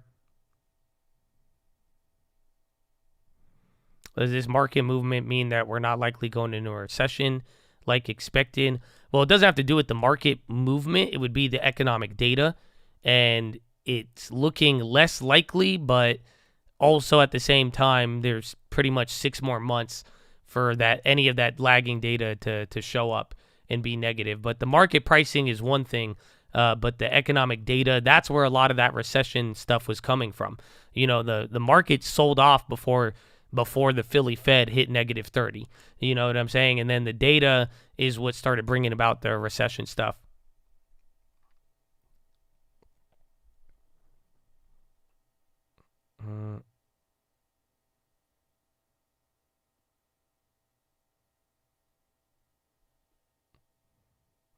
Origin.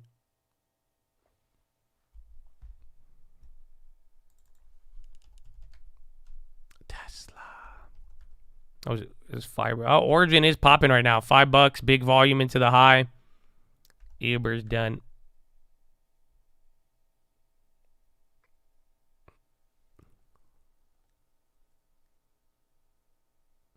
Sounds like we bottom. The market is deceptive. So that's just the thing right now. The uncertainty is high. And I think you get both sides of everything at this point. Be aware. Don't get left behind if it goes crazy. But at the same time, I'm excited in the sense that, like I said, we should have been a lot lower. I would have thought I would have lost a lot more by now. But I'm also, too, in the sense where, you know, if you tell me that was a bottom of the next generational rally, I think you're smoking great weed. But at the same time, though, I could totally be wrong, and I'm heavily positioned regardless. So no leverage, but again, that's what 15, 16 years will do more. I think, I don't know, fuck it. But that's kind of the way I'm looking at it. But I do agree with the deceptiveness, and that's why I'm saying I just think it's not going to be as much making the mind as much as it is have a plan that will withstand no matter what. And just, we've seen the market play this back and forth, but this is different than last year. That's the thing I could tell you for sure.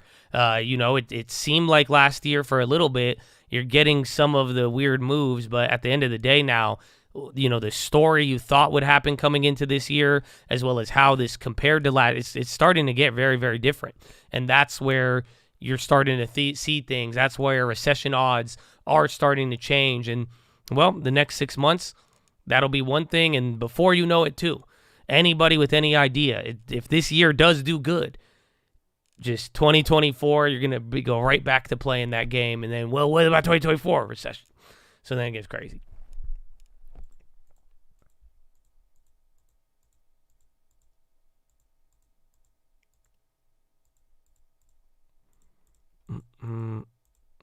Wheat sheds are prepared for destruction.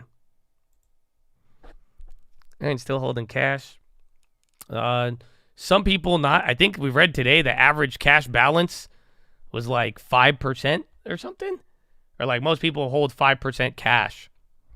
But I still think there's a lot of money on the sidelines, but they're in money market funds or bonds at this point.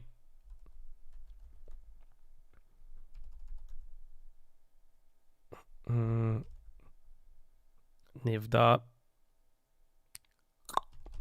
NIVDA is coming up.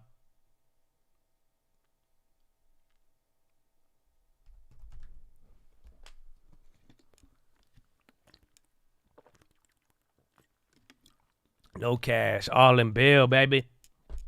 Bill's been great. That's the beauty of it.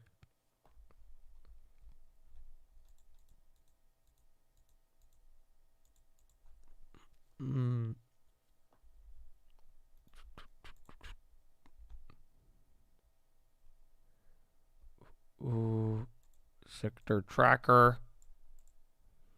Yeah, utilities, the only one down. Tech was down a lot more earlier. We're chilling now. Tesla again. Ay, 257.80.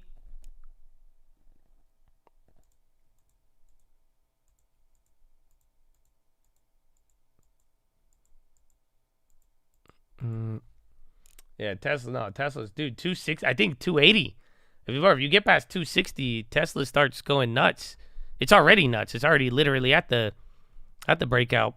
Overstock's going up a little bit. I think even MPA, no, they came down. EVgo, where's Broadcom? Tesla's ripping. Sentinel 1 on the high. ChargePoint, Ulta, and even Lucid. Yo, Lucid's rocketing up now. Yeah, Arc, honestly, I'm surprised Arc isn't up more. Like, it already had the lead up, but this is a pause.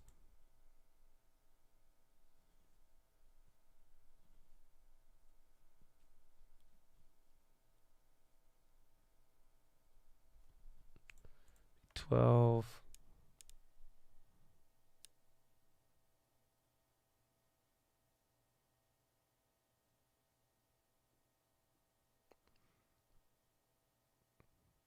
Vivian.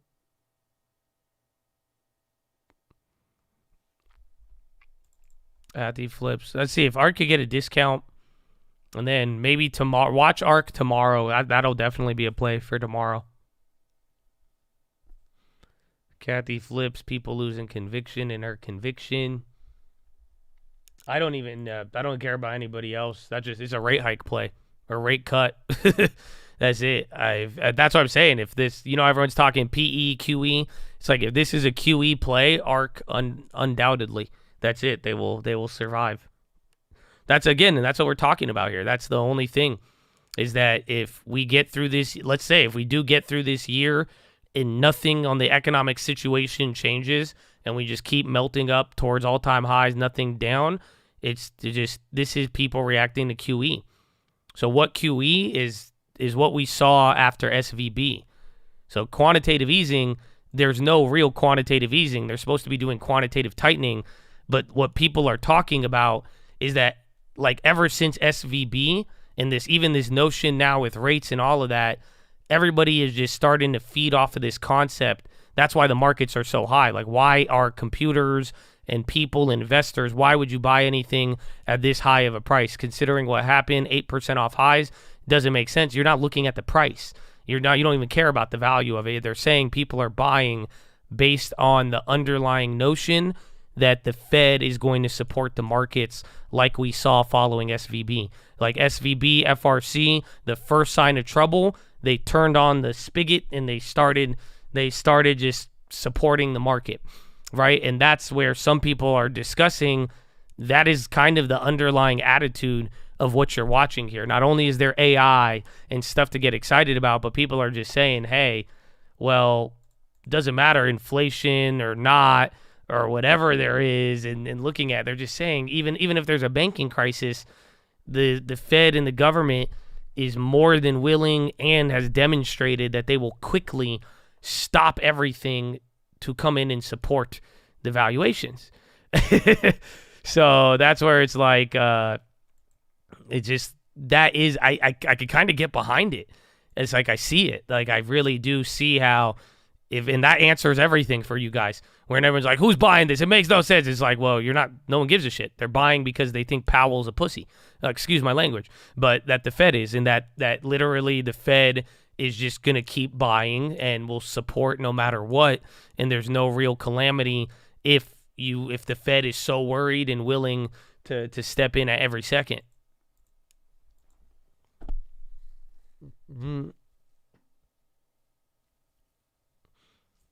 Will be the most classic rug pull if we faked everyone out and all became bullish. I agree. Well, that's what I'm saying. I'm saying, listen, don't fight the wind. Pay attention to the wind. Pay attention to everything. Like, there's reasons why just pay attention to it. But at the same time, I'm not believing the bullishness, but then I'm not denying that it's where it's going. So, like, I hope you get what I'm saying with all of this, where the wind, the trend, yeah, don't fight it, and you see it, but it's like at the same time though, to get as extremely bullish, like I've said, I'm very cautious. I'm very grateful I bought the dip, because if I didn't, I don't know how I would feel. But at the same time, right now, I'm very, very cautious with it. I'm not going to try to fight the wind, and like I'm saying, there's a lot of upside on that, but I'm not going to be the guy who, if it does come down, I'm not going to be like, oh, I didn't see that coming. No, it's like, I'm very, very skeptical. I don't trust anybody on this, but at the same time, that QE or this notion that this is all funny money and fake, and that's like, I could get behind that, and I've made my whole life off of that. You know what I'm saying? Like, that's the Fed right there. So it's getting interest in there, but don't kill your caution. You know what I'm saying? And know how the situation is developing, if it is material or not, but just don't kill the caution. And I would not be too bullish ever at this moment. But then again, there's ways you could reflect that. There's ways you could have that. You could be cautious and still have long. You know what I'm saying? But it's all how you're going to go about that. Oscar calling out Oscar. And then Tesla still going. Oscar's at the high.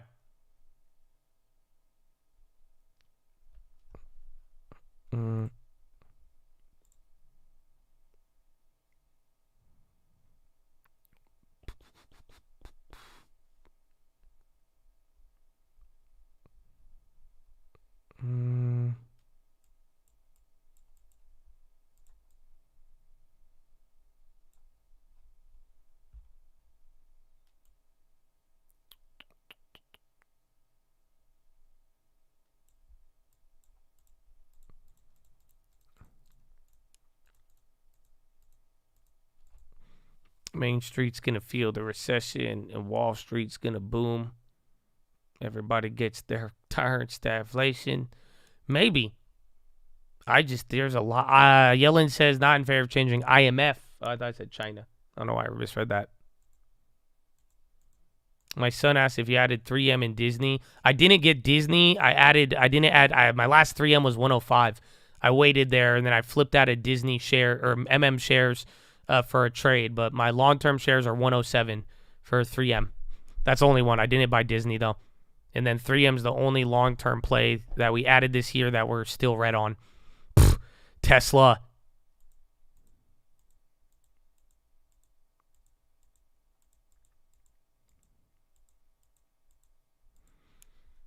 It's very good. And then MPW, I'm selling in the morning. So I hope, if you're asking that, hopefully you've been staying involved with it, and hopefully you're not deceived to the point where you think I would sell my long term. Otherwise, you've monitored everything I've done over the years. But the long term is staying. So that's like I'm saying. There's no point to even ask that question. And I know I don't want any confusion. But the shares that I'm trading, which I've gotten the puts on with the dividend, I will be selling out tomorrow morning. That is my plan. Maybe in the middle of the day, but if it's at a good price in the morning, I'm down. But the idea is sell out on ex-dividend. I have flexibility. It could be at the beginning of the day, middle of the day, end of the day. I don't know. Ideally, I would like the morning, but then again, I'm not tied into anything. And we have the puts too. So that's about it.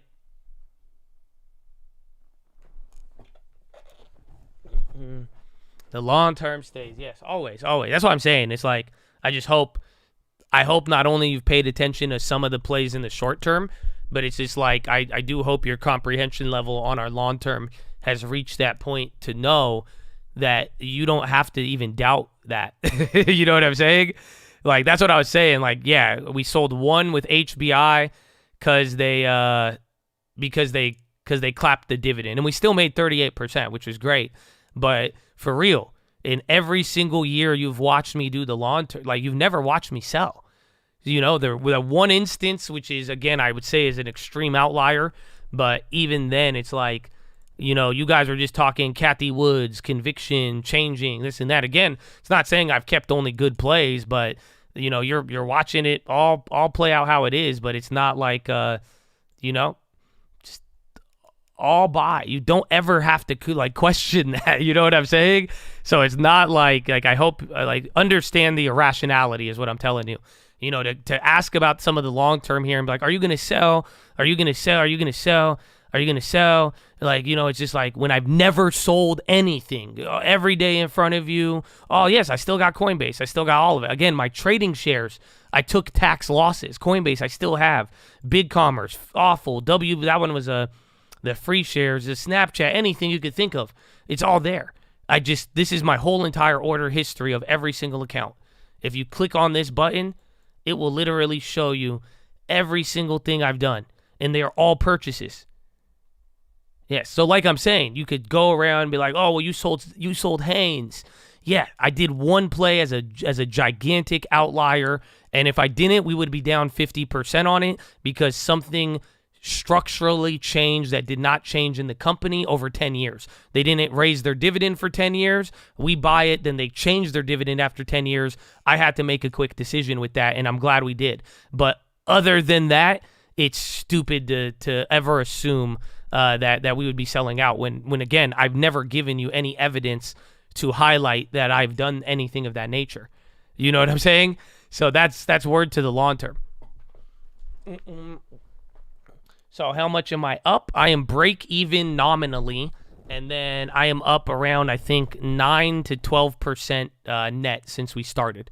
So very small, which is about like 4% a year, give or take, or maybe like 3% a year.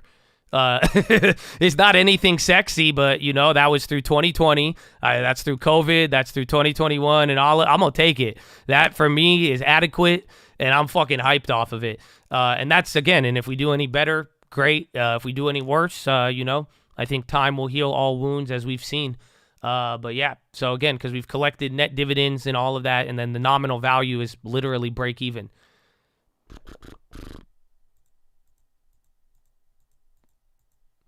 So y'all feel me? Most people lost. You came out on top. Well, I hope too that as this being a model portfolio, I hope everybody could say the same, and if you were able to eliminate some of the bad ones, or again, even if you copied this entirely, you wouldn't be excited and you wouldn't be sad. You would be adequate. That's all. And then you would be in the game, and you would still probably have future, or you would have a hope for the future because you'd be looking at it like, well, shit, the value of the account's up, the gain is is very adequate, and it's just, I don't know, you know what I'm saying? It's like, well, like there's a future with this is how it looks. You know what I'm saying? The small one, better rather than throwing 10 grand all on any of these years, it's growing, and it's not anything crazy, but it's just like little by little, and then it's just adequate, and that's what we were going for. And hopefully, if we get lucky, if we get one of those outsized years like 2021, it will do the work for us. And then if we get a downside year, our value and dividends are going to come home for us, and I damn well know they will, because they already did. So I'm excited with it. But welcome to adequate, dog. And no, it's not sounding resilient. It's adequate. That's all. That's all we ever got to shoot for. Adequate. I'm trying to just be good enough. And that right there will make you a fortune in throughout your history of life. You'll see. Go for adequate. You're going to end up wealthy. It's just, but don't take my word for it. That is Mr. Benjamin Graham.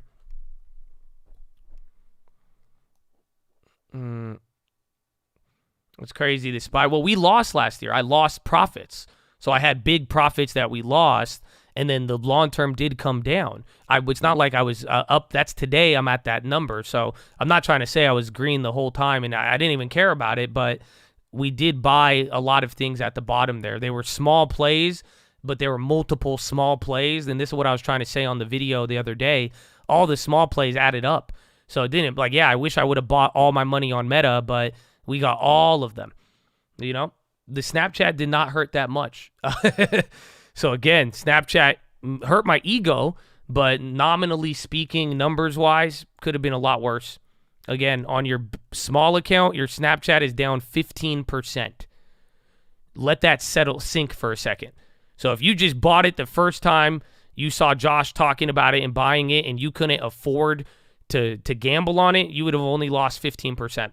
But you would have had no covered calls. On the big one, it'd say you were down 40%, $5,000. However, we realized $3,500 on the big account through covered calls, and we still own the equity. Your total loss is $2,400. What would that be? That would be roughly what? No, that wouldn't be 40. I don't know what 2,000. That'd be like 1%, 2% of the total portfolio. So, and then we could sell covered calls when it rips in another couple years, hopefully. So it hurt the gains off of the top. But again, in terms of like being, what hurt us was like Snap's the biggest dollar gain without the covered calls. Airbnb, that actually going heavy on Airbnb hurt us. Coinbase, and then DraftKings, and then AT&T and BigCommerce and Overstock. Any of the hype plays or growth plays that weren't there, those are the ones we paid for, and then dividends, value, and then good dip buys all came back up. I might add Snap in the future, but at this point, I'm cool with this. Ideally, what I would like is if Snapchat goes up, and then I could just sell covered calls, and then, who knows, maybe 5 years from now, maybe I'm about to get all my money back through covered calls on Snap, and then that way it was just kind of like, okay. Or Snap does really, really good again, and maybe they come out with an AI ghost. I don't know.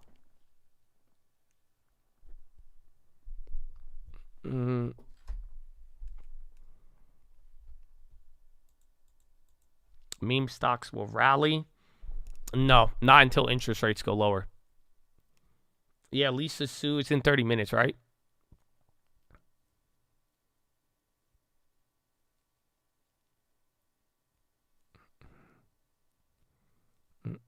And if you've been banned before, you don't have to act like you're new to the channel for us to you know what I'm saying? So I love y'all. It's cool, man. But you don't have to just chill. Just take the unban, relax, vibe with it. But you don't have to act like you're new to get on a good foot with me, Just keep it, you know what I'm saying? Just stay in the game, yeah, and that's it. And you'll be good, but you don't have to it's cool. I appreciate it though. I do appreciate it.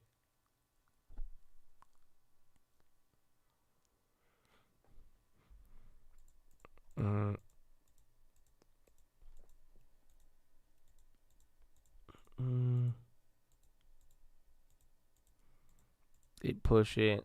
How do you invest in options? Well, I made a couple option trades if I think that trying to day trade the stock, if there's just too much dollar for dollar risk. and then the option's cheap enough. Otherwise, I've been doing a lot of shares and futures lately.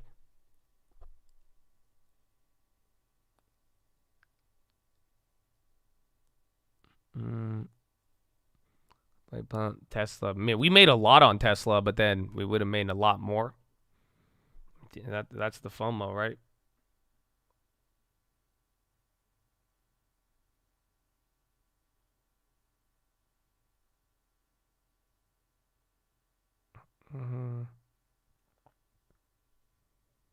Edit up 13.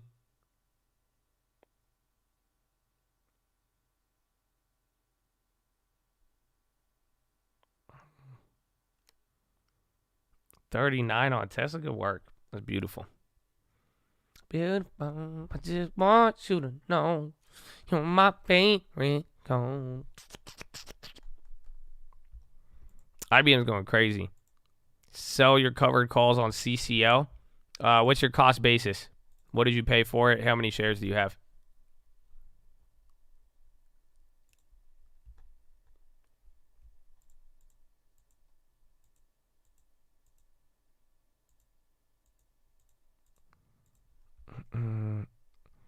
Legit, my second fail is Josh, and everyone here knew how much I love him. Amen. Amen. God bless you, bro. And let's keep fighting and just prepare to be going back and forth with the trading, but the long term is forever. Josh saying selling MPW tomorrow.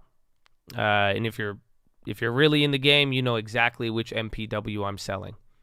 If not, then I mean, good luck, man. You know.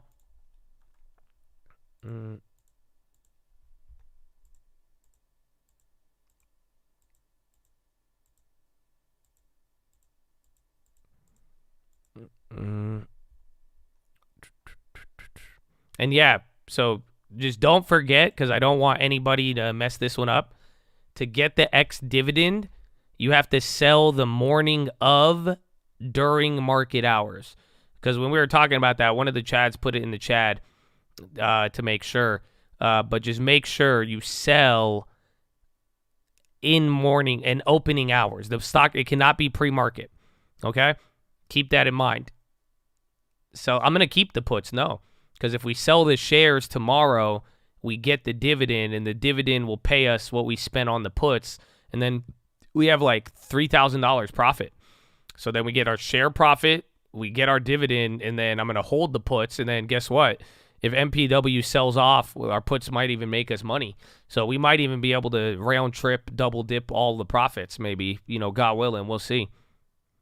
No, you don't need to hold through record date. If you sell on X dividend date, you will receive the dividend. On X dividend. You purchase before X dividend to receive the dividend. If you sell on X dividend during market hours, you will receive the dividend. You are entitled to it. What vehicles are good for lease hacking? Are you in Massachusetts? I'll find you one in a second. Let me get my guy. He said he has covered calls on CCL at 660.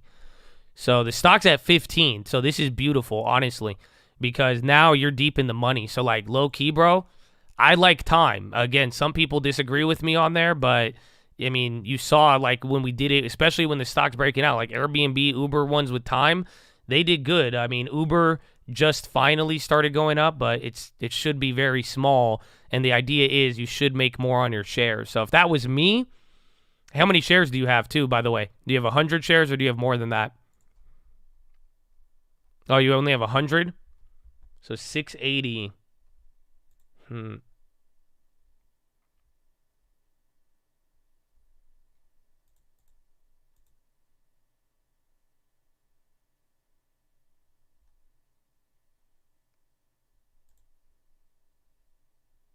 I don't know. I'm greedy. So like I don't know. I'm kind of even thinking January 25s, but I would probably do a June 22 $22 call, because you'd get like $145. You know what I'm saying? So that 100 shares, you spent $600. That's like 20% of it almost. Almost, give or take. But then you're guaranteeing a price of $22. So you could still make $700. You could still make 100% more on your shares, get 30% of your money back, and then just let it sit. Or you could try to do the shorter term ones and little at a time. Like you could probably get, if you do this 5 times, but then I don't even think you'll have enough time. That'd be another 300 days anyways. But I'd go somewhere along there. But you have it. You're in a good position to sell covered calls. One, shares are low. You bought them low. You're up on the gains. It's just like I would do covered calls. It's just you're in the perfect scenario and even sell it higher. So then that way you could guarantee higher value on your shares and then little by little just chip away at what you paid for it. AI round 2. And I love how the market's just like staying pinned up here.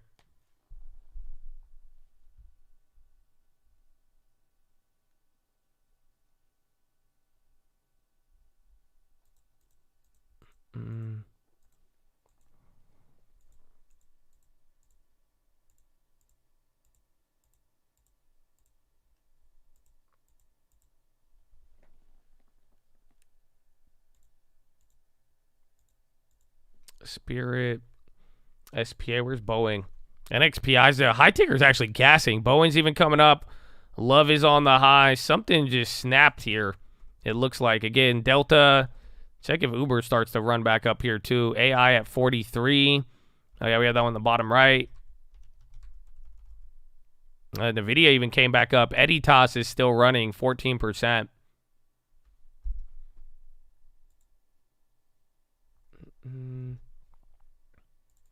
The MPAA, that one's starting to pick up.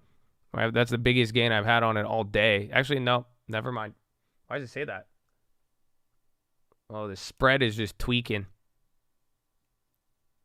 You don't want the... No, I do want the drip on that. I don't know. I was thinking about it. It's up to you, honestly. So that's something you got to consider. You could either take the cash on MPW because it's risky, or you could drip it. So last month, my drip was just messed up, but I would have dripped it. However, considering the risk with the play, it would make sense to just not drip the shares. So then that way, if you're genuinely worried about MPW, don't drip the shares. So then that way your dividend just pays you cash, and then now you're just recouping your initial investment. You see what I'm saying? But I could understand why somebody would not drip MPW. That would be fine. But I'm gonna keep mine on drip. I'm kind of, because I'm hoping if it does recover and it turns into something good, I would love to compound it.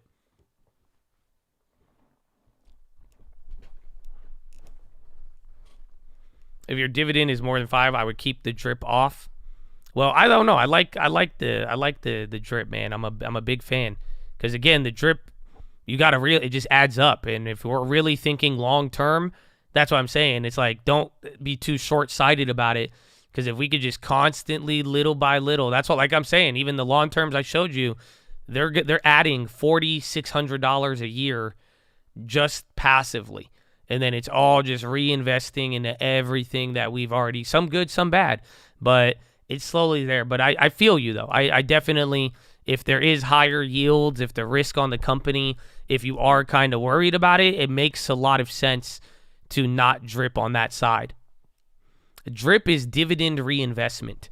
So drip, you could set it with your brokerage to automatically reinvest your dividend. So if the company pays you a dividend, you can make it where your brokerage automatically buys it for you. So like, this is Abivi. You see all these fractional shares? I never bought them. This was all my dividends. But instead of taking the dividend as cash into my account, it automatically went and bought shares of the stock for me. So as you see, if you look at here, 0.3, 0.3, 0.8, 1.1, 1.1, all of these are shares that instead of getting a dividend, I got another share in the company. So that every quarter, by doing that, by reinvesting your dividend, it helps increase your value of the stock as well as increase the amount of dividend you receive.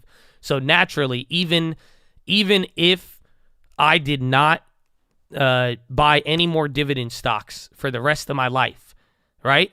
But I kept on my drip, my dividend income would increase.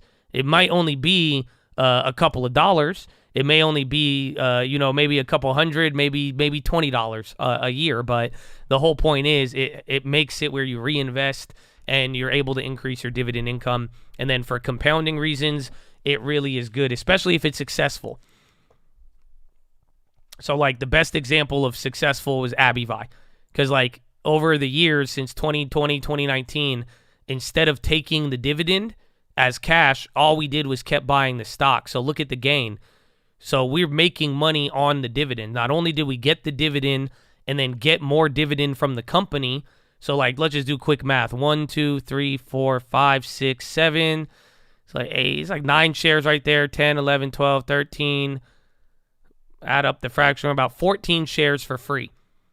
So that means every quarter I'm getting an extra $14 a month, a little bit more. Or a quarter, which is great. My dividend income went up. But now take a look. The equity value on all of these has gone up too, except for the last year after that drop. You're getting some movement. Hey, dude. AI 4370.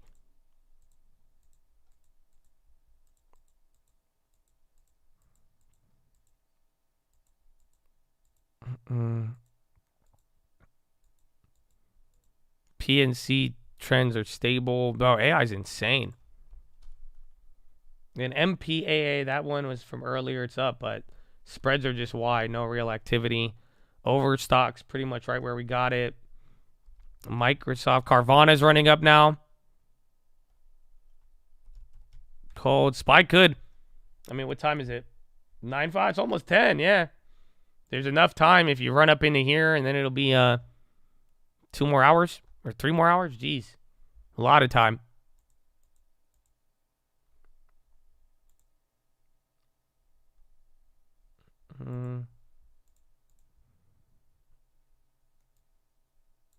Appel. They're moving up a little bit. AI is 70 short. That's crazy, dude. That thing's running big. I think even CXAI and a couple of the other ones started going. Sound running yesterday.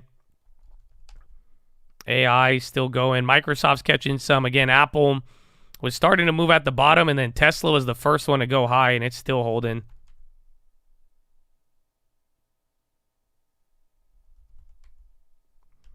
Philip Morris on the high. And then BTI dropped earlier. Don't let me down, Lisa.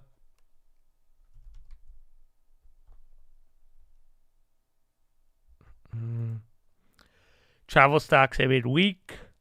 I think some of the earnings and then airline prices keep going up, but otherwise I think it was just some of the guidance is not, it wasn't like the worst, but it just slowed down in the sense that some pressures are finally starting to hit travel. Again, even Airbnb. That was the first time you heard Airbnb even say, yeah, we're going to do decent, or compared to what we did last time. So some of the hot travel market trends are slowing. Yellen said that you should expect slow decline in dollar as reserve currency. Yellen's saying a bunch of shit. I don't even know what Yellen's. Just wait till Yellen travel, bro. Wait till she go overseas and starts pitching her ideas, bro. They're going to do it.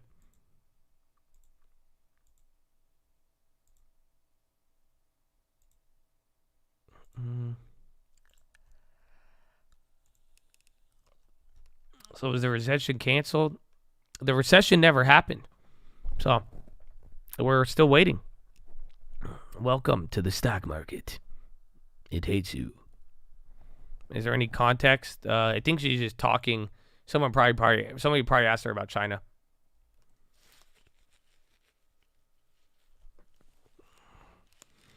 Shorting the dollar for the next 3 months. I got something better for you. Why short the dollar when you could buy the NASDAQ? Think about it.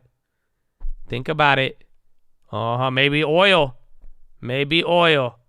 Maybe oil. But I don't know. The world's crazy. The world's crazy. But essentially, that's the whole logic. Is like if the dollar is going to lose value, other prices, some things might be able to benefit from that. Not just at a very simple sense, not related to everything else going on.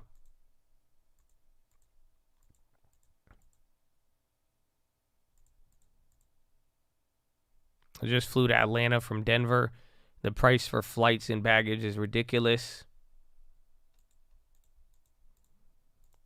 Wow, this crazy. You know what she's saying. Jiggly pop, jiggly.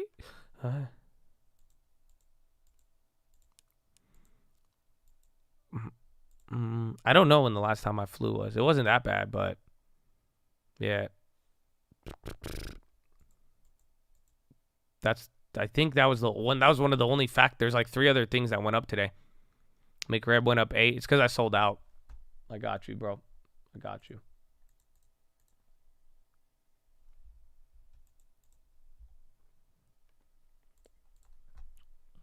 $43.70. Bonds are trying to go up. IBB's on the high. The market is closed on Monday, I believe for Juneteenth. Yeah, June 18th. Or no, June 19th. Yeah, Juneteenth. It was made a official federal holiday last year by President Joe Biden.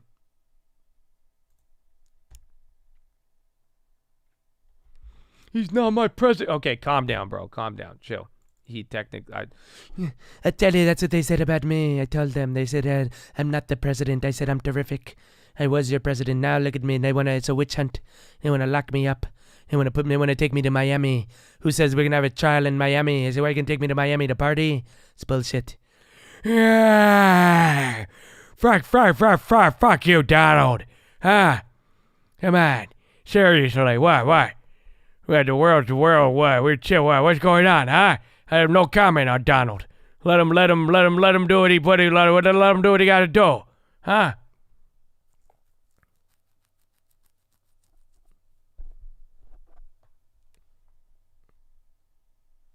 Jigglypuff,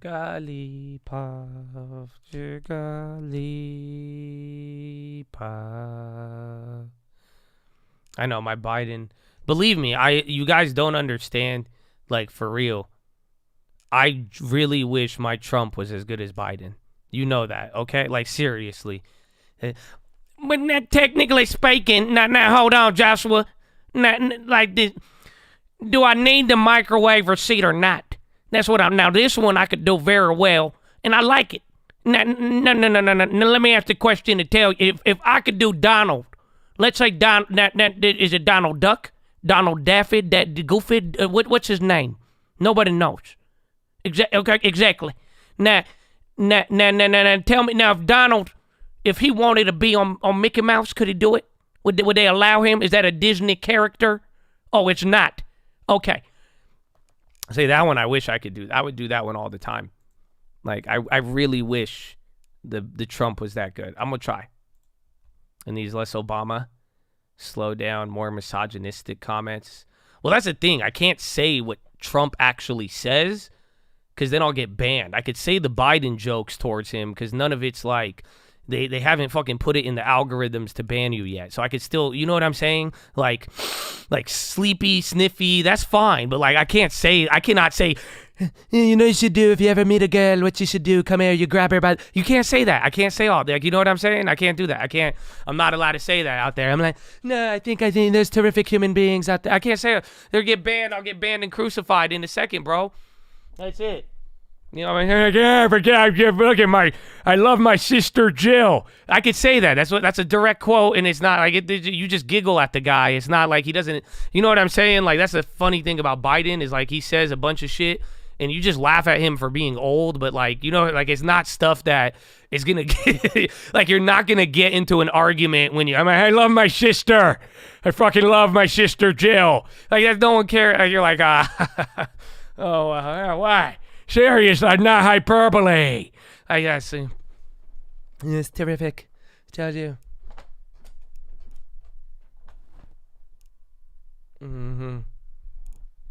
But yeah, it's okay. One day the Trump will get there. I think my voice changes every couple of years. I might be able to unlock it better. Just do it, Josh. Do you want to be cool? No, I just try to make sure I can make all of our lives easier and not get banned. That's it. You know, because like I have other resources if we're banned, but then I have to click different buttons. You know what I'm saying? And then you'll have to find it, and then you'll get back because like, bro, you don't even got a membership badge. You know what I'm saying? So then what happens if they take me off of AWS and I could only host something for the people who gave me their number on the stream alerts? You know what I'm saying? So then it's like, then you're not even a member. So it's like, am I trying to be cool? Nah, but like, you know, that's it. Josh needs the monetization. Honestly, you know, in the SPY being a bull market, you know, you're right. I think now would be a time to lean into one of those comments. If you would like to support the channel, I mean, we got stream alerts, we got merch, do everything for free. Anthony is insinuating I need the monetization, so I'm agreeing. If you would like to send me money right now, this is time to pass around the collection plate. So if that's what we're gonna do, you guys already did. You don't need a double dip on the collection plate if that's the case. But you know that's it. The recession was supposed to happen, it didn't. But I still need the monetization. Thank you, thank you, thank you. Pass it around. Pass it around. Thank you, thank you. I appreciate it. Oh, perfect timing for the ad. You like that, huh? I know. I'm gonna go pee now. That was my monetization joke. You get it? Your ad. That's it. So thank you if you subscribed. We love you. Oh, God bless you, Smealy. He even gave me some bits. He gave me 100 Ethereum. Somebody thinks you gave me a lot, but in my mind, you just gave me 100 Ethereum. Oh, small coffee. Best to do it. Thank you for another month, Josh, and the whole chat. 34 months, baby. Hey, look, you made 34 months without ever getting banned with a name like that. Isn't that, you know what I'm saying? Isn't that amazing? Isn't that amazing?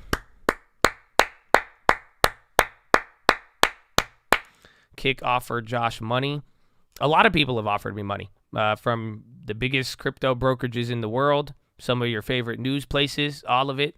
We are here because of viewers like you, baby, just like PBS. You know what I'm saying? So that's it. If it's not good for the channel, we don't do it. We don't care. We're here for the vibe 7 hours a day. Do you know how fucking confused people get when I told them my schedule? I'll tell you right now. The guy at CNBC was tripping out. When I had to explain to him, he said, "When are you live?" I said, "I'm live 7 hours a day." He said, "What do you mean?" I said, "Monday through Friday from the opening." He said, "For that whole time." You know what question he asked me naturally? He said, "What do you do when you go to the bathroom?" I say, "I play the news, and then I come back." I had another person, I can't tell you who that, they had the same they asked me the same thing with the same line of logic and everything. They said, "So what do you, wait, you do 7, oh, I didn't even tell them about the peach."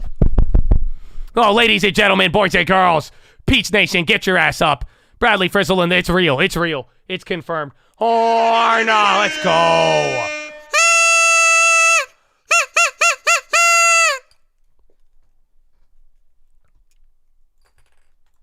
Wow, let's go. Bradley Frizzle, thank you.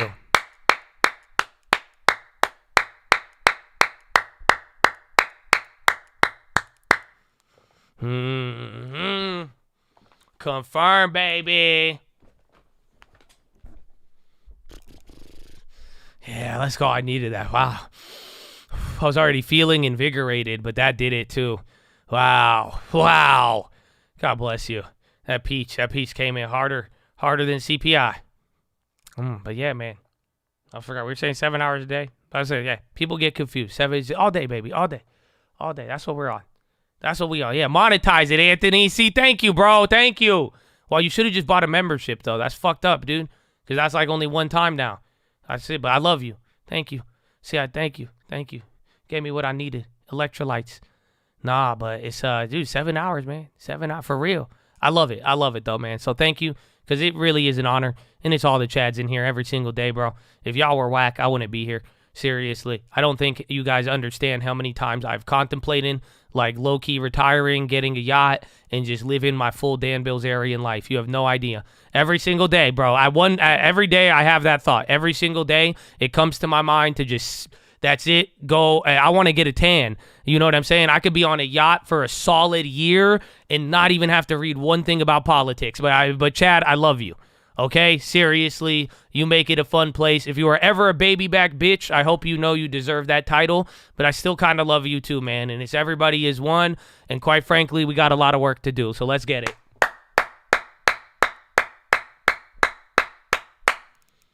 Amen. Just buy a tanning bed.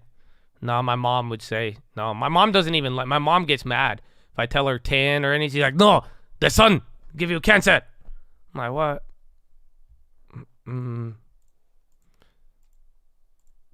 Stream from the yacht using Starlink. Nah.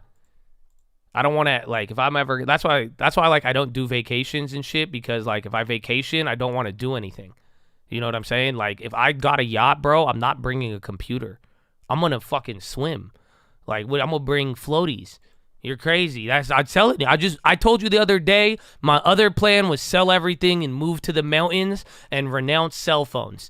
So I don't know, man. But what I got some cool feelos for you too, actually. But man, I don't know, man. I don't know. AMD, is it on? I like it on Twitter. I low key like when they do the events on Twitter. I like the Twitter player.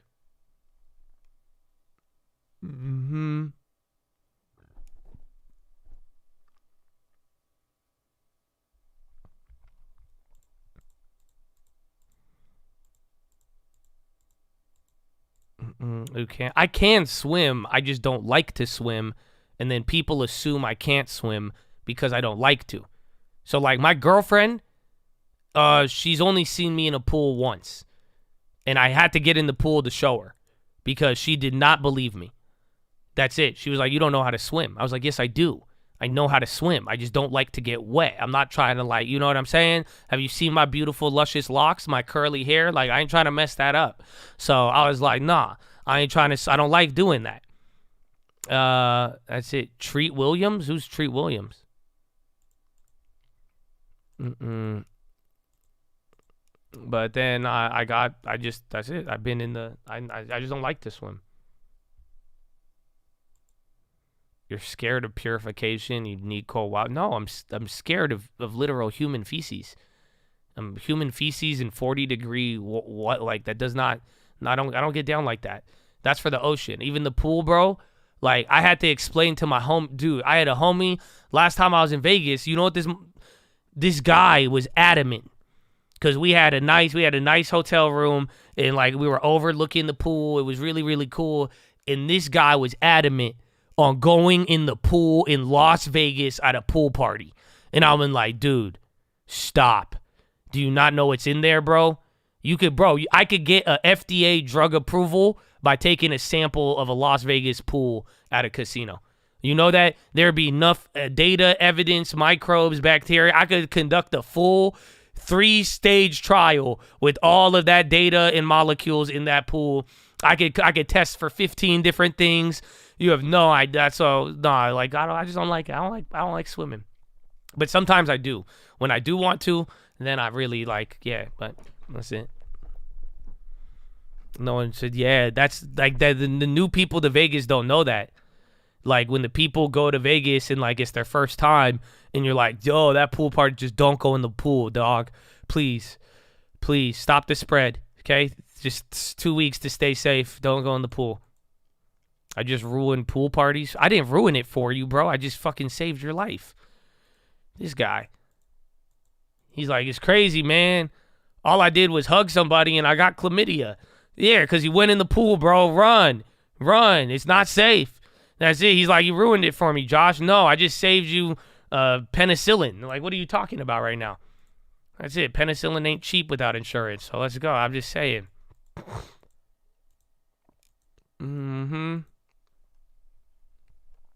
He said, you ruined it for me.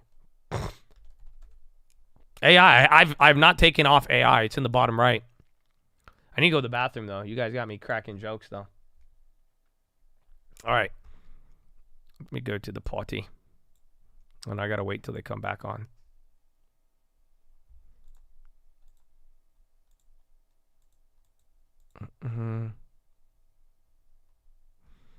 MW Chinese and want 6-month low after surprise policy rate further easing. Like I said, 725. That's it. 725, good to go. No, I don't know. I sold out of no on that last time, but I don't know where it's at. Why didn't you see that?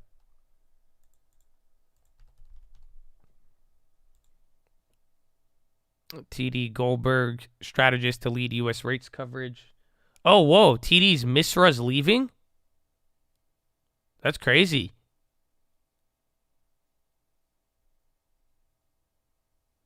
Wow.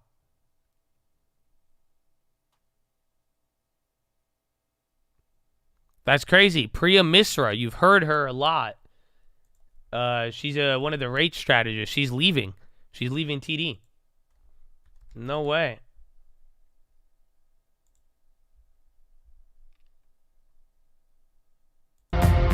Ooh, that's loud.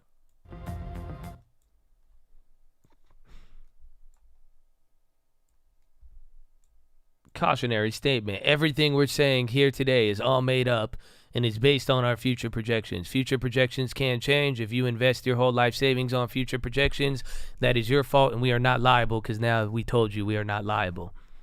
Thank you. Use the pop out. I pop up at your pie and show my face. It's a ball, sorry. This one? Yeah, this one's cooler. How do I move it? How come? Does he not have a real estate agent? How come I can't? How come I'm not able to move him?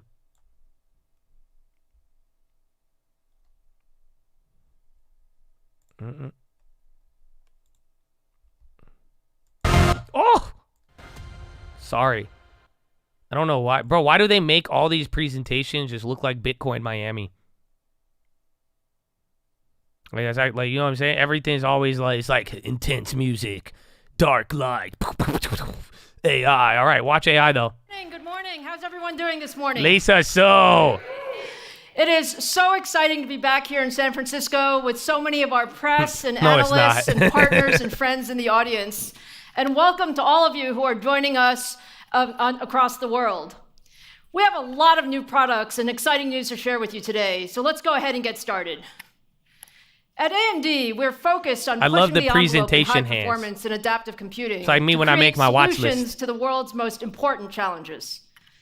From cloud and enterprise data centers to 5G networks to AI, automotive, healthcare, 10-year bond auction, and so much more. AMD technology is truly everywhere, and we're touching the lives of billions of people every day. Oh, wow, they dropped a little bit. Today, we're here to talk about our newest EPYC data center processors, our upcoming Instinct accelerators, and our growing AI software ecosystem. She already said AI. That's good to go. Now, taking a look at modern data centers, what you really need is the highest performance compute engines across the board.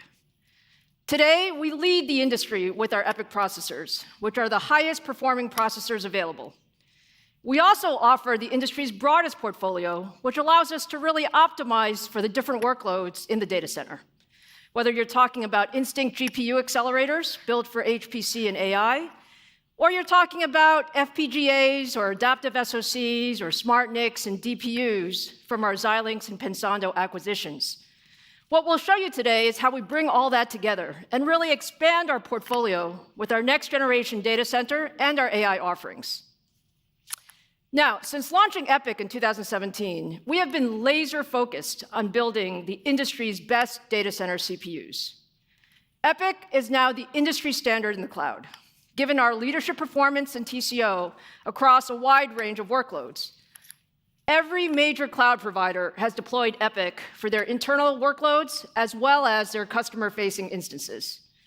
Today, there are more than 640 EPYC instances available globally, with another 200 on track to launch by the end of the year. Now, looking at the enterprise, EPYC adoption is also growing, and especially for the most demanding and technical workloads. Whether you're talking about financial services, or telecom, or technology, or manufacturing, or automotive customers, and many, many more, they're really choosing EPYC based on our performance, our energy efficiency, and our better total cost of ownership. And that momentum is just growing as we ramp our 4th gen EPYC Genoa processors. Genoa features up to 96 high-performance 5 nanometer Zen 4 cores. It has the latest I/O that includes PCI Gen 5, 12 channels of DDR5 memory, and support for CXL. We launched Genoa actually last November, and it had leadership performance and efficiency. And since then, there have been other products that have come to market. But if you look today, Genoa is still by far the highest performance and the most efficient processor in the industry. So let's just take a look at some of those metrics for Genoa. Starting first with the cloud, integer performance is key. Using spec-int rate and comparing to the competition's top of stack, EPYC delivers 1.8 times more performance.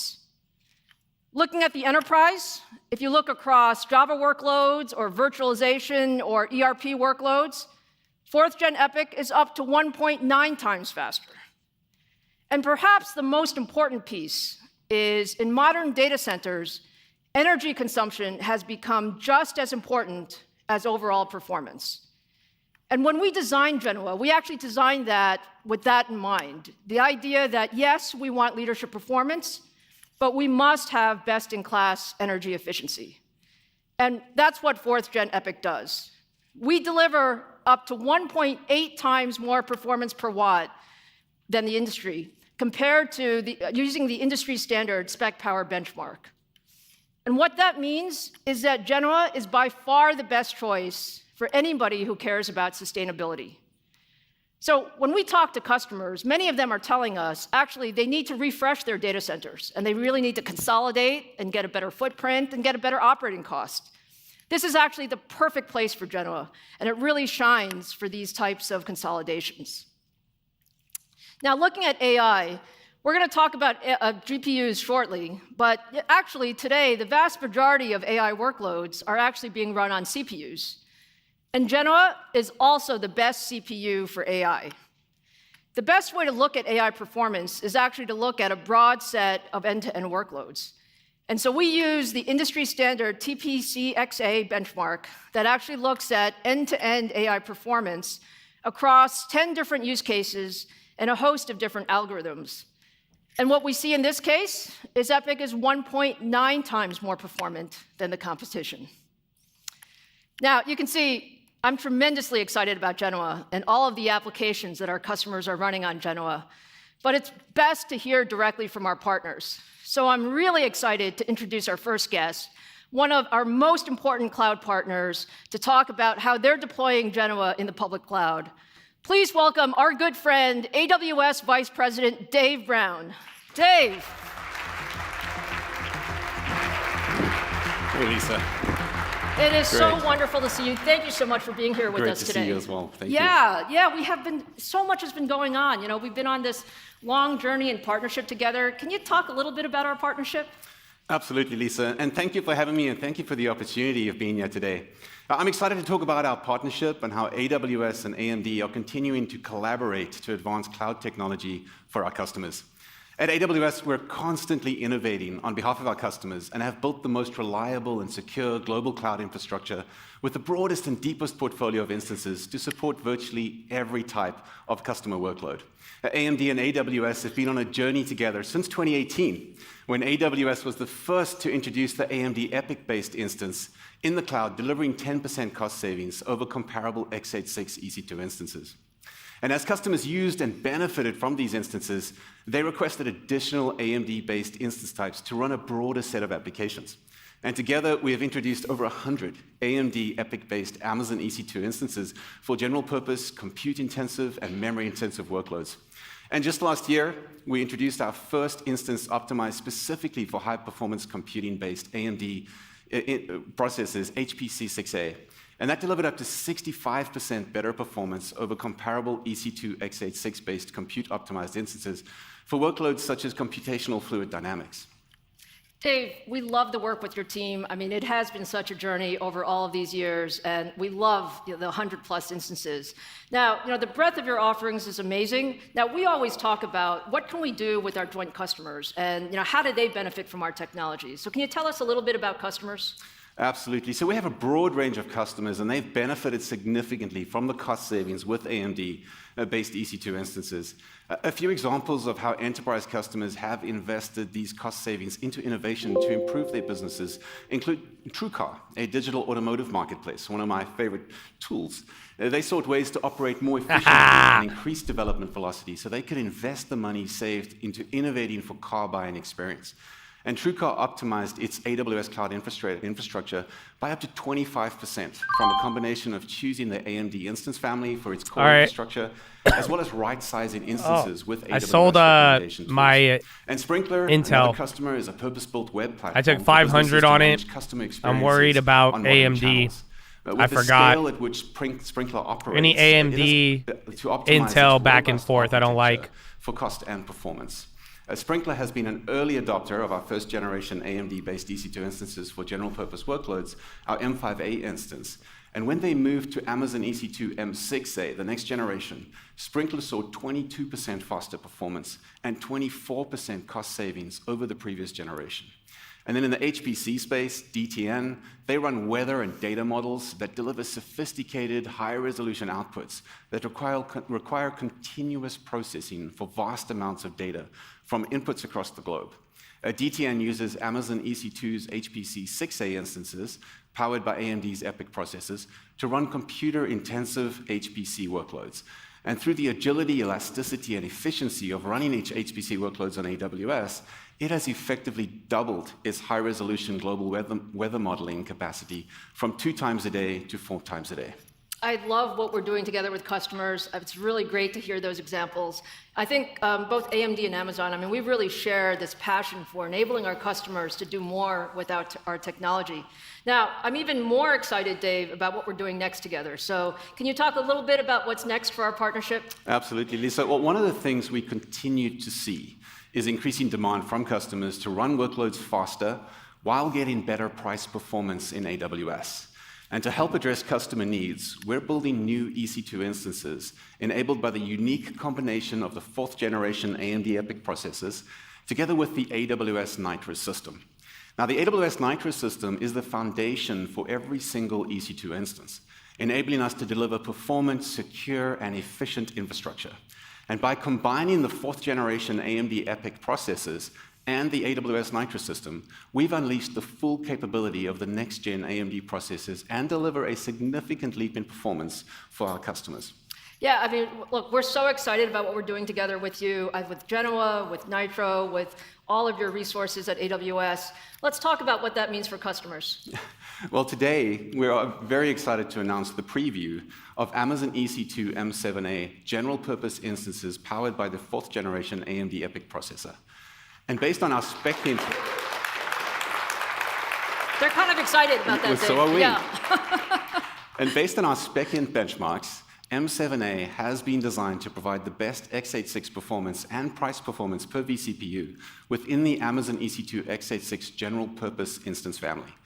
M7A instances offer a major leap in performance with up to 50% more compute performance than M6A, the previous generation. We think workloads, including financial applications, application servers, video transcoding, simulation modeling, they would all benefit from the M7A instance. M7A instances also offer new processor capabilities such as AVX3512, VNNI, bfloat16 to enable customers to get additional performance and bring an even broader range of workloads to AWS. And as I mentioned earlier, M7A instances are in preview today. Customers can sign up for the preview and with general availability coming in Q3. And of course, AWS will be bringing Genoa to more of EC2 instances so our customers can do more with this new level of performance over time. Elisa, we're also very excited that AMD will be using these instances for your own workloads. Yeah, absolutely, Dave. By the way, did you guys hear that he said 50% more compute performance on M7A?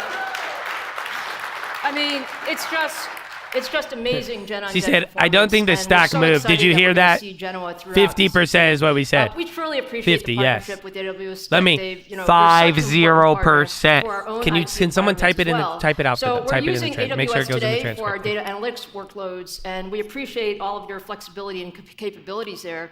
But with the new Genoa expanded instances, we're going to expand our partnership to include some of our highest performing technical workloads, such as EDA. So thank you. Fantastic. Well, Lisa, it's been really great to be here with you to kick off this event. We're excited about the performance and the price performance benefits we're able to deliver for our customers. And I can't wait to see how our joint customers will innovate with this technology. Thank you so much, Dave. Thanks for being here. Thanks for your partnership. Thank you.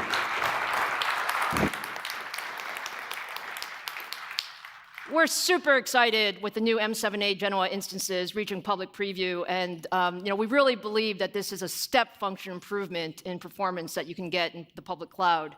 We're looking forward to delivering even more capabilities for our customers with these new instances.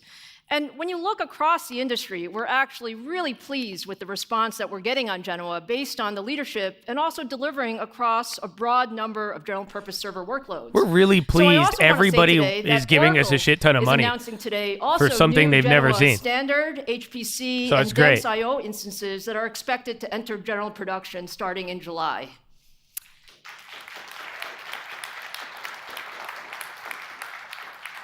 Now, I'll say overall, Genoa is ramping very nicely, and you'll see a number of other public instance and customers coming online over the coming weeks and months. But what I did say earlier is that data center workloads are becoming increasingly more specialized, requiring optimized computing solutions across CPUs, DPUs, and of course, AI accelerators. And that's what makes AMD special. Our breadth of our data center and AI compute portfolio actually provides a significant advantage. Just imagine if your Bitcoin could talk back to you. So now let's talk about cloud-native computing. Cloud-native workloads are actually a very fast-growing set of applications that are really, let's call it, born in the cloud. They're designed to take full advantage of new cloud computing frameworks, and they run as kind of like microservices. So you split up sort of large amounts of code, and you put them into smaller processes, and then they can be scaled independently to enable 24/7 uptime. The optimum design point for these processors are actually different than general purpose computing. It's too technical. They're actually very throughput oriented. They said the same thing about crypto, sir. The highest density and the I didn't know what a Web3 was. So all of these I was like, how the fuck did we get to 3? I thought there was just www, like just one web. Our first EPYC processor designed specifically for cloud workloads. AI is like the crypto you could talk to. I kind of like it. It's kind of it's trippy if you think about it. But it is promising. So let me tell you a little bit about Bergamo. Bergamo leverages all of the platform infrastructure that we already developed for Genoa. And it supports the same next-gen memory and the same I/O capabilities. But it allows us, with this design point, to expand to 128 cores per socket for leadership performance and energy efficiency in the cloud. Now, I'm very happy to show you. Drew, can I have my chip, please? As you guys know, I love my chips. Our chips. I am very happy to show you Bergamo. Okay. You know I love my chips, right? I made our chips. This is our new cloud-native processor. Give me my fucking chip. Here is there's actually a new compute Thank you for working with me. The compute die is different from Genoa. Where are my fucking chips at? Nobody fucking touch them. Each of these 8 compute dies has 16 of our Zen 4 cores. And then we use the same 6-nanometer I/O die used It's deeper than, I'm just saying, the story. There's a story to that one. There's a story to that reaction. Thank you. So let me talk a little bit about how we do this. If you take a look at the core, the Zen 4C core is actually an enhanced version of the Zen 4 core. It's actually a great example of our modular design approach. When we originally designed the Zen 4 core, it was actually optimized for the highest performance per core. Zen 4C is actually optimized for the sweet spot of performance and power. And that actually is what gives us the much better density and energy efficiency. And the way we accomplish this is that we actually start from the exact same RTL design as Zen 4, and that gives us 100% software compatibility. And then we optimize the physical implementation of Zen 4C for power and area, and we also redesigned the L3 cache hierarchy for greater throughput. So if you put all this together, the result is a design that has 35% smaller area, and substantially better performance per watt. Now, from a product standpoint, what does this mean? What it means is the only real difference between Genoa and Bergamo is the CCD core chiplet. So we use the same socket, we swap out the Genoa CPU chiplet, and we put in the Bergamo CPU chiplet.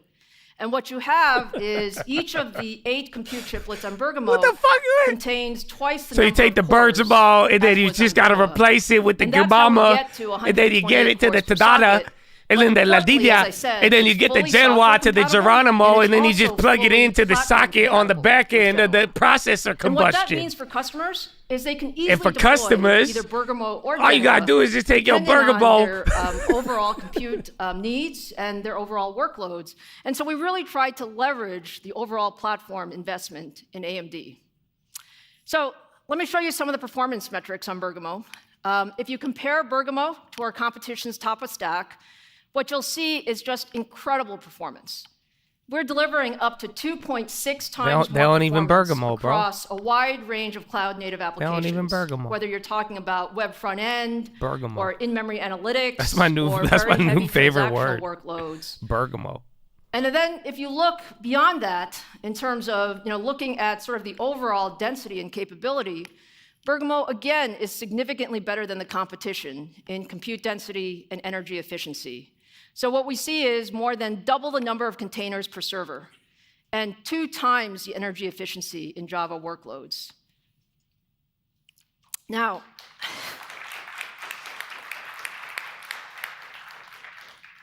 as you can tell, we are incredibly excited about Bergamo as well and the benefits it will bring to our cloud customers. So I'm happy to say that Bergamo is shipping in volume now to our hyperscale customers. And as I said earlier, I always like to talk about how customers are using our solutions. So to hear more about how one of the world's largest cloud companies plans to deploy Bergamo, let me welcome Meta's Vice President of Infrastructure, Alexis Björlund, to the stage. So remember, don't forget. Yeah, remember the Meta AMD news. Thank you so much for being here. So this is going to tie into it, whatever she says. I mean, the partnership that we remember AMD, the Meta. Remember there was that whole rumor, and what was the thing called, like Alma or some shit, Athena? Really it had like a weird name. I think it was Athena. But also, the commitment to open standards, and frankly, running your infrastructure at scale for lots of applications and billions of people. So can you share a little bit about how we're working together? Absolutely. So as you know, Meta and AMD have been collaborating on EPYC server design since 2019. These collaborations have been expanding over time. Oh yeah, where was it? Microsoft. Genoa and now Bergamo. No, it's Microsoft. I'm tripping.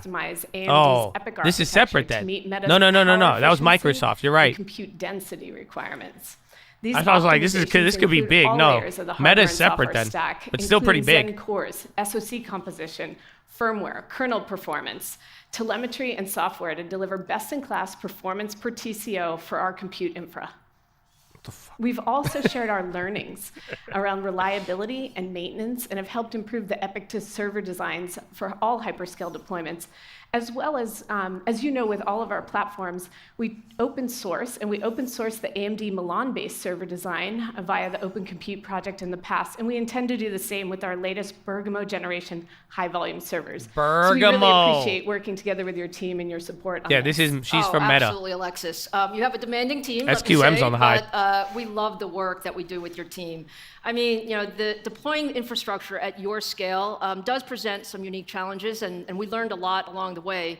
Can you talk a little bit about some of the work we've done together to address those requirements? Absolutely. And as you know, we've deployed hundreds of thousands of AMD servers in production across our global data centers and fleet that are running thousands of workloads in service of WhatsApp, Instagram, Facebook, and across our product groups.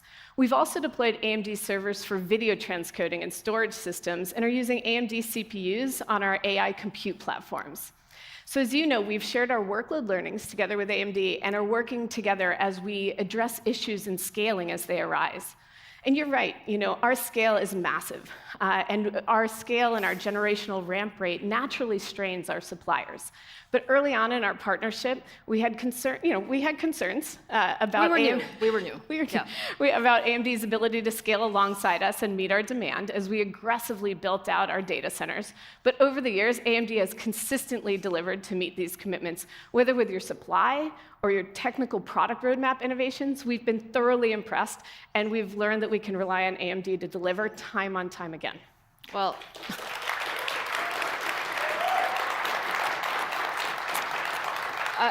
I really want to say on behalf of all of our engineers, thank you for that. We work really hard. We truly value our partnership. And as we've said before, we love learning and co-innovating and co-developing with our partners. And some of the insights from your workload have actually helped us shape what Bergamo should be. So as one of the leading cloud companies, talk about Bergamo and how it fits into your plans. Absolutely. Bro, we are incredibly she's going for the excited she's going for the leather jacket. Next generation Not her. high volume generative compute platform Just for Meta. see. We're seeing I think she's trying to get the leather jacket improvements effect with Bergamo over Milan on the order of 2.5 times. I'm sorry, did you say 2.5 times? I did. I did. Say it slower. And it offers say nominally in numbers over Milan as well. Tell us in gap easy on me, Lisa. terms. We love slowly that so make that both our algorithms can hear and it. our business teams Say happy. it slower. So building upon the core silicon innovation that AMD has enabled with Bergamo, we've partnered with AMD to add several other optimizations that help our workloads, including dense compute chiplets, the core-to-cache ratios, power management, and manufacturing optimizations that help us pack a high number of these servers into a rack and deliver rack-level performance per TCO improvements as well. Y'all got AI in a rack! The flexibility of your chiplet strategy for Bergamo, we're also pleased They got to have Bergamo in a rack. Server option that Oh, we can you meant a leverage for server HDD rack. and flash storage platforms. So with our focus on enabling new products, I thought you said it. You got this to a rack. I said, damn. We're thrilled to unlock AI is dangerous for our entire family of apps.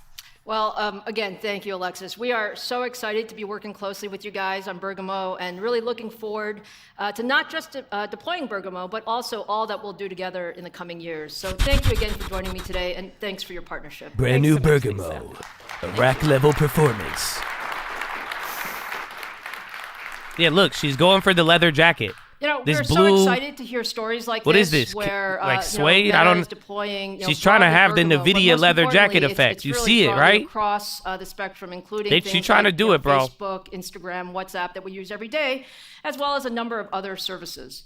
So as you can tell, we're incredibly proud of our 4th Gen EPYC family, but there's a bit more on the CPU side here. So to tell you more about how we expand our portfolio to deliver leadership in technical computing workloads, Bergamo. let me invite Senior Vice President and General Manager of AMD Server Business, Dan McNamara, to the stage. Okay, so we'll see. We'll let him in, but so this is the AMD thing. Stock is down a little bit, but I was just thinking, do you guys remember the NVIDIA one that made the stock go up after earnings when they had their presentation, and that made it go even crazier after earnings? You remember watching that one?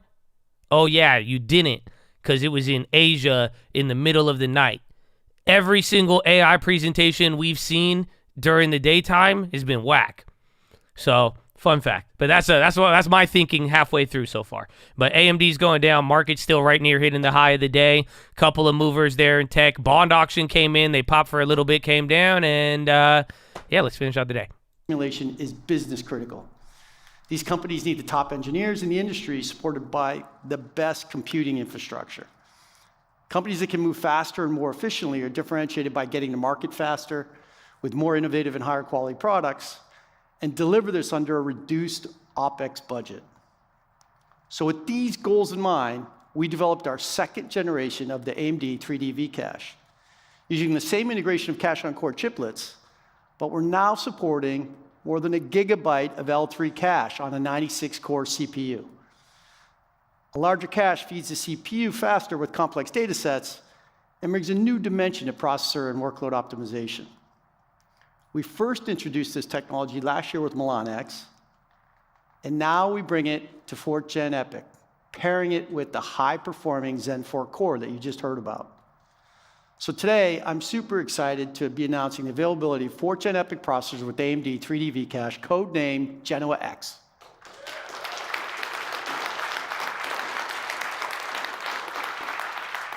We're delivering 4 new SKUs from 16 cores to 96 cores that are socket compatible with Genoa.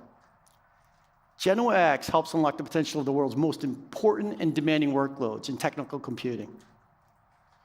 Now, let's spend a minute on these workloads.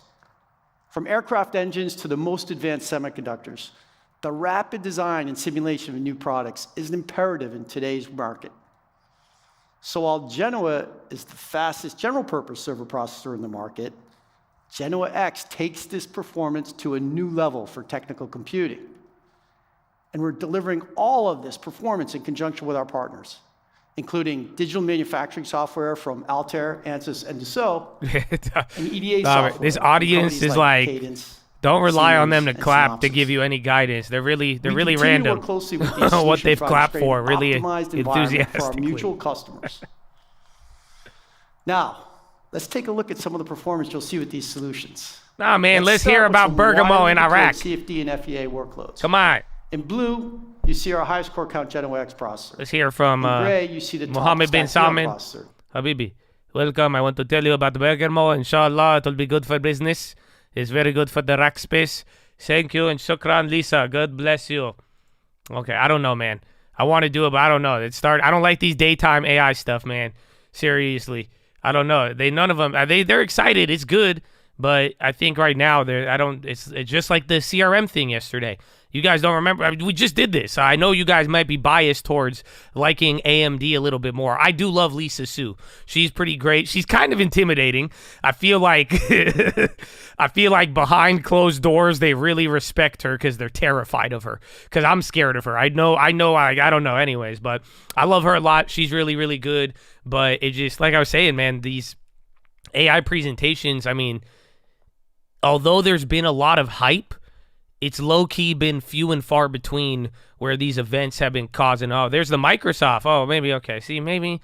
Partnership. This is better. They're talking the partnerships, but it might start moving there. I don't know. Microsoft, that's the one I was getting excited about earlier. Okay. I got sucked back into it. For some time now. So between Microsoft and give it 1 minute, 5 AMD, minutes, 2 minutes, 1 minute. I'll go pee and come back. And we have a joint goal. We wanted to make sure that we could deliver unprecedented performance for high-performance computing. As our enterprise customers wanted to accelerate their digital transformation, they wanted to make sure that mission-critical workloads like HPC could come along and really benefit from the scale and reliability and efficiency of cloud. So on that goal, we started our partnership back in 2019 with the introduction of our first HBVMs that featured first-gen EPYC processors. This was the time we ran 10,000 core simulation, and we thought, wow, we can run 10,000 cores in cloud. Then we upped our own game. In 2020, we launched our second-generation processor with the second-generation EPYC. We got into the top 10 supercomputers, and we started to really catch momentum in the market. We started building on our momentum, and in 2021, we had the third-generation HP series that went live to customers across the planet the day Milan was launched. And last year, we enhanced this even further. Like, we actually announced that we would upgrade the third generation series with the AMD's 3D V-Cache, which provides 80% more performance for our customers at no additional cost. In just 4 years, we have delivered 4x performance for all of our HPC customers. Let's get down to Genoa to create HBV3 and Milan X. We did have a lot of fun as two teams, and we also brought a lot of ISV partners and customers to the table, and it was really an exciting product. Okay, it wasn't that exciting. I think you have some more exciting news to share today, so why don't you tell us about the future in Azure Compute? She's like, I heard you got something that'll move the stack. The general availability of fourth generation of our HP series. And along with that, we have a new memory-optimized HPC virtual machines, which we are calling the Azure HX series. Now, both of our HBV4 and our HX actually feature the AMD 3D V-Cache you were just talking about, and it also features that with our InfiniBand offering, which allows our HPC workloads to actually scale very well. Now, if you look at our 4th generation HB series, it offers 1.2 terabytes per second of memory bandwidth.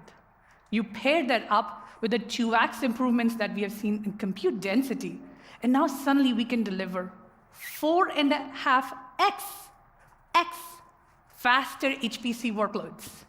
This can be workloads like CFD, molecular dynamics, financial modeling, weather simulation, virtualized rendering of all sorts. And this is the beauty of actually combining the efficiency we get from AMD and the scale of cloud. That's on our HP V4. On the HX series, we are actually offering the ultra-low latencies, memory latencies, along with the 3D V-cache, and a massive 1.4 terabytes of system cache. Now, for some of the workloads that are very data intensive, like silicon design, structural analysis, this will deliver 6x performance, which is phenomenal.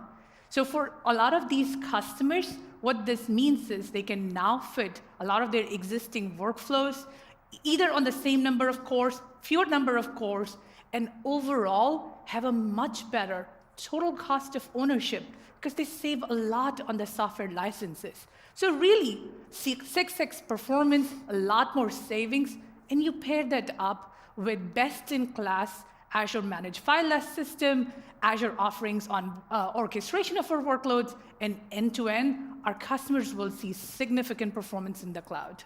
It's just fantastic, Nidhi. So one of the things you and I talk about a lot is how do we enable our customers to solve their biggest problems? And I thought it might be a good opportunity to talk about some customers with HPV4. Absolutely. The true test ultimately is the customer adoption. So I have 2 customers that I wanted to talk about today. One is Petronas. So as everybody knows, Petronas... Okay, Chad. It was good. I'll wait for headlines. That was good, like 20 minutes. Good 20 minutes or so. Not too bad. But like I don't know. I think the AI presentations, they're few and far between. Like I said, it's just, I think we need one that we can't listen to. Those are the ones that have really caused it, or earnings once again. Even Supermicro, they had something with AMD right there. I mean, they're even down 8% right now, but we'll see.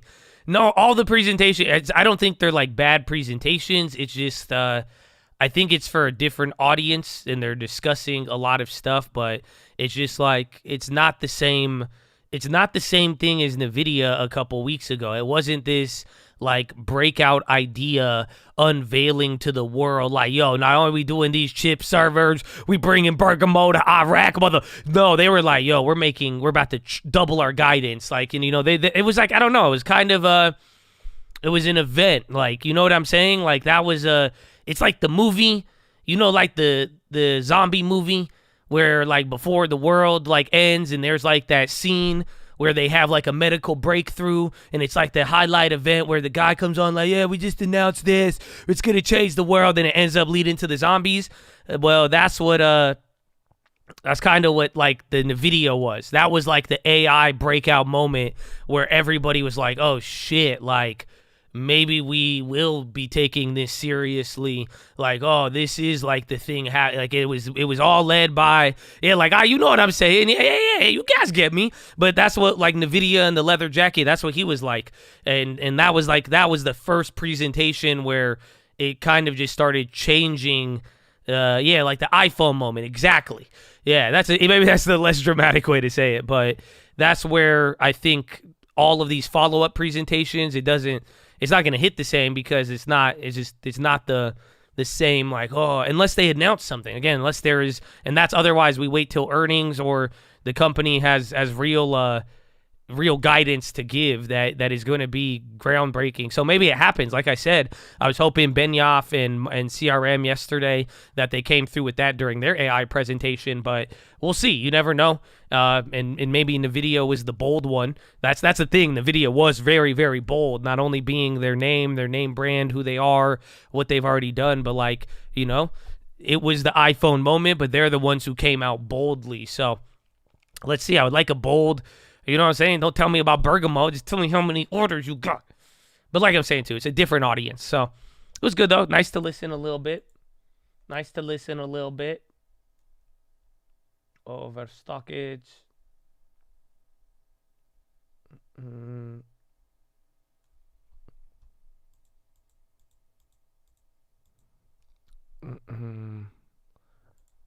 Where is it?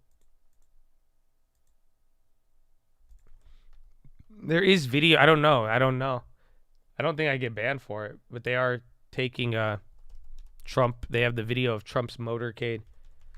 It just looks like a weird movie. Oh no, did they cut it off? No, I think they did. Might be on Twitter. You could watch that if you'd like. But they just had some videos of it. Nikolai's up because Jokic won the championship. 100%. I can't believe it, man. I'm sad. Not really, but it's sad, bro. It's sad. Do you know that?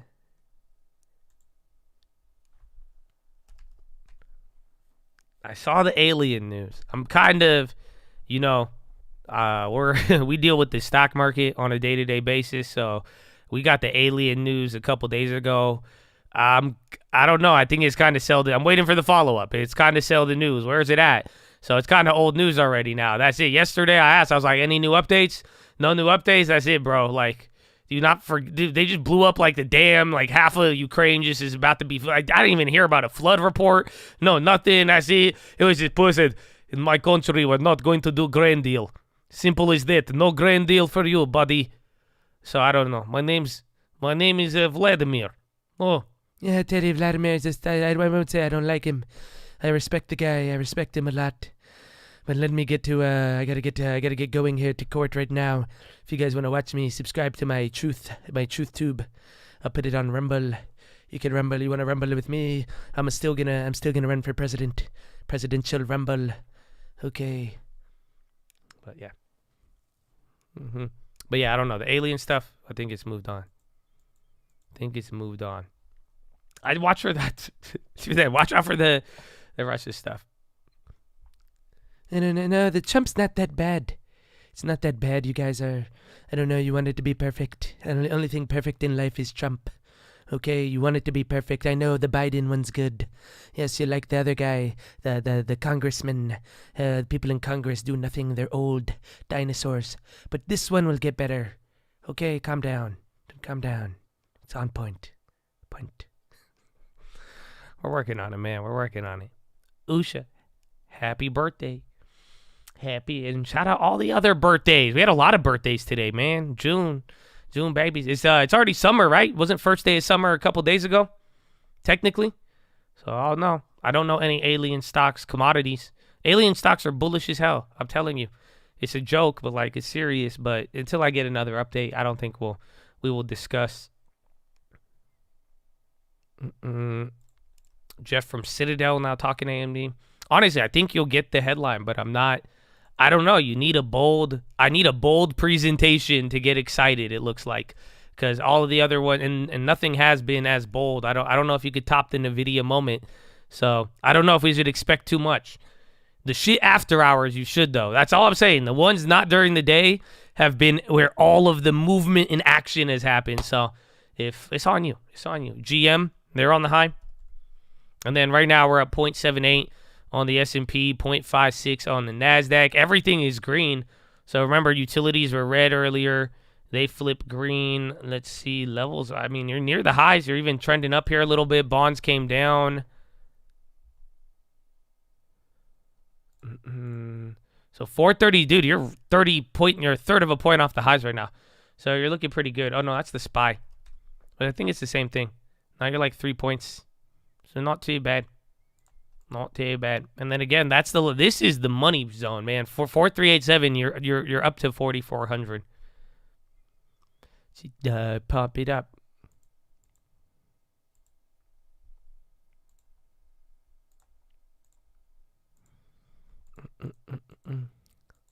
Thank you for my. It comes in and out. It's good. It's bad, but don't worry. We're gonna make it great again. I'm gonna make my accent. I'm gonna make this voice great again.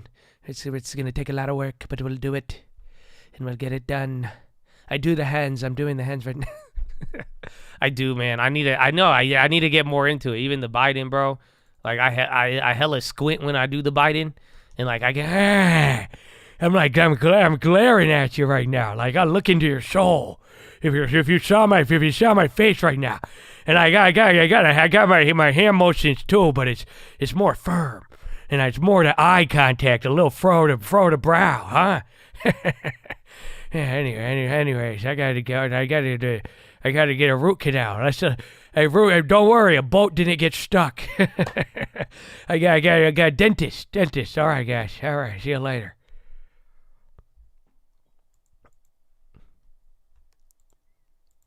And people, now Obama, this one, I've only done this one yesterday, but I've not done this one in a while.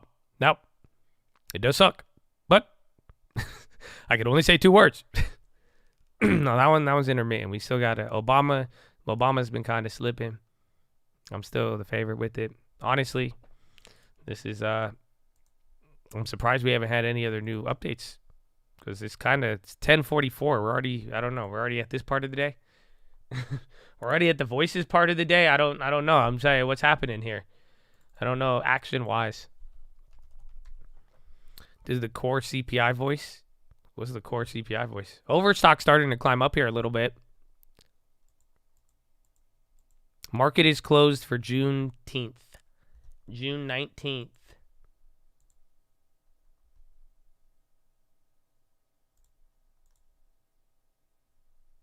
Let's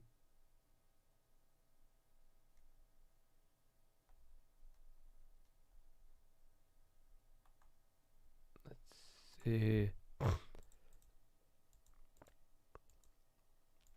Oh, the core foundation. Jamie wants bink. No, Jamie. I feel bad. I feel bad because, like, Jamie, you don't realize it. We're doing Jamie the dirtiest. You know that? Like, you guys are like, oh, you're so mean to Biden. Oh, you Trump. It's like, no, mother. That's how they sound. Like, do you get what I'm saying? Like, I'm not like, like that's exactly how they sound. I try to do the mannerisms in speech. It's a loose application, but you know what I'm saying? Like, Jamie, I'm like, I think we should compare him to Snooki. I think that's Snooki mixed with Cookie Monster. I think is the only appropriate one that I could think of. Jimmy want bergamot. Power is red. Savings no higher. What? I don't get it. It's 5%. Just give me 0.5. Jamie said go buy money market. Too bad. What? You're getting fucking crazy. So yeah, make sure you guys get bill or money market and check to make sure that your checkings and savings is paying adequate rate. If you don't know right now, just public service announcement. Interest rates are currently at 5.25%, but your bank will not pay you 5.25% unless you do something about it. So just a little heads up out there for anybody out there listening. Just a friendly reminder. Otherwise, Jamie's hungry. Jamie's hungry. That's to say the least. It's to say the least. Welcome to 2023, baby. Netflix is starting to run up here. Yeah, they've been up all day. All the other ones went red real quick, but they didn't. I was pretty actually impressed with that one. MP Dubs. Dude, MPW is going to be funny as hell tomorrow. You know that? One, you're going to have everybody asking, Josh, did you sell out tomorrow? Did you sell out the long-term one, Josh? You sold out? Okay, so you're going to get all of that tomorrow. And then depending on whatever happens on ex-dividend, like whether it goes up or down, like, there's going to be at least like 30 or 40% of the like MPW hardliners. They're going to just freak out, because if it goes up after ex-dividend or if it dies, oh, man. So it's going to be fun.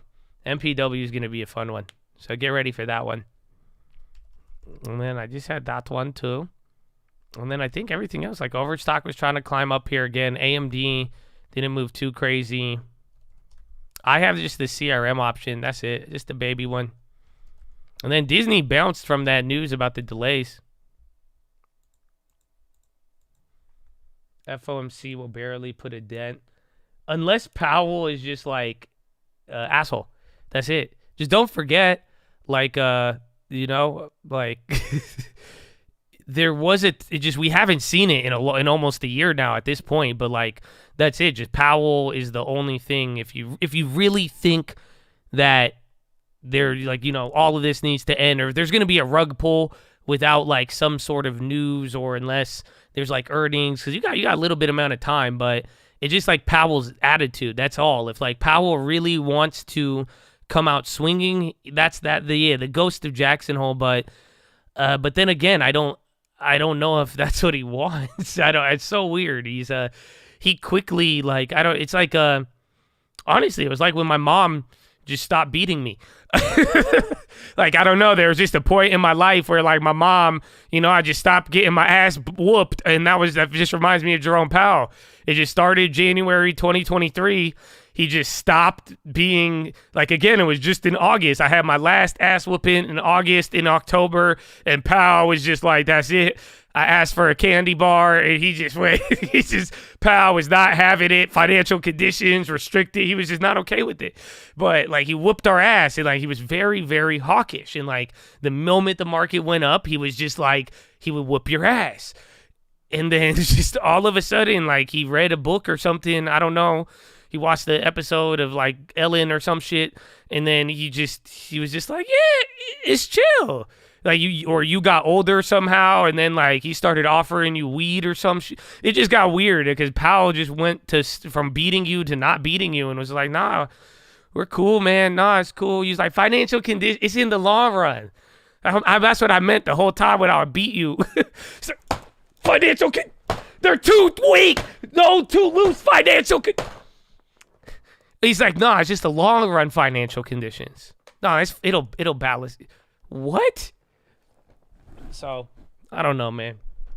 But that's where we're at. So that'd be the only way you get like a surprise, is if Powell just pulls out the belt out of nowhere. Like, just that's it. He hasn't done it in a while, so like, I'm prone to be like, yeah, like we got the chill Powell dad, you know. But it's like, I don't know. I am kind of traumatized, but let's see. We'll find out.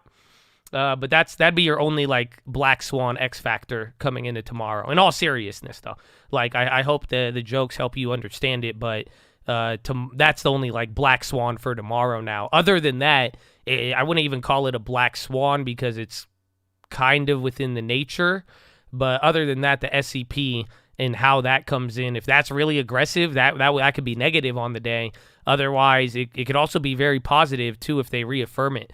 You know, that's the thing. If they reaffirm terminal at 5.2, I wouldn't underestimate the market. Jamie, you know. Oh, Sharif! Let's go, baby. Wait, did I lose the horn? Did he get... Oh, no, he got it. Let's go, baby. God bless you. Oh, that's a 20. Oh, that's a dub, bro. Let's go, baby. God bless you. Amen. Great day. Happy CPI. Happy inflation. You know, happy inflation. Unless you're in like Arizona or the other cities where... actually, I know they included you guys this month. Happy inflation. Rent has not came down. That will be that's another one. That's like that's like your final, I guess, headwind for the end of the year, is if just rents just totally don't come down. But man, God bless you, Sharif. God bless the chat. That's a dub. I'll take a dub. Hey man, God bless you. Hey man, thank you. Thank you for supporting. Brought to you by PBS and the Stock Market Live. We're not affiliated with PBS, but it's brought to you by viewers like you. So thank you. Enter through the narrow gate, for the gate is wide and the road is easy that leads to destructive. I found pure happiness being part of the call. Let's go, Usha. Horna! Happy birthday once again. Amen. Amen. Amen. It's a joy. It's a joy and it's an honor. Actually, too, I mean, even on that note, what do you guys want to... What do you want? Actually, let me see. I have an interesting philo for you. Actually, I do.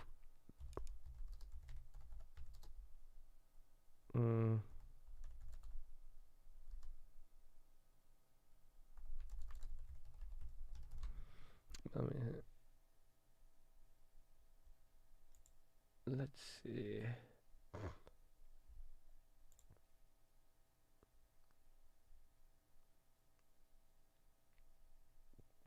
Oh, I don't know if that's it.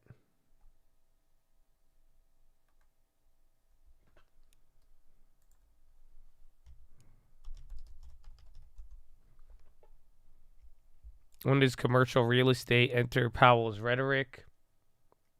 I don't know. I think I in a weird way, I think they want commercial to crash. I'm not worried about commercial anymore, actually, because commercial is just the same scenario we've already discussed, and obviously higher interest rates factors into that. But it's already bad. It's shit. Everything's a C-class property, whether you like it or not. But it's residential. I'm not concerned with prices or commercial. I don't think that's going to affect Powell as much as residential prices and residential rents resuming the upward climb. If those stay sticky, that's actually insane. Again, I love it owning real estate, but then that does not. I mean, the picture that paints is not pretty. So, yeah, it's AI time. Forgive me. What was the other? Easily. And third, it's really working with the industry, and it's expanding the deep and collaborative partnerships we have. You get 5 minutes to really enable the ecosystem to accelerate AI solutions at scale. Because in this space, it's all about AMD's moving. Now, when you look at where we are today, we're actually very uniquely positioned with a broad portfolio of AI platforms across data center, edge, and endpoint. And that's powered by a number of engines. That's powered by our Ryzen AI engine, our Versal, our Alveo, our EPYC, and of course, our Instinct accelerators. Now, looking at where we're deployed today, it's really in many, many different places. So if you look at the edge, for example, NASA uses our leadership FPGAs on the Mars rovers to accelerate AI-based image detection. When you look at automotive, Daimler, Veoneer, Subaru, these are just some of our customers that are using AI silicon and software to power their driver assist and advanced safety features. In healthcare, leaders like Clarius are using AMD adaptive SoCs for faster AI-based imaging and solutions to really allow doctors to make quicker and more accurate diagnoses. And industrial, customers like ABB are using our technology for AI-assisted robotics. And Kakao Cloud is using many of our products for their vision applications, such as AI-based privacy and road systems. And earlier this year, we launched our Ryzen 7040 series CPUs, the industry's first x86 processors with a dedicated AI engine. And these have been ramping nicely, and we expect more than 70 Windows PC designs from the top OEMs to launch later this year, powered by Ryzen AI. So when you look at all that, there's no question that AI will be the key driver of silicon consumption for the foreseeable future. But the largest opportunity is in the data center. And over the last 6 months or so, the broad adoption of generative AI with large language models has really taken this growth to a different level. So people keep asking me, what is the opportunity, Lisa? What is the opportunity? What I'd like to say is, look, we are still very, very early in the life cycle of AI. I mean, there's so much opportunity for us. But when we try to size it, we think about the data center AI accelerator TAM growing from something like $30 billion this year, over 50% compound annual growth rate to over $150 billion in 2027. And it may be higher, it may be lower. But what I can say for sure is it's going to be a lot because there's just tremendous, tremendous demand. Now, AMD has been investing in the data center accelerator market for many, many years. And today, if you look at where we are, we power many of the fastest supercomputers in the world that are using AI to solve some of the world's biggest challenges. For example, at Oak Ridge National Labs, this is the #1 supercomputer in the world. It's the industry's first exascale supercomputer in Frontier. They're running large AI models on AMD Instinct GPUs to accelerate their cancer research.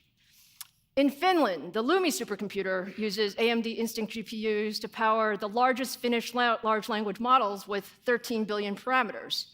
And we're also collaborating with researchers at the Allen Institute who are also using Lumi to create a state-of-the-art, fully open LLM with 70 billion parameters that will be used by the global scientific community.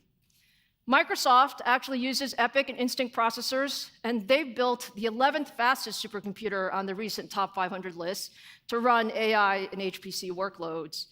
And we're also working with a number of other companies, like Korea Telecom, on their 11 billion parameter large language model. So let's just take a deeper look at how Lumi is using EPYC CPUs and Instinct accelerators for AI. Cancer is one of the major burdens for human health. It takes a long time for the pathologist to go through one. No, buddy. Yes, here at AI, you can get AI in Iraq. Here is Mira, developing the first AI system to deploy in Iraq. As you see the drones, they can look everywhere. They can find you and handle all the action. Medically speaking, AI can do everything. How that relates to Iraq? I don't know, but let's walk through a bunch of computers to get to Gerald. I've been working here for a long time. Honestly, I'm just a paid actor. They pay me to do this. I've been doing hair modeling for about 17 years. We really like him. I don't know why these voices keep changing up like that, so bear with me. Be a little bit more progressive nowadays. We really like him. Here at AI and AMD, Iraq cannot get in our way. I don't know, man. I'm winging it. I'm just trying not to get copywritten for the music, man. So bear with me, you know. But we are still holding up here. Again, you're like 2 points off of the high SPX. It's like 0.33 on the S&P or SPY, not the SPX. And then Overstock is moving up, and then that one thing's moving. Oh, I don't know. MPAI. And then what's that other one? Overstock. Stay safe. AI will find you. I mean, yeah, I've used ChatGPT, dog. AI is weird as hell, man. I've never been like, I got blocked by an AI, dude. You don't know how that feels. I was just trying to get him to tell me some numbers. He's like, I think it's time for you to move on. I think you're getting a little heated, bro. I'm like, what? It was sad, honestly. It was really, really sad. ChatGPT.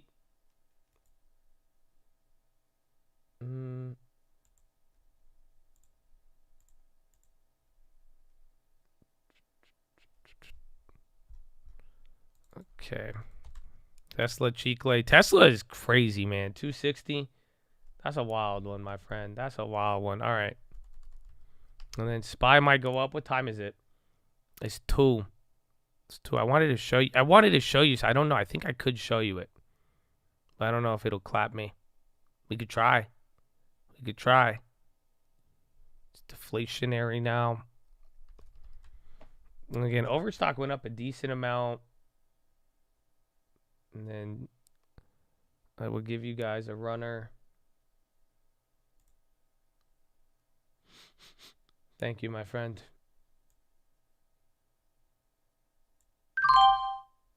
All right. How much I make? $80. I sold the MPAA. I wanted more action from it, but that was the earnings one. But like I said, maybe I give you a runner with it.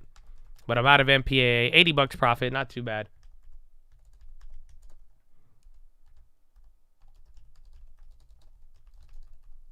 CI still pushing. I haven't even checked healthcare. I know Pfizer and then Myrna and then the other ones were up.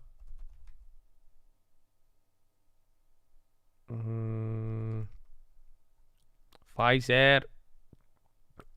Yeah, sales up a decent amount. 1.6. UNH is down. Healthcare index. Meta's on the low right now. And then SPY kind of coming down. This is the first high you hit in the morning. So it's like what, 43.73 or something? It's crazy, man. It's crazy, you know?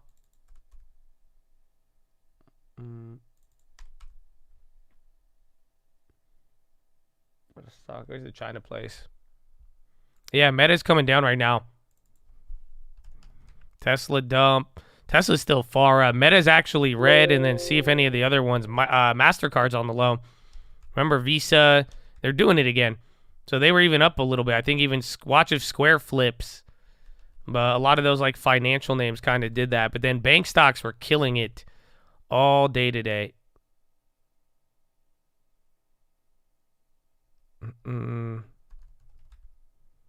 Nvidia.com. We're still just holding, man, a little bit at a time. So I want to try something. So we could do Philo or 11 at 11, but if we have Philo, I want to play you something. I want you to just listen to something. And I could explain it to you, but I think it's just better if you listen to it.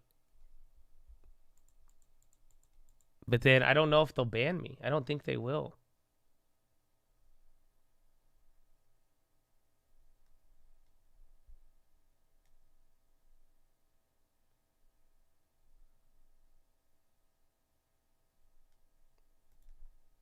The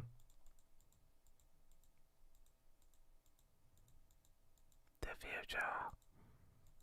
Will you be keeping your bonds? Oh, the future? I was like, what do you mean? I could be. I mean, I'm down on it now, so I'm down negative $50 on the day, but down $250 since longing it. So again, I remember I made money on the way down, then went long, but I might kind of leading into Powell, but I think they're just going to stay. I'm chill with this price. I don't know if it's going to really flush per se. I think it could go back down to like 102 maybe, but I am still going to hold it for a little bit. But I will be out of that one before Powell, most likely. Oh, it's never too late for Bill, especially not now. So with Bill, you can, we've talked about it a couple times already, but it's actually probably the best time. Yields are going higher. We'll even see what happens, but until there's a rate cut, nothing really is going to change with Bill. I think Powell will be volatile. I mean, even PPI in the morning will be volatile as well, too. So don't forget about that. Leju, Leju. This thing's up 30%. I think it's up more. Whoa.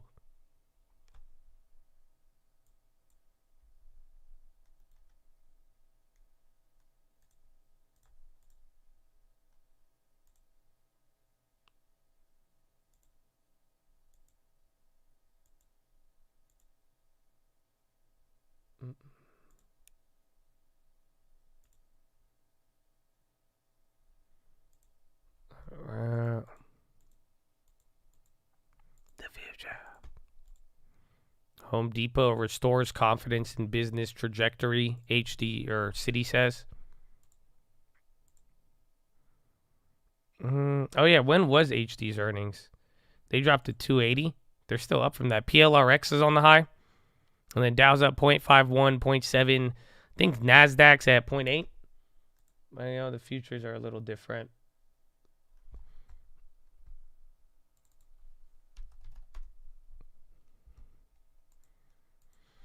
And Bardinius, Meta puts going for the greedy short. I think if it breaks down from here, maybe, I think even right around VWAP on Leju, Chinese real estate service provider. Maybe they go hot tomorrow. Again, tomorrow's Wednesday. I think Thursday and Friday we're going to be getting the China stimulus stuff. This thing looks insane.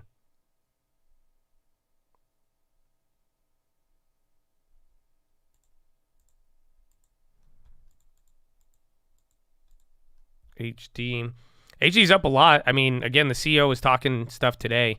That's why people felt good. They even got like an analyst upgrade or something. And then SPY's coming down a little Chicle, but it's up 10% off of the earnings lows.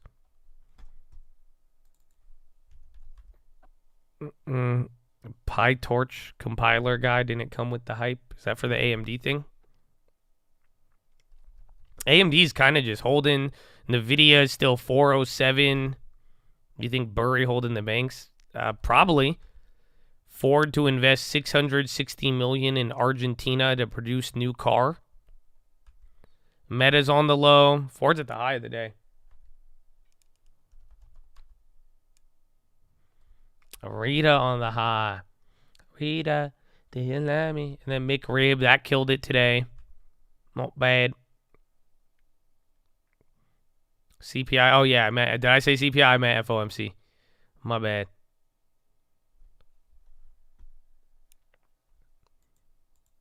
But you have PPI tomorrow morning. Oh, I said PPI. I thought I said the FOMC was CPI. But no, PPI is tomorrow morning. Producer prices are tomorrow, hour before the bell. So that could have some effect. But then FOMC is tomorrow at 2 p.m., 2:30 for the press conference. Puts on Oracle. Oh, what happened to Manu? Weren't they doing their thing today? Yeah, they actually kind of came. Dude, they were up 30% in the morning.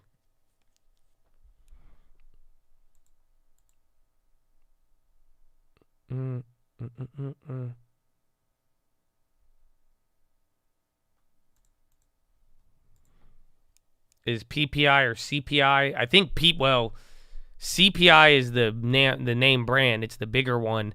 But technically the PCE is the most important to the Fed. So therefore PPI is more important because PPI feeds into the feeds into PCE more so than the CPI. So it's kind of a couple of steps to answer that question.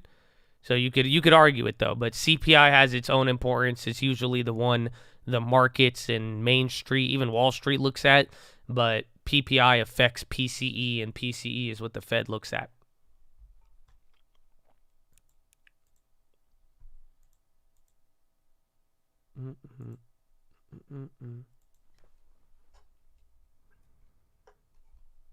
Oh, a couple cheek glaze.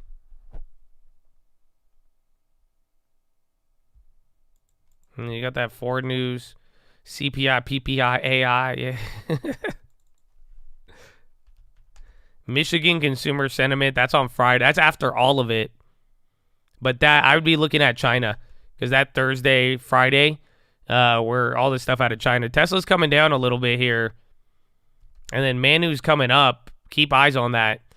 AMD's not really moving. Again, NVIDIA, Tesla a little bit on the way down. A couple of cheek lays. This is near VWAP, kind of near the greedy short level. I mean, even Apple's about to break down. Everything is still up. Again, even utilities, communications, staples, kind of the worst, but everything's green right now.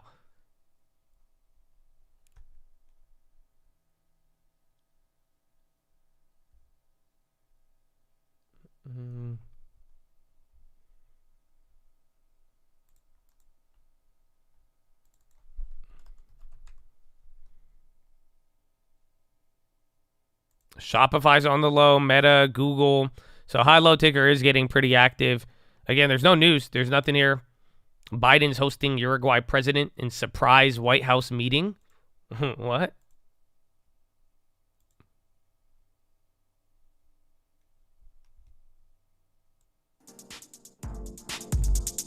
Oh, yeah, I found this one. Yeah, what's up, Uruguay? Come out, let's throw a pop-up. Surprise party. Yeah, ride with me. Come on, don't forget. We got election a couple years from now. 2024. Vote for the one who gave you the stimulus, huh? What else you need? We'll talk about the debt later. Come on. I'll talk when you're done with college. Oh, yeah. Oh, look at that. Some Chinese real estate on the high ticker. 2024, baby. Yeah. I got you.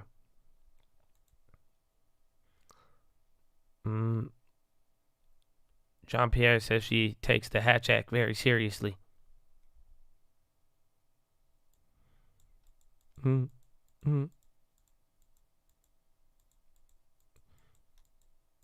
it could be.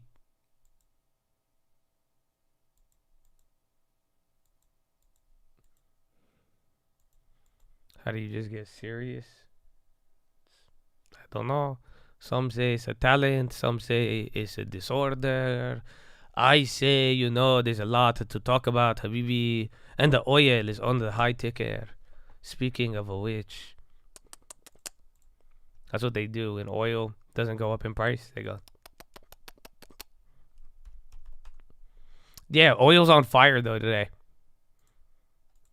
So that's your little pop from even yesterday. I thought it'd go even a little bit lower, but we flipped out of that play yesterday. Just play the extremes. But even then, oil is a scary place. And then wheat even moved a little bit. Bounce, bounce, bounce, bounce. Bitcoin, Benortcorn, Benortcorn. Overstockage. Come on, buddy.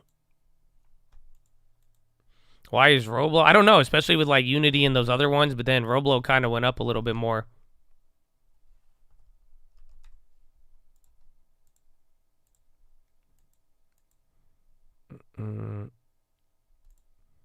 I want to hear you do voiceovers for the radio stations on the next GTA. Now you're talking. I'd be down with that. And you could, yeah, dude, those radio stations on GTA are the funniest things ever. I said, bro, you know what I want to do? I've told you.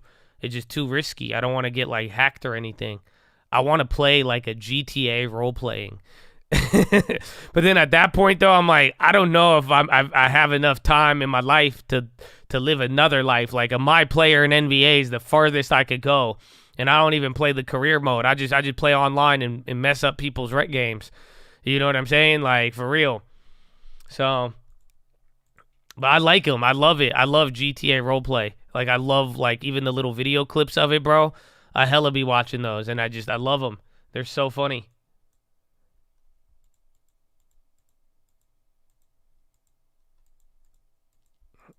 Yeah, we need an animator. We just need one of y'all who can animate.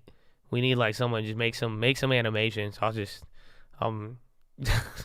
yeah, I'll give you whatever you need. What do you got? What do you just tell me what you need, huh? Yeah.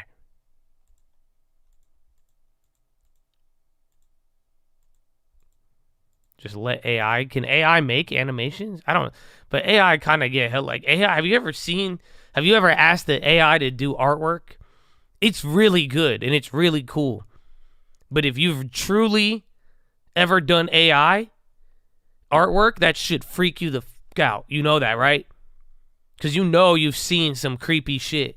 When you tell it to like do a person and it comes out with this like melting ass face and it's like hella creepy, and then the eye, like it could like it could make some like it makes stuff. You don't tell anybody, but I know you thought it. You were like, that's kind of like, I know you like you got a little nervous looking at it at night. I know you did. So it's just, I'm just saying, it's yeah, bro, like it's just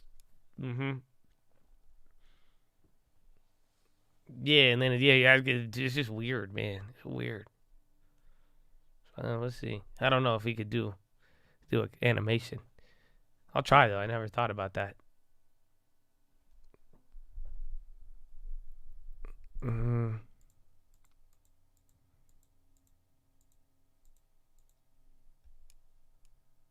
Yeah, Roblo came down, but again, Roblo at 40 is still not bad. URI on the high. Trump booked. Like, is there like you going to a Trump rally? Oh, they booked him in jail.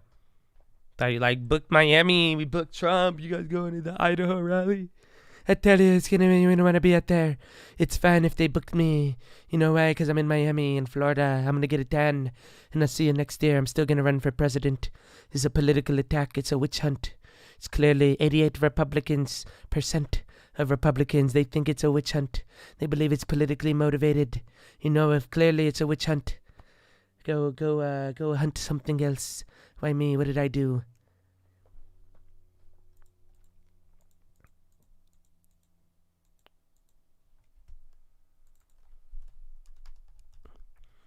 I need to slow down. I need to make my voice deeper. That's what they want to see. They said I'll be Trump if I slow down. Thank you for coaching me on my Donald. He's telling me how to do my Donald. I love it. Thank you. He's a good guy. The man in the chat. I got his name. He's a beautiful guy. He told me, he said, slow down when I'm speaking.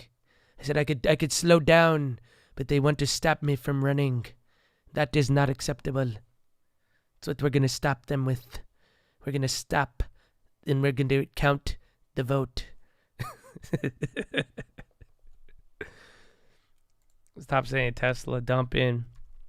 When it's up 3, it is. Yeah, it's literally up 3%.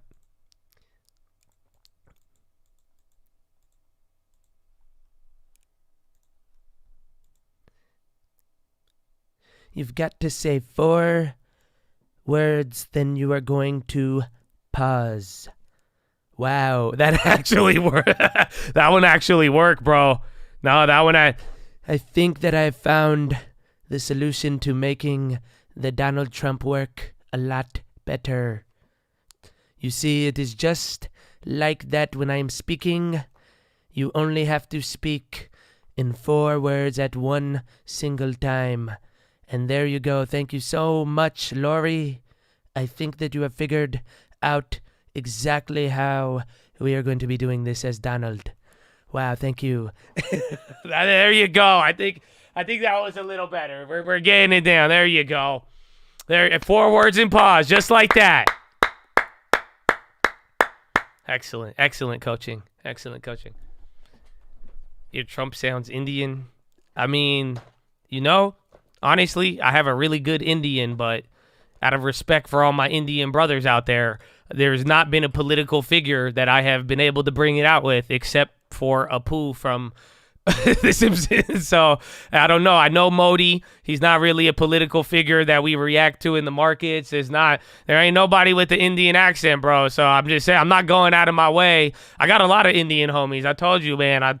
Don't even get me started, bro. I would love some butter chicken right now, but I've never brought it out. Like, Chamath don't sound like a scammer. What do you mean? His accent is Scamanese.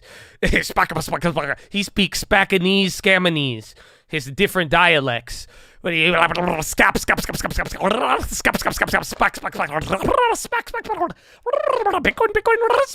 SoFi it's something like that. You gotta get, if they have an AI, you put it in the Google translator, it'll figure it out for you. But nah, he don't sound Indian.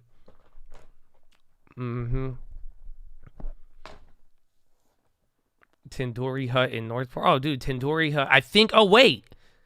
No, is that the one in? I think is there a Tandoori Hut in Hillcrest? I think there's one. I don't know. I've been to one that's fire. There's that one on Hillcrest. It's like on the little there's like a road in Hillcrest. I don't even know what it's called, but they got an Indian buffet. Fire. I have not bought the yen. I still got some YCL, a small play on there. That's your insurance just in case. But I've not bought into the yen.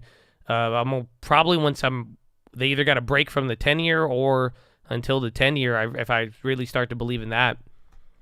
AMD dying. A couple things fell right there. Again, you saw off the top, but not everything's going red.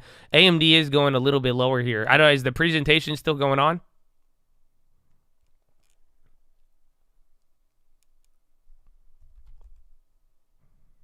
Play. MP Dubs. Our real estate. UPS on the high now. They ate the put.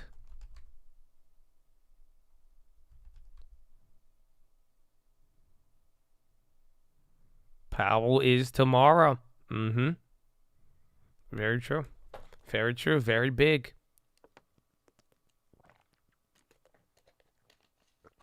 QB. You're still kind of holding. Again, you're getting a couple red candles. The literal high-low ticker is balanced out. Slight tilt to the downside, but this was a very high. This is super high level still. I was going to say for the morning, but I mean, we've been up here all day. Adobe, and Oracle. Oracle at the bottom. Adobe. They're chilling. Adobe went up a lot, though, recently. Clorox is going up. Again, staples are, I think, barely up. But discretionaries did good. They were doing really good throughout the day. How gone to high.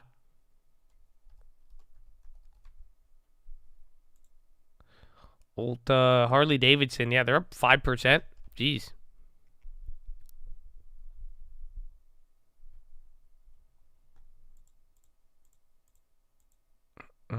Bergamo chiplets, 5.2 terabyte a second memory bandwidth is solid. Habibi, for Bergamo, Iraq, this will be enough. Don't worry. You just give me what you have. Give me what you have.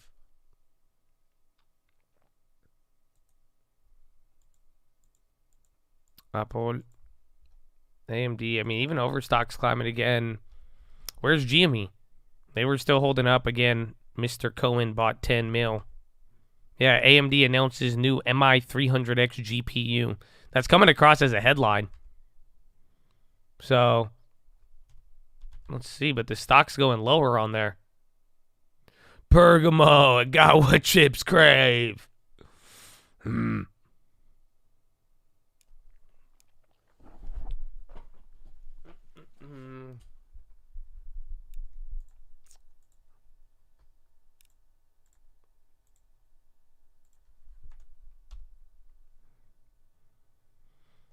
Must be the name of the song you played with. I don't know it. I don't know the name. Somebody found. Actually, no, I have the name.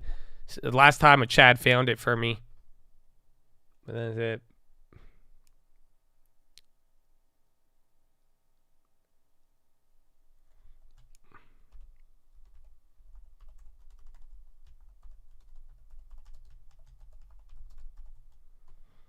Jean-Pierre live. Well,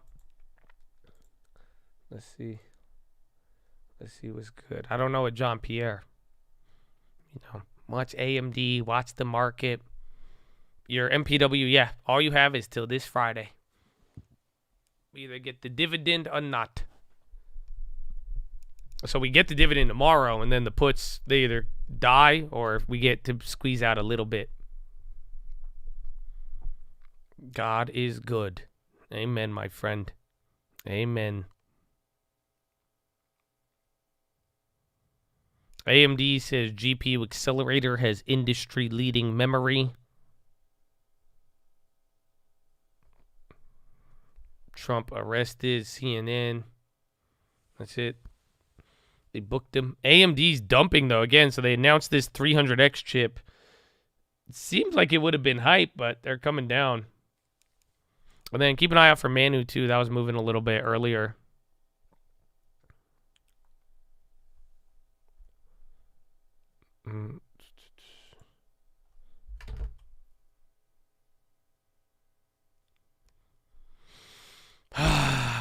CPI, everything came in line. Headline a little lower, core a little higher. Couple of bad future signals on rent and shelter. But other than that, enough to guarantee a pause for tomorrow. MPW, we're still in it. So that's it. We're pretty much, we get the, if we sell out at open tomorrow, we will be guaranteed the dividend. And then our puts, if the stock drops on ex-dividend and the puts go up in value, we'll be able to get a little bit more. And then that's it. It's guaranteed because the company is paying a dividend. So the dividend is, if you own the shares today, so you can actually still buy it today, but if you own by tomorrow morning at open, again, if you buy today, you'd have to hold, I think, for, I don't know, I think you'd be good actually, right? Or no, you'd have to hold past tomorrow. You couldn't buy today and sell tomorrow, but if you already been holding, the pause. I was like, what do you mean? The pause is guaranteed just by the Fed futures. That's all. The inflation didn't, unless there's a Fed blackout period, but there's also, what's it called? Unless Nick Timiraos says something, that's it. The Fed futures, they responded to the inflation data, and they moved in the direction, and I believe personally it's guaranteed because I don't think Powell will violate those Fed futures. AMD says new chip means generative AI models need fewer GPUs. Oh, damn, they're bringing NVIDIA into this? Hot dog. Is that like NVIDIA news?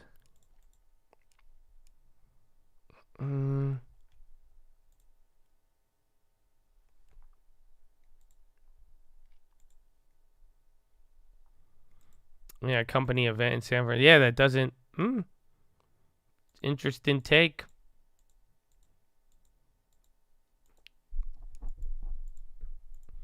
Yeah, AMD is dropping those. SPY's below VWAP, so this is the greedy short. Bonds are dying with this. Oh, wow. Yo, the 2-year just died, actually. So now I'm down. Now I'm down another 200 on that one. So I'm down 200 on the day. 400 total and below. So again, we made 200 on the way up. Now we're losing on the way down here. But that's it, though. I think if the bonds keep... they haven't stopped all day. AMD's dying. So again, there's NVIDIA now, too.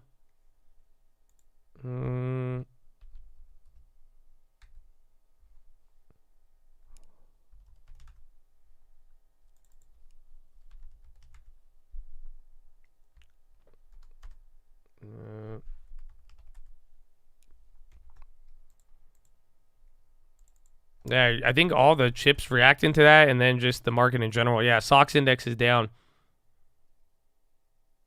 Geronimo, Bergamo.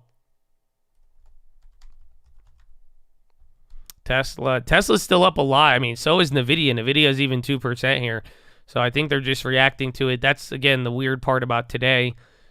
Just don't forget, we're up a lot. This is all, like, the same range as the CPI coming out, ironically enough. So it's a big day. But, Chattadonia, it sucks. The market's dropping here, but I sent out the stream alert. It's time for Philo. Oh, AMD says sampling of new accelerator in third quarter, says production to come in fourth quarter. So pretty much they're giving some guidance on updates on when this is supposed to come around.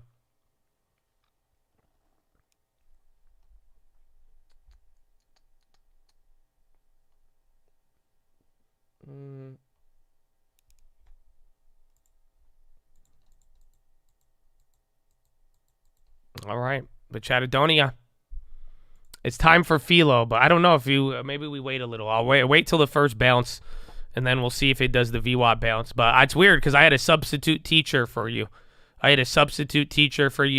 For Philo. I was going to share you guys something, or share something with you.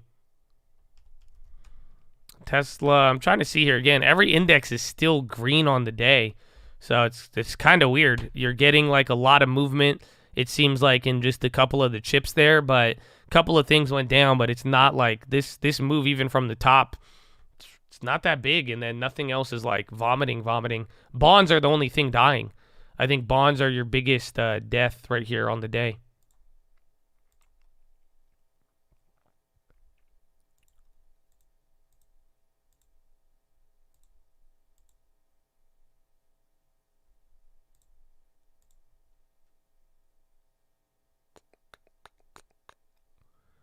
That was on May 25th.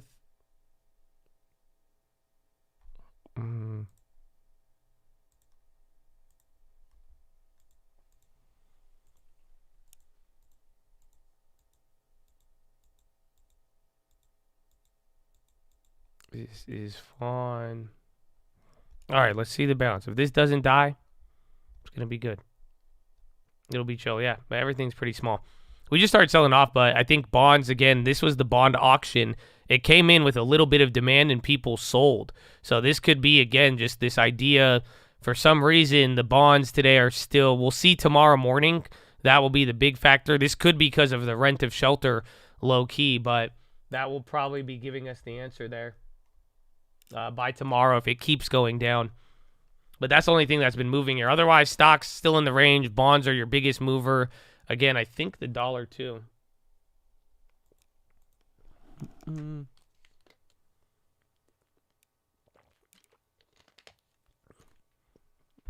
of going a little lower.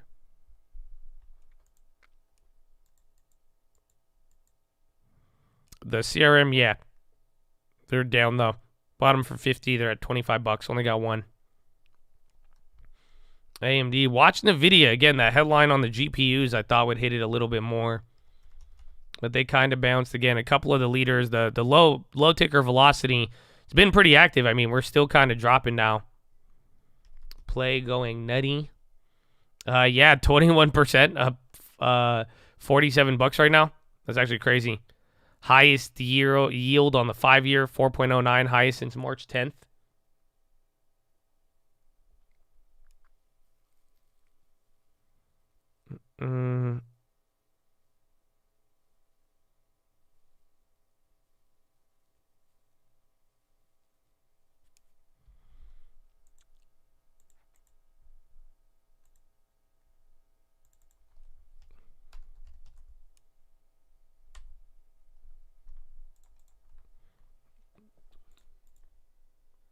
Bonds 102.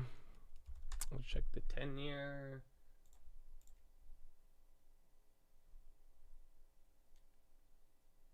Yeah, 10 years almost there too. Capital One CEO comments at investor conference. All right, I'm waiting for a bounce to give you this feel because I want to see it. Suck if we hit lows throughout because this is a CPI day. That's the thing. Just don't forget, some of the CPI moves are bigger. I think today so far has been smaller.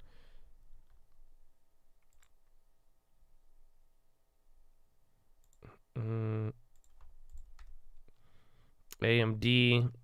Yeah, I think this has been pretty average so far.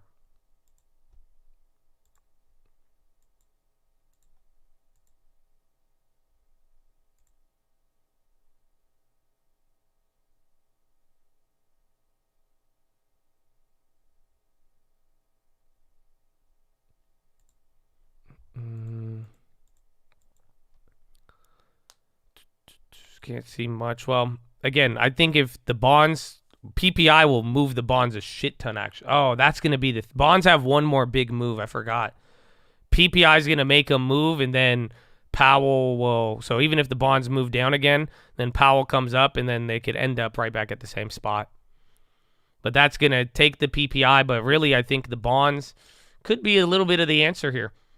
Otherwise, we're going to see if the rates go up, because, again, they're reacting to the CPI today. The markets are in their own world towards it, but again, or more so responding to the pause rather than any of the other future implications as much. When do you think you'll start getting back into options? I've dabbled with a couple of them. I mean, we've done a couple this year that have been pretty decent, but just here and there. I think when it, in this market too, now that we're like really high off the bottom, I've been starting to do them because I don't want to get caught up in shares if I buy them, and then if it moves $10 in a day and I'm down 1,000, I'd rather throw $20 at it or $50 at it and see. But I still don't. I'll take lower odds of profitability than higher risk if I still think the market's kind of jumpy. But it just all depends. But so far though, the shares have been good. Same thing with the futures. I've done a couple of the future trades still. The NQ's killing me. But the shares we have done phenomenal on. So it's helping combat some of the downside that we've had to deal with.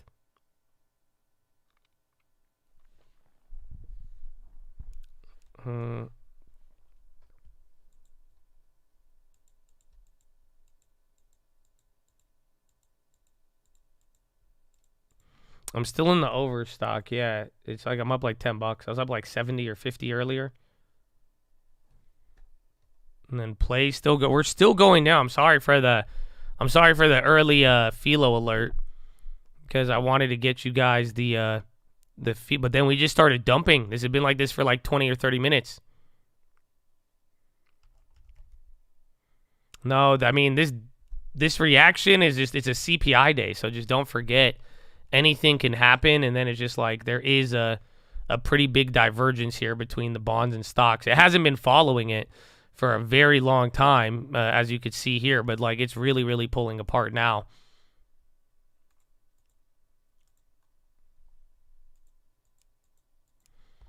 Is this de-risking? It could be. I think it's just more CPI.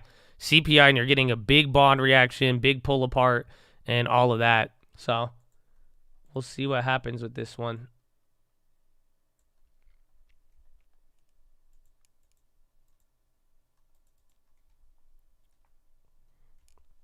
Just give me one bounce. I give you a good. I'll tell you who it is. I'm gonna play you something for Philo from a man named Alan Watts. Some people love him, some people hate him. Some people will say I'm gonna do shrooms now. Some people won't. I don't know, but there's something I want. It's a really, really good one.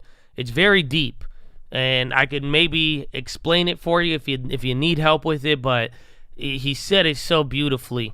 I really liked it. I really like it a lot. Yeah, the Philo Go. It's a good one. Especially you guys into metaphysics. You guys into that? Yeah. Lukashenko making comments about nukes. Lukashenko, is that? Ooh. Right hook, left hook. What? Oh. Serious.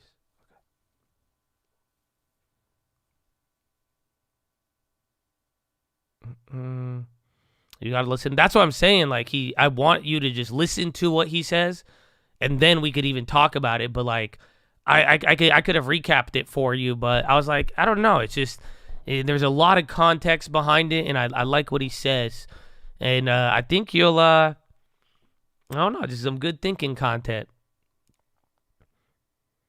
All right, is he bouncing up a little bit?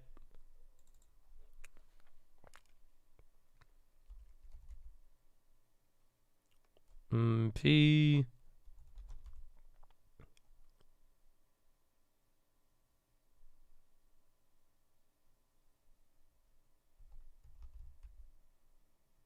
And Alan Watts debunks Christianity. Yes, there's a lot. You should see the responses, though, too. Yeah, again, I like the history from back in the days. You should see some of the dialogues of some of the greatest thinkers, their arguments from religion, all the way down to life, and even their views on metaphysics and other things. It's but Alan Watts was popping during the 60s.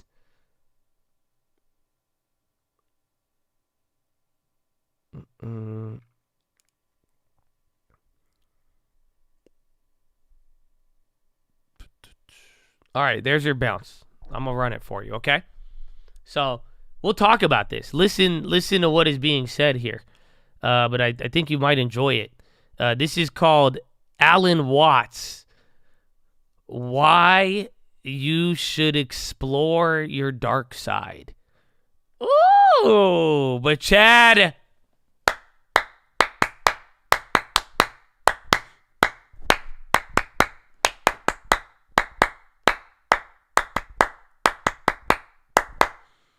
Oh, I had to get you the philo clap. It's not as bad as you think. Remember, last time I read you a book, it was like what? It was like Satan's Gospel. I still told you, dude, I've seen people, I told you, someone saw that in my house and they were like, what the fuck? So I'm just saying, man. But listen, okay? Just take a listen. I think you'll enjoy it. Maybe we could talk some follow-up afterwards. Things out of that. So let me start it over. There's no video to it. It's just audio. So you will be able to see the market in the meantime, all right? All right, so listen in. This is Alan Watts, Why You Should Explore Your Dark Side. Here's the philo. Just keep in mind the onion. He's going to talk about the onion and know what that really means. He's going to talk about the embroidery in both sides. And just listen to the beginning so you do not miss the context. And there's even something in there about holiness, which, I love. It was beautiful. Okay? But take a listen, Chatadonia. Everybody should do in their lifetime sometime two things. One is to consider death, to observe skulls and skeletons, and to wonder what it will be like to go to sleep and never wake up. Never.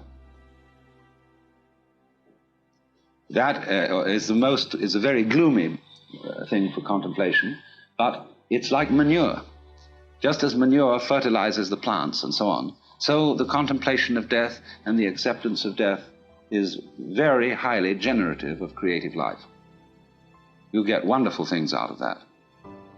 And the other thing to contemplate is to follow the possibility of the idea that you are totally selfish. That you don't have a good thing to be said for you at all. You're a complete, utter rascal. Now, when you go deeply into the nature of selfishness, what do you discover? You say, I love myself, I seek my own advantage. Now, what is the self that I love? What do I want? And that becomes an increasingly ever-deepening puzzle. Now, I've often referred to this when you say to somebody else, I love you. It's always rather disconcerting to the person to whom you say that. If you imply that you love them with a pure, disinterested, and holy love, they automatically suspect it as being a little bit phony. But if you say, I love you so much I could eat you, that's an expression, it's a way of saying to a person, you attract me so much that I can't help it. I'm absolutely bowled over by you, I'm gone. And people like that. Then they feel they're really being loved, that it's absolutely genuine. But now, I love you so much I could eat you. Now what the devil do I want? I certainly don't want to eat the girl in the sense of literally devouring her, because then she'd disappear.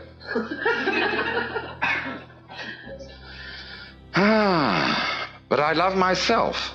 And what is me? In what way do I know me? Well, it suddenly occurs to me that I know me only in terms of you. And that the main task of the psychotherapist is to do what he called to integrate the evil. To, as it were, put the devil in us in its proper function.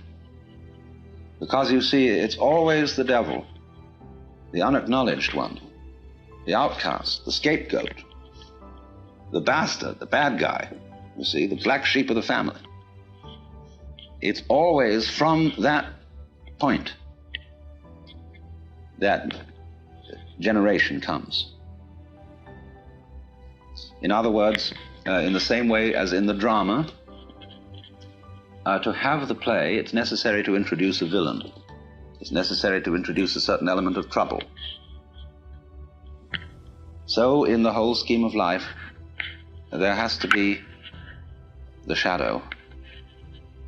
Because without the shadow, there can't be the substance. So this is why there is a very strange association between crime and all naughty things and holiness. You see, holiness is way beyond being good. Good people aren't necessarily holy people. A holy person is one who is whole, who has, as it were, reconciled his opposites. And so there's always something slightly scary about holy people. And other people react to them in very strange ways. They can't make up their minds whether they're saints or devils. And so holy people have throughout history always created a great deal of trouble, along with their creative results. Take Jesus, for example. Trouble that Jesus created is absolutely incalculable. Think of the Crusades, the Inquisition, the heaven only knows what's gone on in the name of Jesus. Very remarkable. Freud's a big troublemaker. Jung had a tremendous humor. And he knew that nobody can be completely honest. That you will try and you'll have a great deal of success in exploring your motivations and your dark, unconscious depths. But there will be a certain point at which you will say, well, I've had enough of that. Do you see how, in a strange way, there's a certain sanity in that? When a person indulges in a certain kind of duplicity, of deception, there is something, you all laughed when I said that, there's something humorous about it. And this humor is a very funny thing. Basically, humor is an attitude of laughter about oneself. There is malicious humor, which is laughing at other people. But real deep humor is laughter at oneself. Now, why fundamentally do you laugh about yourself? What makes you laugh about yourself? Isn't it because you know that there is a big difference between what goes on the outside and what goes on the inside? Now, I passed you around a lot of embroidery to look at before we started. And I'm perfectly sure that you got the point. that there's a big difference between the front and the back. In some forms of embroidery, the back is very different from the front because people take shortcuts. In the front, everything is orderly, and it is supposed to be kind of messy on the back side. See, which side will you wear? You've got to be sure you get the front in the front and have the back in the back. The back has all the little tricks in it, all the shortcuts, all the lowdown that people don't acknowledge, see? And it's exactly the same with the way we live. You know, like sweeping the dust under the carpet in a hurry just before the guests come. I mean, we do ever so many things like that. And if you don't do it, if you don't think you do it, and you think, well, really, my embroidery is the same on both sides, see? Well, you're deceiving yourself. Because what you're doing is you're taking the shortcuts in another dimension, which you're keeping out of consciousness. Everybody takes the shortcuts. Everybody plays tricks. Everybody has in himself an element of duplicity, of deception. Because you see, from this point of view that I'm discussing, where the web is the trap, to be is to deceive.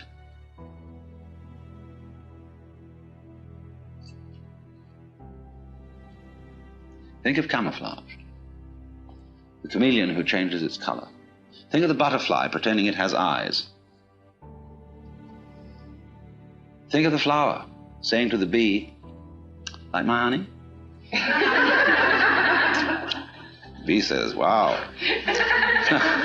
But then that means that the bee has to be, and it has to go on living, and all the trouble it takes to go around collecting honey and raising other bees and organizing itself and doing that dance which tells the other bees where there's more honey. There's all that stuff to do.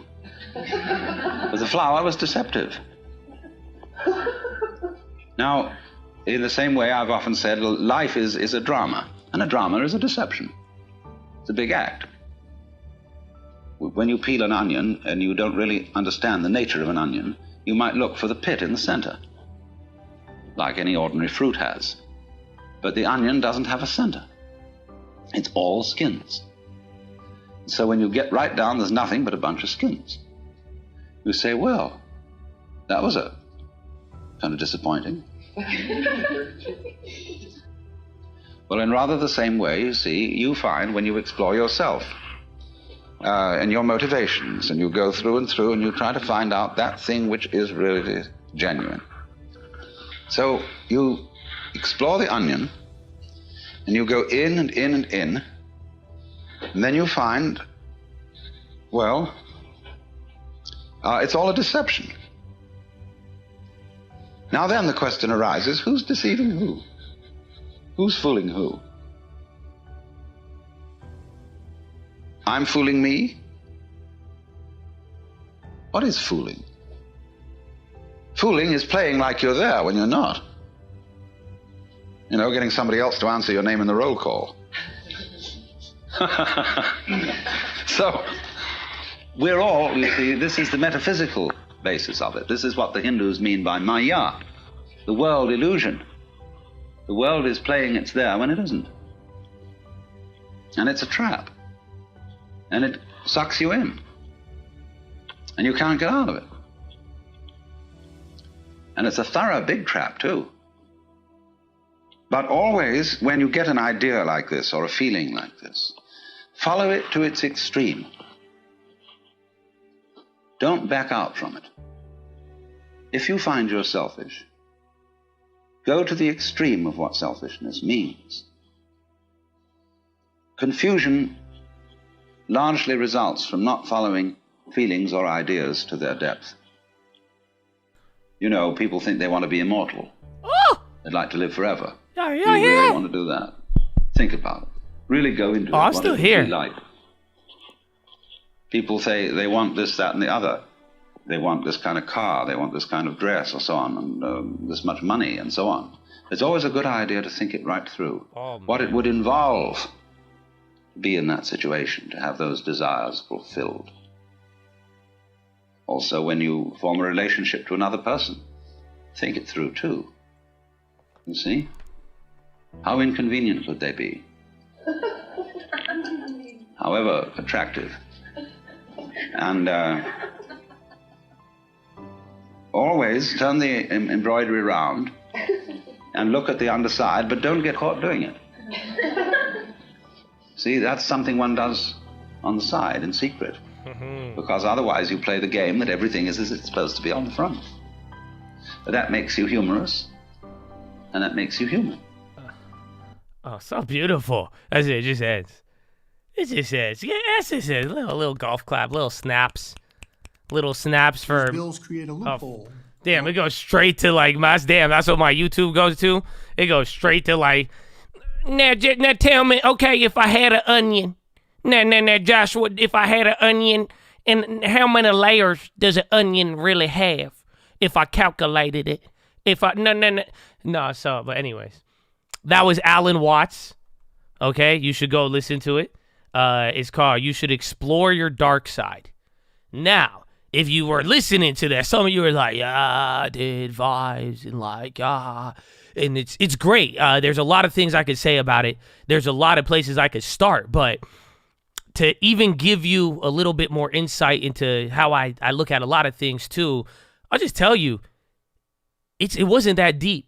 So at the same time, just like when I give you a Bible verse and I'm like, listen, I know some of you, it's not that deep. Relax a little bit. I hope you can learn from it. I mean, I really do hope you know that applies even in this instance. In a weird way, you've kind of heard something like that on this stream before, but it's like, it's very simple, and there's something practical that you can really kind of get from it. It's like, this is like, I hope you get what he's really saying about all of it. It's not like it was too crazy. There's so many parts to it I want to start with. But the onion, all he's saying, you take down the onion layer by layer. I've heard this in even sermons before. It's funny, like that's why I'm like, dude, you've been exposed to this concept. That's why I wanted you to listen to it, because all of it in all was gorgeous. It was beautiful, and I really hope you know the examples that you were able to take from it. But like it's super simple. The onion. He says you keep pulling back an onion, and everybody tells you that an onion is so deep. But like, what happens when you get to the end of the onion? Like after you pull all the layers, it's actually not what you think. And a lot of times, I mean, you might be confused about it. And that's what he's saying. That if you actually go to the core of an idea, you'll be less confused about what it is. Like really, in a weird way, he's saying you're not that evil, dog. I mean, that's one way to look at it, or maybe you are, or maybe it comes from something else when you get there, but there's probably something that it comes down to. So that's just one of the many things, but like I'm saying too, to a degree, you could really, really simplify it and take something from it, but I hope you listened to that. I hope you enjoyed it all, because I like it, and I don't know, I hope it was something as any philo gets you thinking about things. Again, that embroidery thing, I might come back to it and talk to you a little bit with it at another one, but there's just too many parts. There's just too many parts on it that I really, really liked about it. Yeah, it was great. It was a captivating, great one. You can eat the onion if you like, man, but you know, hopefully that even helps with confusion in a way. And hopefully you take your ideas to the core, man. Again, we've been talking ideas and thinking, and that's why, you know, I don't know. I like it. It's good. It's good. Well, that one, it was just all ends of it. The duplicity of humans, dude, the front and the back. Again, you got a little Jesus clowning for all the Jesus haters. No, I know some of you are like, hey, man, Alan. Fuck yeah, amen. War starting in Jesus' name, Alan. No, let's go. Some of you say it's like, well, that's good. Fuck yeah. I'm glad that some of you didn't like it. You know why? Because that's great. Honestly, I thought that was just like, I thought I pull out the Bible and y'all just maybe any philo in general. I think you're not gonna have fans, so that's good to see, man. A little bit of balance is cool, man. You know, voice your opinions. Just do it respectfully, and that's it, man. But hey, man. Yeah, I liked it, though. That's why. So you could go listen to it if you're not. Yeah, he's not religious at all. That guy, that's why I'm like, all right.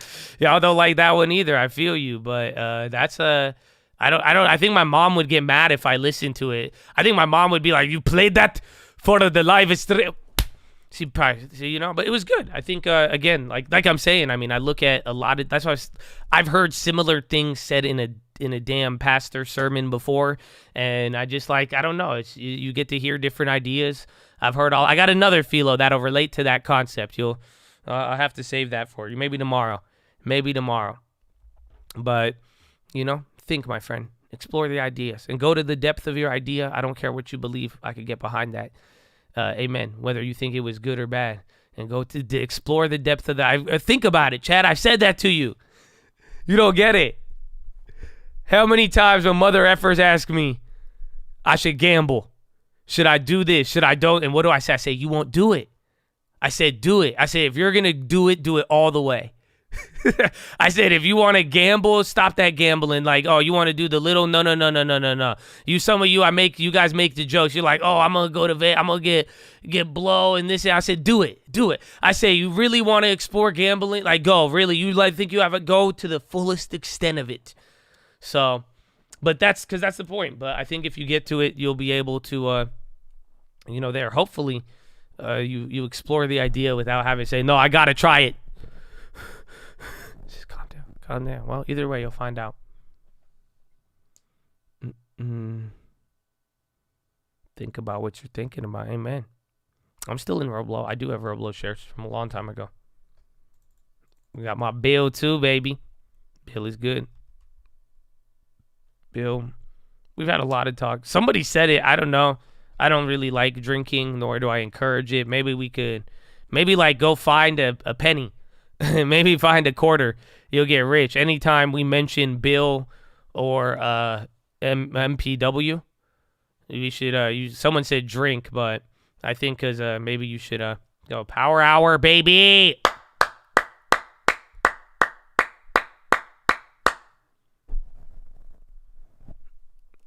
There's one Josh on each shoulder whispering in my ear. Amen. Me too. But it's probably like 75 Joshes with 75 different voices on each side. So it's mad crazy. Yeah, let me get in, bro. Come on. Yeah, I got an idea, Josh. Let's put it all on an MPW contract after ex-dividend. Fucking dividend. Who cares? We'll roll it over to GME, huh? Nah, I'm going to tell you something, Josh. I'm going to keep this one very simple. You only have to do one thing. That one thing that you have to do right now is save 10%. Don't listen to that Biden guy. What's he going to do? I think you don't want to have to deal with all of those higher taxes. Then you're going to have to deal with higher gas. And then you're going to say, oh no, I can't even use my brand new gas stove. Exactly. So come on, save that money, 10%. It's good for you. Fuck 10%. Come on, I'll take 10% if you made 100% and then turned it into 1,000%. Fucking way better. Come on, what does he know? He went bankrupt like 20 times. No, I'm going to tell you that's a tax strategy, Biden. This guy, Joseph, he doesn't really understand taxes. I know all of his friends, his son, they all love taxes, but he does not understand.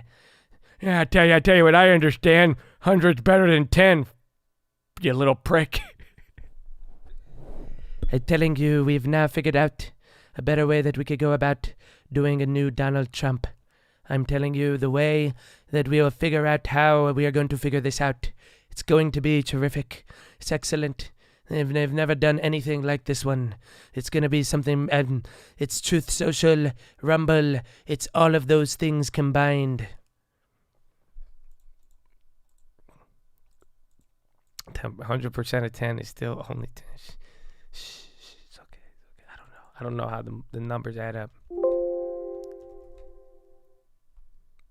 100 is better than 10. Amen. No, that's what they said. I said, I was nodding my head. Biden said that. I heard that. I was like, damn, I said, that's true.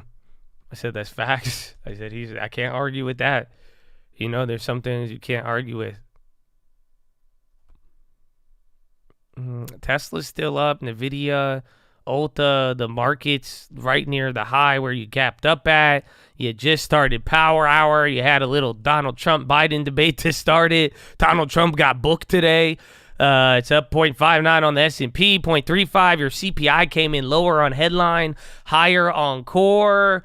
Wages too. Wages kind of went up, I think, a little bit. Nobody fucking said shit about that, actually. I don't think we said anything about wages. Yeah, or they came down just not as fast. And then average hourly year-over-year increase. Yeah, wages went up year-over-year. Weekly earnings didn't go down as much as last time, but average hourly earnings climbed up. It's not a wage price spiral, but they went up. I mean, back to historical level. No one said anything about that, though. Again, we were just like, pause.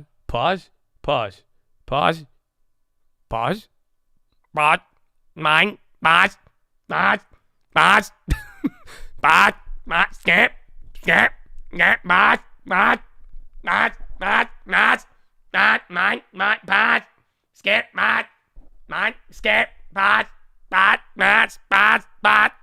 That's all today was. So that's everything. The data, the CPI, all that.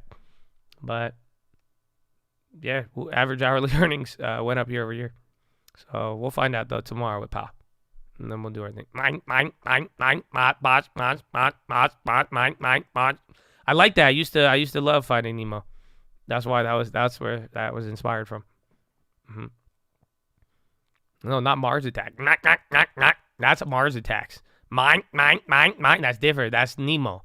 I don't know. I have this. We got a repertoire. I'm just saying. That's, even actually Finding Nemo is old. Actually, you know that? How many of you remember when Finding Nemo came out? Yeah, how many of you remember Finding Nemo? You guys remember? He couldn't find his dad. One fin. That was before, like, that was before they were putting stuff in movies just to get sales. Like, it was a good movie. Australia, the Sharks, Dory. Wasn't that Ellen DeGeneres? You remember? Oh, yeah. You remember right when that came out, right? Mm-hmm. Yeah. Yeah, you are old. You know how old that movie is now? You are old. You thought I was setting you up this whole time. Are you kidding me?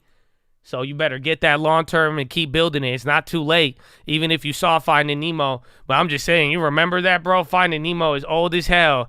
That is not even a modern cartoon, bro. That's like almost in Lion King, the OG Little Mermaid. Bro, that was in 2003, dog. The tech bubble was just bursting when Finding Nemo came out. What the fuck? So I don't know, man. I don't know. So, I'm just saying, you're old now. You weren't young when it came out, but you're old now. We're all old. It's okay. MPW Spies coming up. You're above VWAP again. That little wait for the bounce philo.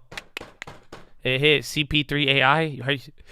I can't tell if you are calling out the stock or if you're trying to impersonate my AI, CP3 AI. Okay, whoa, chill, bro. Okay, I guess 43. It's going good though. It's 14% today. You guys got it. Alan Watts saved the market. Trump pleads not guilty to all 37. Damn. He said, I'm batting 1,000, sir. Not even one?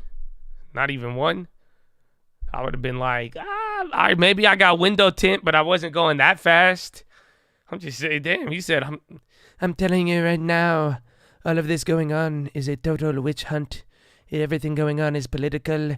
You see it on the news, the television. All of their ratings are low because of me. They don't have anything to talk about. Now they're going to talk about me, but no. I'm telling you, I'm batting 1,000. They can't. You think I did anything? They can't fuck with me. Yes, I said that. Am I allowed to say that? Okay, I'm forgetting, whatever. Anyways.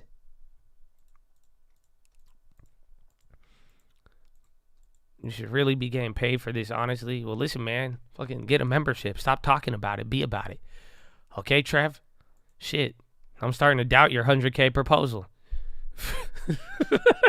For taking over Flint, bro. You were all about that money ready to go.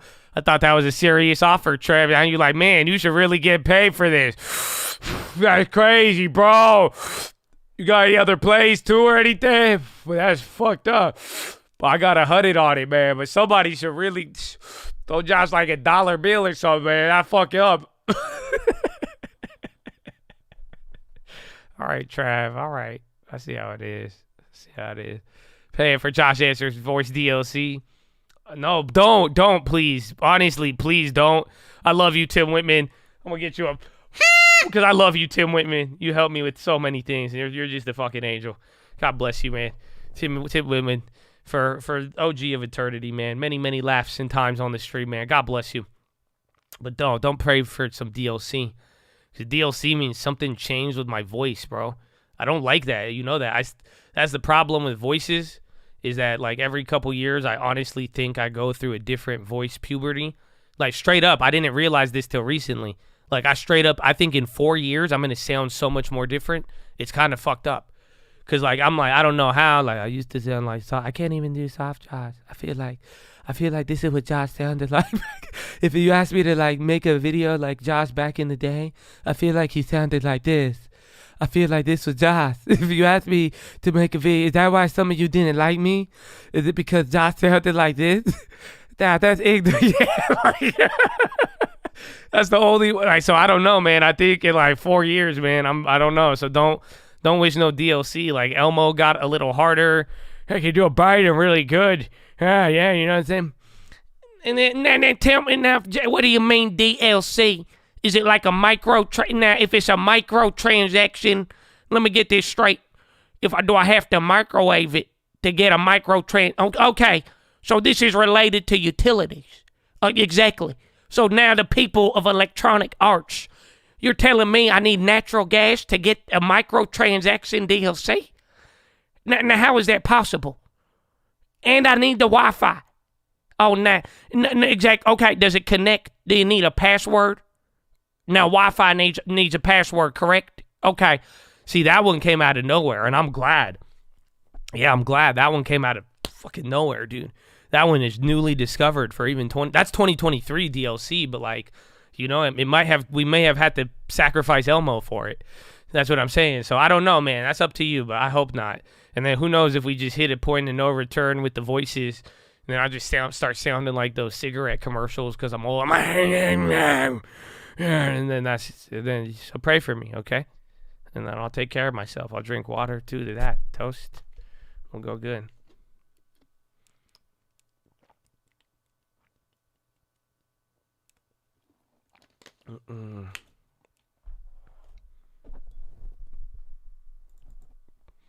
Yeah, it's a mix of it's not fully Bush, but it's mixed. It's a mix of Bush and I don't know about Tyrell. It's like a weird, but I love it.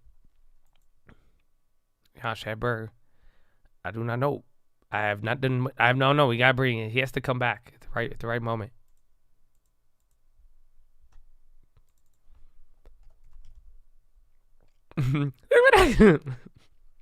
Dude, are you ready? I had to explain to my girlfriend.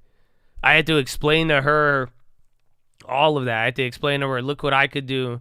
I had to explain to her Miss Swan, because she didn't even know, hot dog. She's like, what? Or I didn't know. I said, she got really mad at me, actually. Because, like, she didn't understand. She kept asking me, like, a question. I forgot what she was asking me about. And I was like, he looked like a man. And then she was like, what? I was like, he looked like a man. I was like, what? And I was like, he looked like a man. And I just kept saying it. And she started getting really mad because she had no idea what the reference was to. And I had to explain it to her. She doesn't know Miss Swan. I was like, oh, dude, that's awful. Yeah. And then she didn't know Stewie either. I was like, oh, man, come on. Yeah, no one knows. The good old days. NVIDIA 410? Oh, get out of here. I still left $200 on the table. That's crazy. They're crazy out there.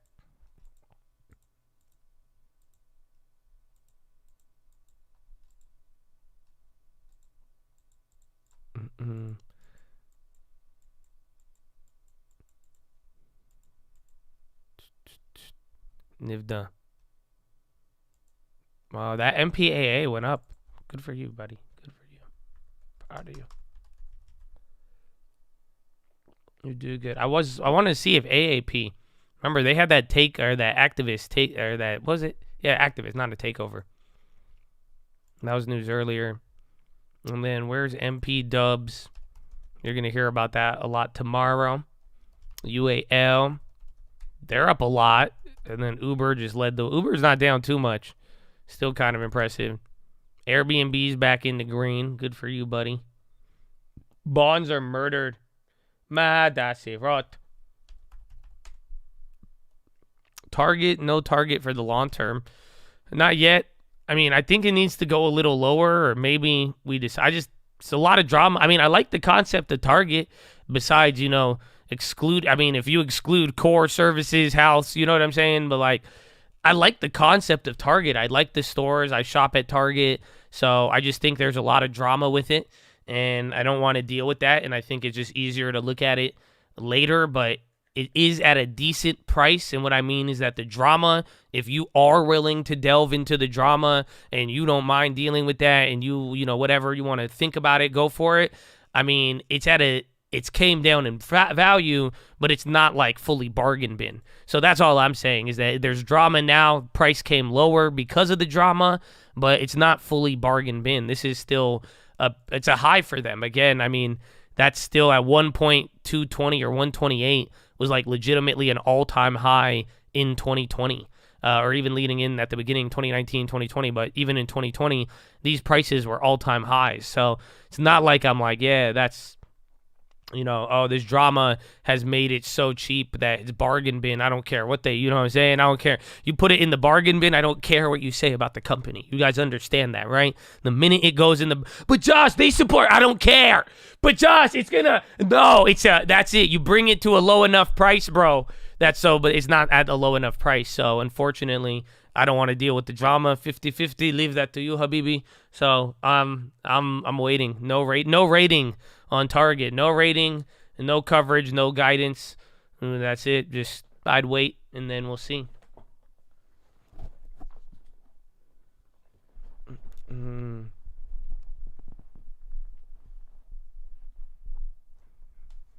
I'm still holding the random SoFi. Yeah, I mean that's till December. That's low key a lot of time.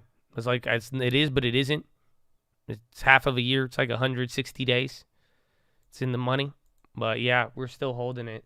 It's a nice hit. We could take the profit on the random, but I also think, though, if anything is going to revive the random, it's the ones that, you know, and that one has time, and that's how we've seen the random play out throughout. So I don't know.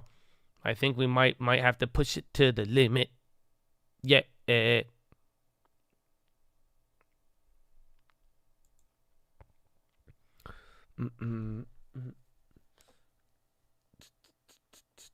How come you've never brought your religious beliefs into investing? Because I wouldn't invest. That's what I've always said. I think even just a lot of things. I mean, what I truly like, I believe what I read, and I believe the word. I believe all of it. Like I truly believe it at my core. But that's why I also believe I'm a hypocrite. And that's why I believe it runs so deep.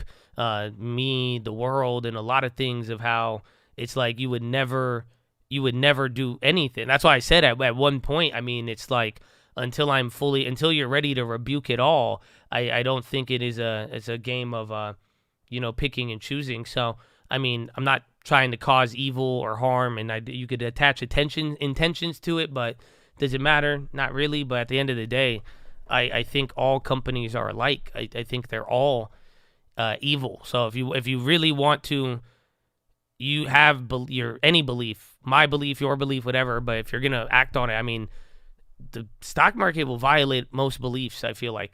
It's just, I don't know about, there's something about it, the culture, the nature, how the companies operate, how things are sourced, the activities. I mean, again, just there. So it's not, unfortunately, it's there, but that's why it's, in a weird way, it's the struggle of life that I have to deal with, And I think that's why the Bible even says that it's a narrow road. It's easier for a camel to get through the gates of heaven than a rich man.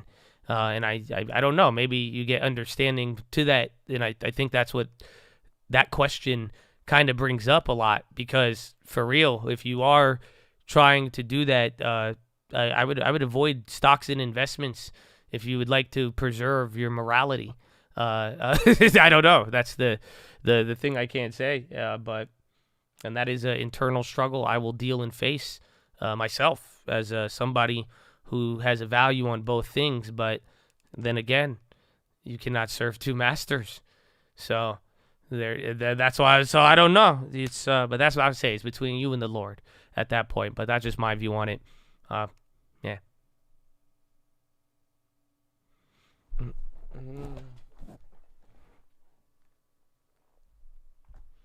Netflix. That's a 52-week high. Oh, dude. That's 3%. That's actually crazy.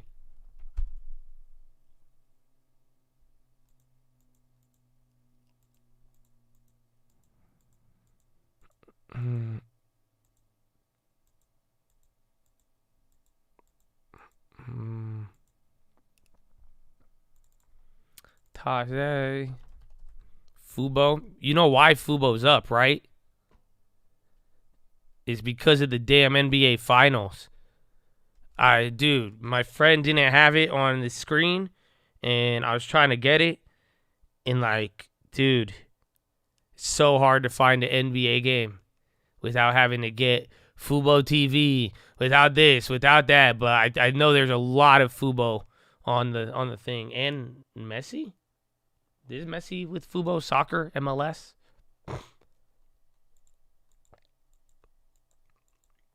Well, they had it everywhere I looked. It said Fubo TV. You name it, Fubo TV.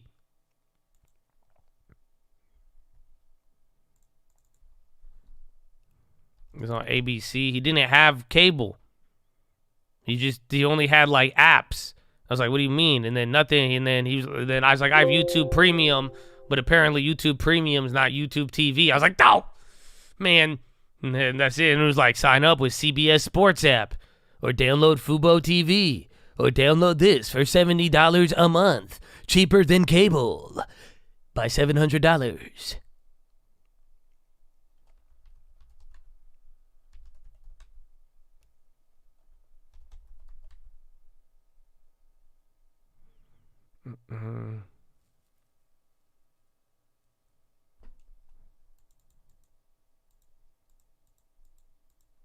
Three times the price of cable.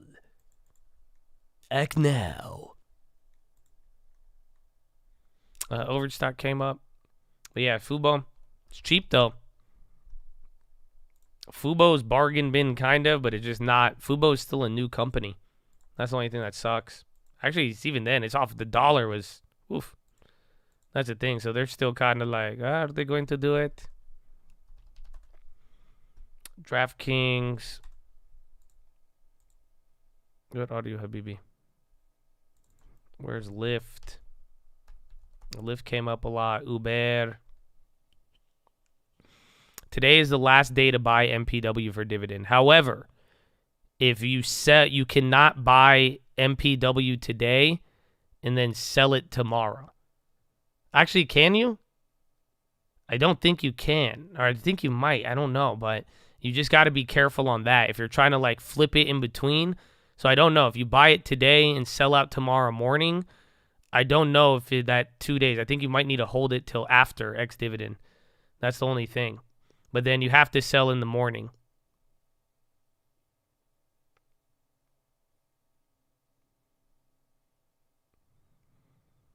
Fubo in the 20 or 30s. Well, yeah, when Fubo was in the 20 or 30s, Redfin was at like 120. The price will most likely go down on after ex-dividend on MPW. Any stock, any dividend stock, usually it drops after MPW. But does it have to? No. So you could actually see a lot of other names that after ex-dividend, it's quite interesting how they've reacted. So where's this one? 316. I think ex-dividend is like what? 216. So this was their ex-dividend. It held up for 2 days and then it died. And we'll take another one, 12. So go back to November 7th. So this one, this was leading in the ex-dividend. They hit $10. They were bouncing into ex-dividend. It was like 11. But then they went up after ex-dividend and then they died. So you could look at any other name. Let's check like Altria. Again, 323. So I think like February. I'm just going like a month before to assume ex-dividend. So this one dropped after ex-dividend. But December, again, it kind of even goes with the market. Because they went up after. So all depends. It doesn't have to, but there's a good chance. And if it doesn't go down after ex-dividend, it could squeeze. So that's the thing too. You got to, I mean, maybe I should throw this out there. If you're shorting MPW and you're short after today, so if you're short into tomorrow morning, you will also have to pay the dividend. Or at least for that quarter. So that's the thing. That's why, depending on how it moves afterwards, a lot of people, so that's why ex-dividend people go for the dividend, but also shorts cover ahead of time. Oh man, NVIDIA's rocketing. 410 on the high now. Back at it again. So shorts could have been covering, and then after ex-dividend, the shorts may pile back in again. Because then there's not the dividend risk.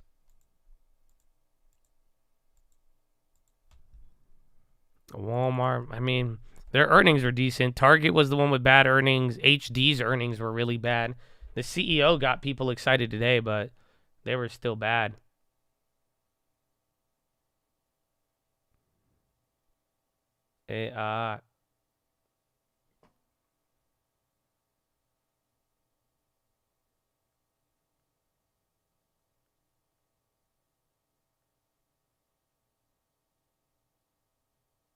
Mm-hmm.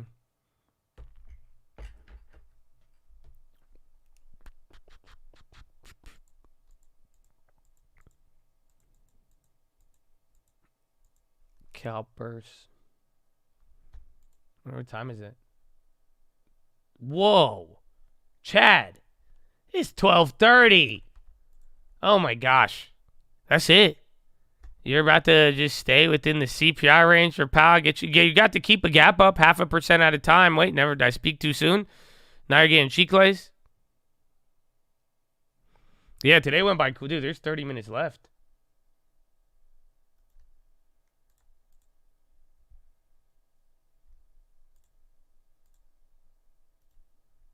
Mm-hmm.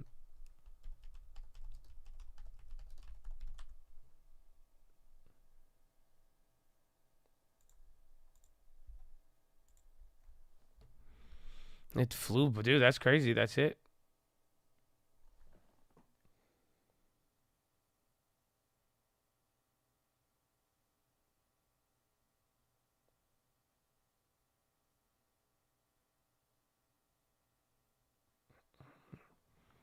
You see a rackle?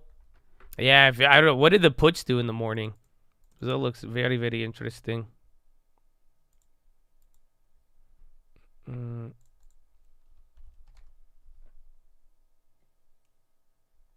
When was the last Fed meeting? Let's see. What about tomorrow? Tomorrow's SEP game. Summary of economic projections. I know it's bullish, believe it or not. I don't know what number would be bearish for SEP. I think anything higher on the SEP, anything above 5.7 or a dot plot on the SEP, implying like a 5.76 will freak out the market. But I also think that the bullish factor will be if the SEP stays the same on the terminal.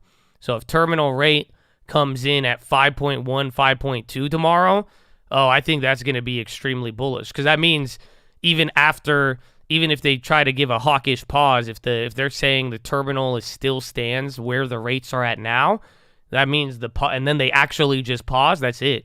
I would say that would put the dagger. I'd say they're not raising rates again till some of you graduate another post-vocational schooling. If that's the case, but we'll see. My MPW puts are on the 16th. I'm just playing for the dividend. That's it. I get to play all the way till Friday, and I get my dividend guaranteed, and my puts are free, and I still got a little bit of profit. I don't even know where the profit's at. It's going to be $2 or $3 grand.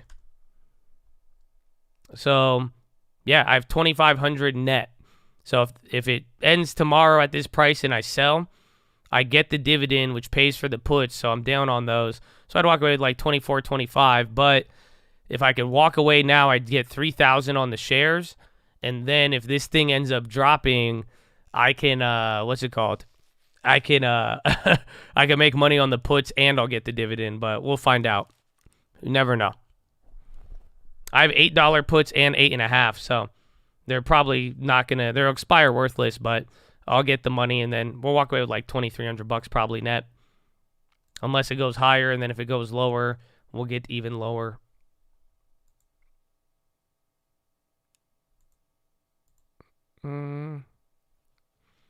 Long term, I have 1,000 shares, I believe. I have 1,016. The 16 was the dividend reinvestment last time. On the big account, small account has 138.39.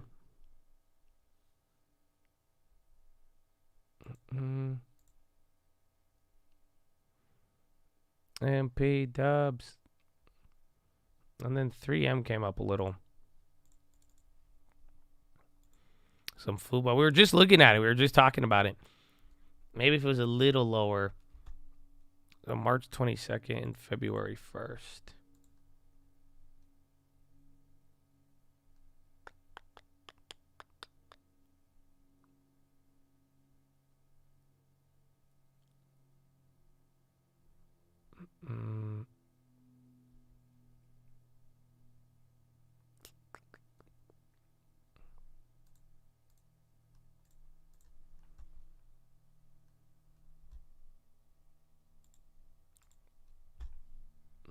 One more.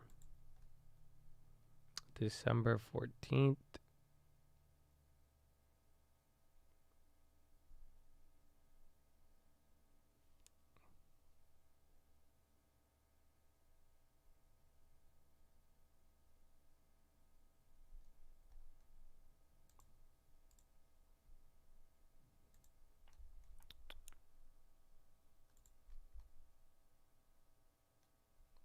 Yeah.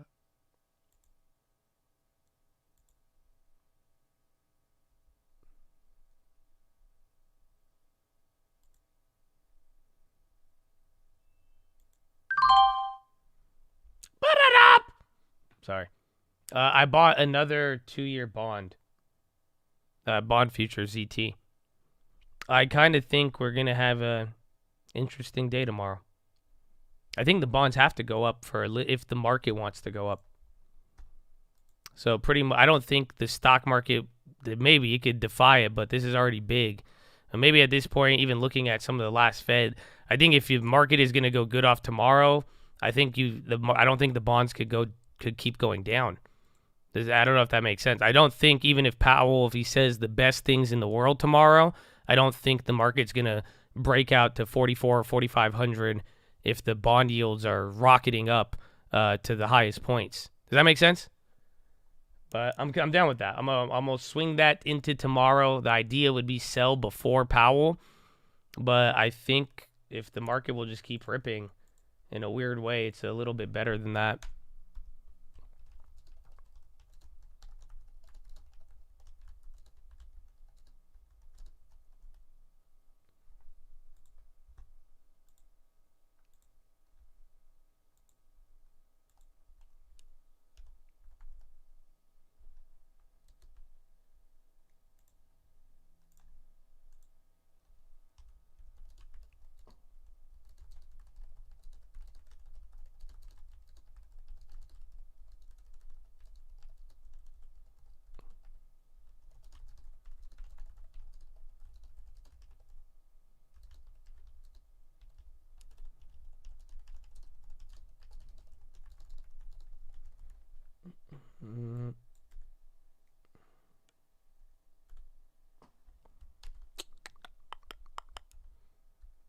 Be careful.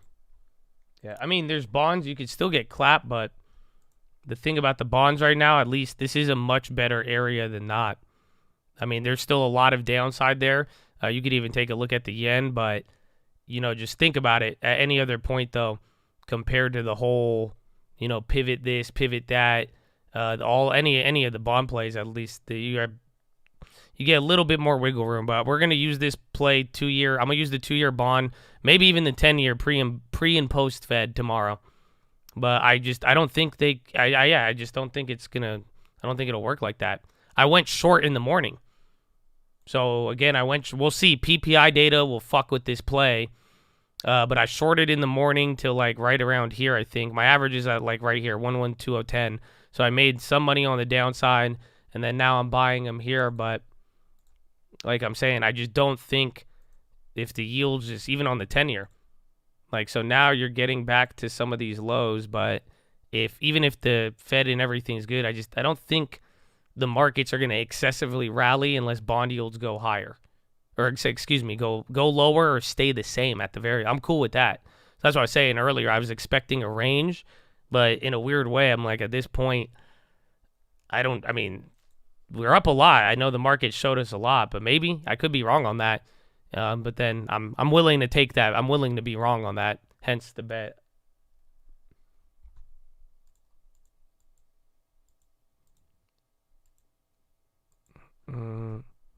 OCFT. One Connect Finance. Damn, the thing's up 72%. Highest yield since March 9th. Yeah, so that's like 3 days after SVB, right? And then the next day, but that was as people were saying pivot. But then again, that's why I'm saying the market, dude, the market was like at the low. So that's why I'm like, I don't think the markets could keep ripping without the bond yields. So I'm down with. I kind of like that play a lot, low key. And then you're just getting the 1% CPI gift.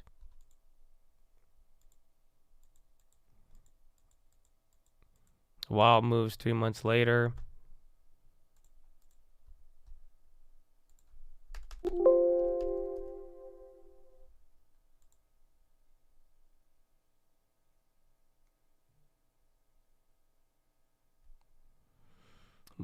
Move. AMD live event, kind of boring. You guys like how that level yesterday just was glue? He said, hello, you guys drove me out. What's up?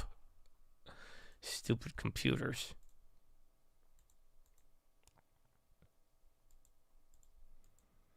What will make you close NQ short when the short is invalidating? When it's a soft landing and the recession is canceled, actually. And hopefully at that point, I have another play on commodities that actually reflects that. So when commodities reflect that the economy hasn't crashed is when I will believe everything I see. Fair?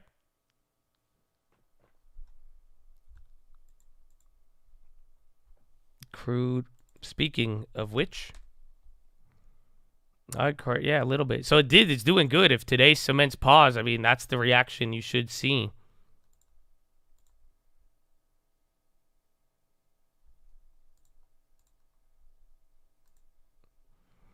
XPO.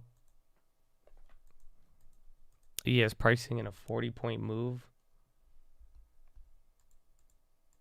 What time is it? It's 12:36, 24 minutes left. Not so bad. And that's it. Tomorrow, PPI in the morning is at 5:30 or 8:30.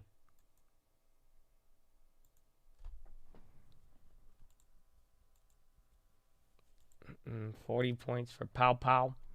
Where's China plays too? Keep that in mind. I forgot when all that is. Let's see.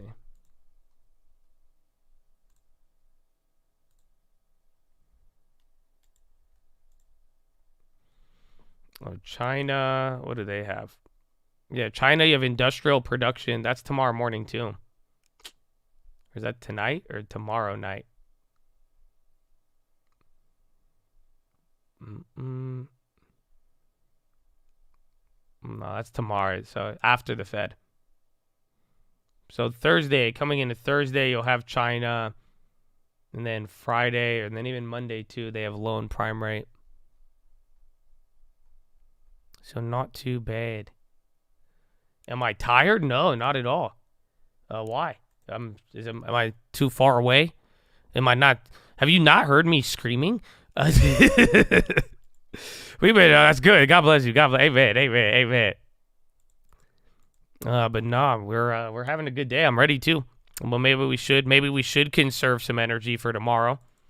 I was just looking at bonds. I just got in my super serious bond phase coming into tomorrow. I don't know. I think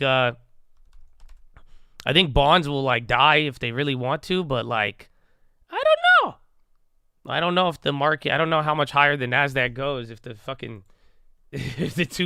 2 year is gonna go to like what 5 or 6% at this point. That's why I'm saying that, where I'm like, I don't know if the market will rally there, because if the bonds keep going higher, that's like a new era of the 2 year. Remember that whole little concept I was telling you about?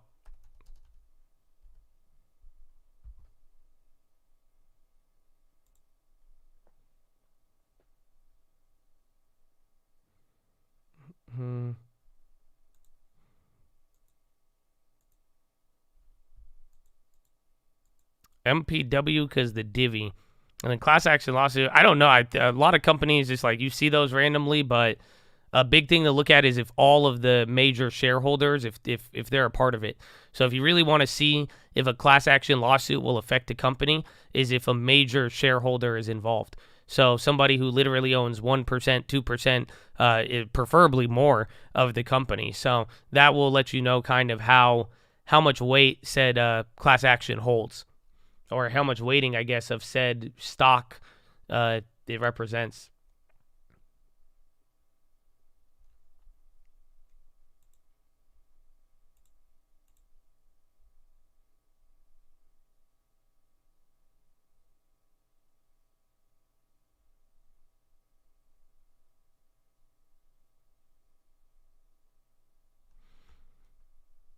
But yeah, so I don't know. You could.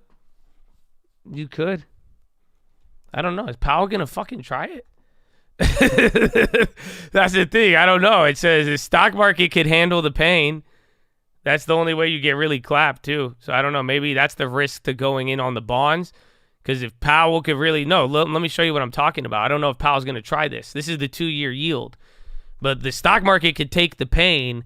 The bond market, it's already dead. But if he wants this thing to go GameStop, that's what I'm saying. The 2-year will GameStop if Powell keeps raising rates, or if again inflation gets bad and all that. Because this is what I'm saying. Remember, I was telling you, once you get above 4, you start talking 4.5. But once you break 4, you start talking 5. If you ever go past 5, you start talking 6. If you get to 6, mother effer, you start talking 7.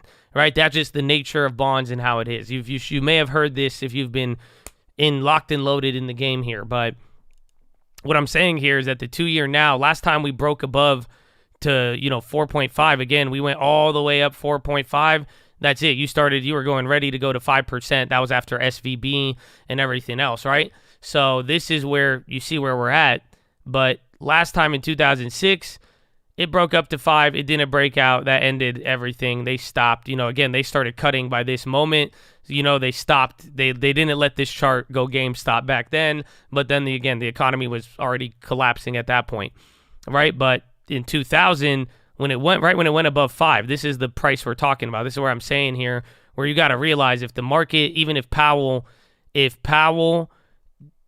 if he pauses, but the market's like, oh yeah, he's going to raise rates there and then we start going above, like the 2 years going to go 5.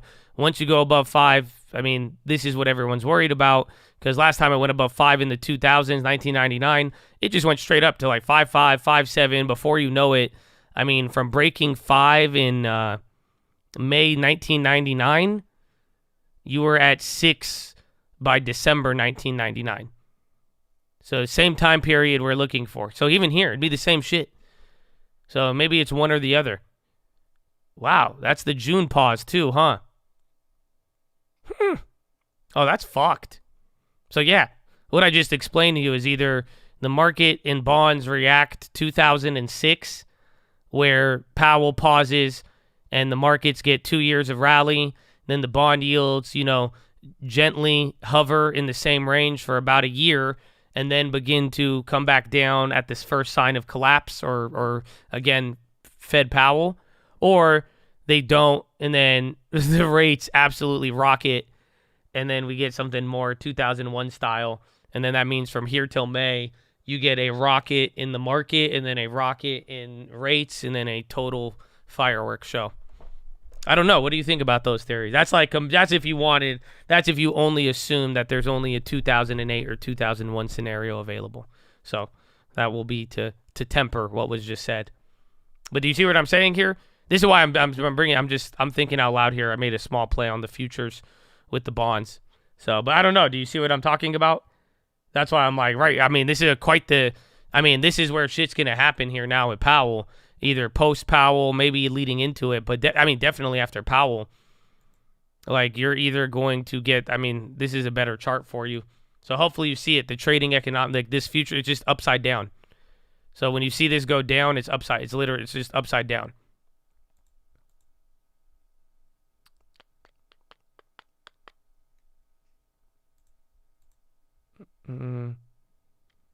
So yeah.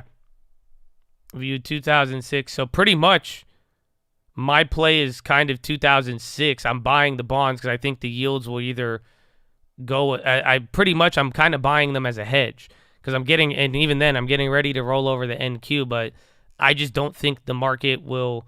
If the market goes higher, I think bond yields have to go lower from here on out, or give or take after Powell. We'll see what he says and how that will factor into it. Otherwise, because if they don't, then bond yields are going to rip, and stocks could rip too. But if they rip and stocks rip at that point, I think it just leaves us with a whole different scenario there. But then I'll just close out the NQ, and then I think I'd make more money, or I'd lose on the ZT. I need a hedge for the upside on that case. That's how I could either grab a put on it or we find the upside. NQ is too much.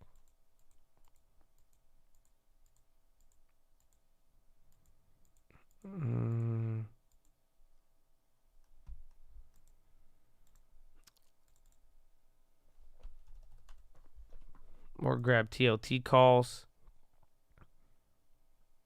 You could, but even then, I think the 2-year, I think it's more near the crazier point than not. They all kind of look the same. You could get more bang for your buck. But the 2-year, 5-year will be most sensitive to everything from Powell to rate hike.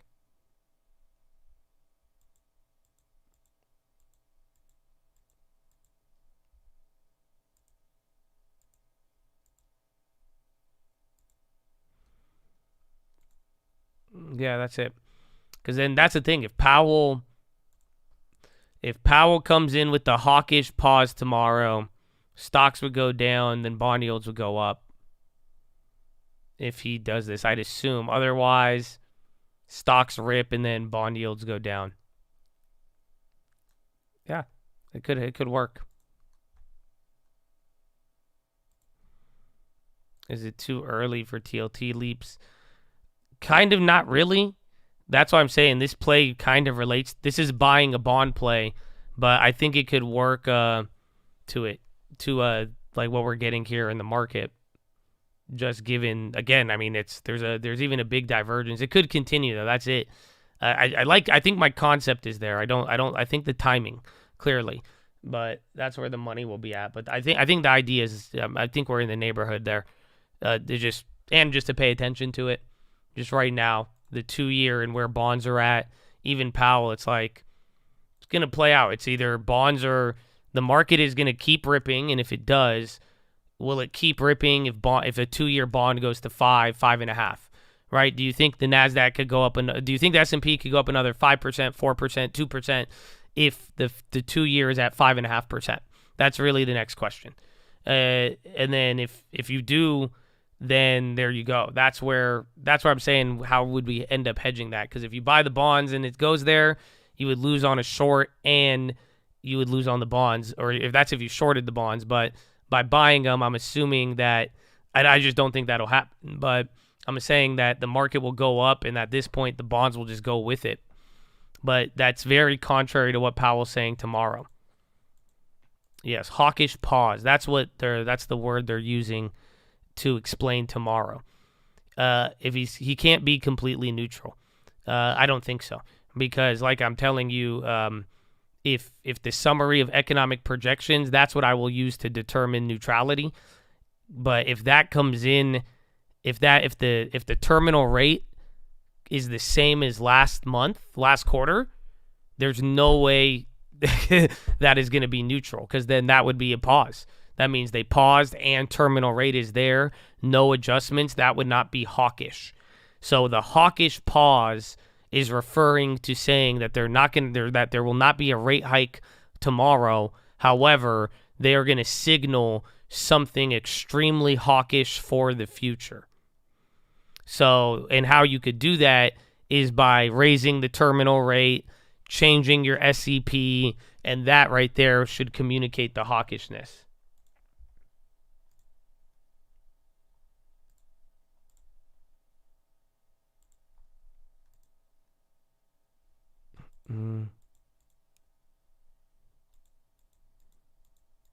10 minutes coming in. And we're right at the high candle of the day. I think you're reading too much into Powell. No, I'm just answering somebody's question. I mean, again, if you didn't miss, or if you missed what we just said, I'm looking at the bond yields, actually. That's why I'm saying, in a weird way, you need Powell. Powell will be the X factor and obviously has his importance, but even then, we're hitting a point. It has to do something. It's been here October till now. It's doing the little life beat monitor, but I in a weird way, I think it's all about the short-term bonds right now. Not like your Fed futures, but your 2-year might start saying, because again, just think about even what I'm telling you, what's going to happen with what I'm telling you. If it were all I'm saying is watch for extreme moves and watch how the market reacts, and the market very well could ignore it. I could swing and miss on this one, but just like I'm telling you, 2-year and 10-year, baby, the yield curve. So you see what I'm saying? So if the bonds do go up or down, that will determine it. So if the bonds rip from here, and the yields go higher, and the market rips, the market's going to rip with the most inverted yield curve, pretty much, that we've seen. So we'll see how that ends up playing out. And I guess the market wasn't ripping when we had that happening. The market rips when it uninverts. So you could either buy the 2 or the 10.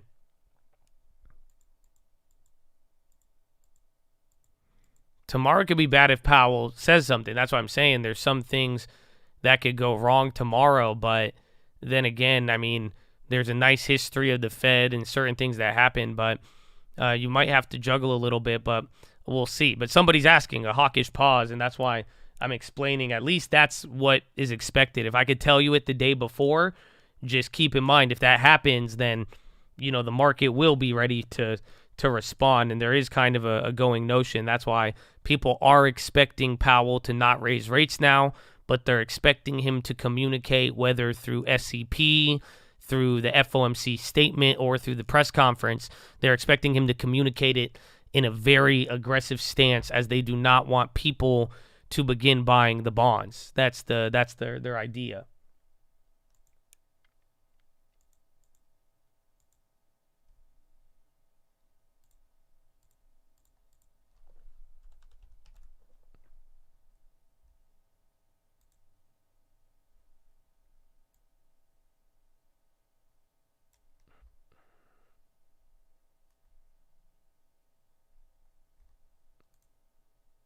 Let me see.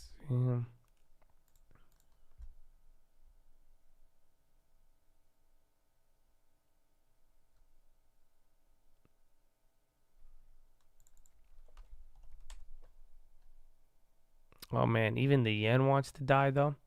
That's your other factor.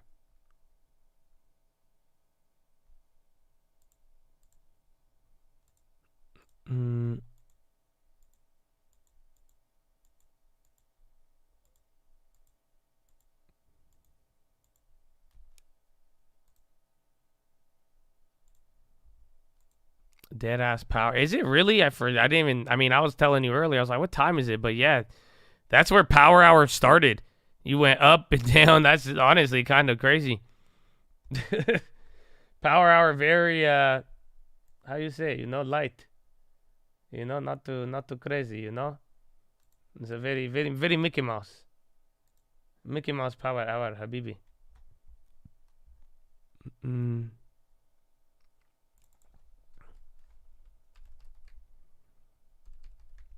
And we got out of 3M today. I sold the MPAA.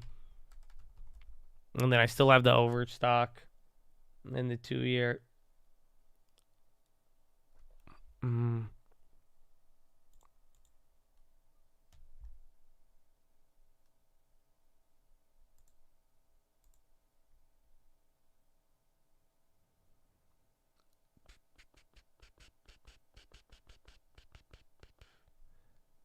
That's November 10th.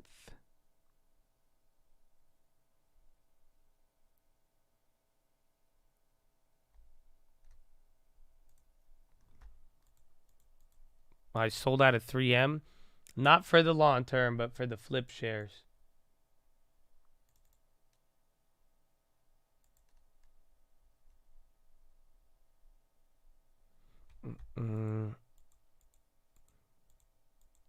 United Air Pilots says contract offer is insufficient.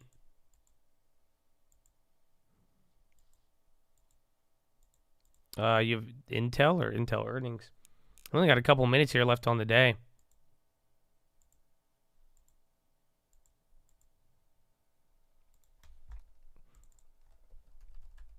And then Tesla still 260. That's crazy. And then SPY barely working its way up here, barely moving in power hour.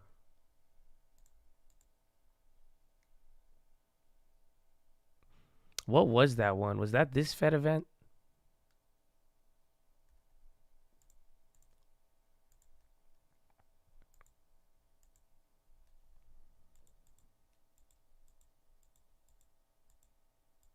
I don't know. Intel reports earlier.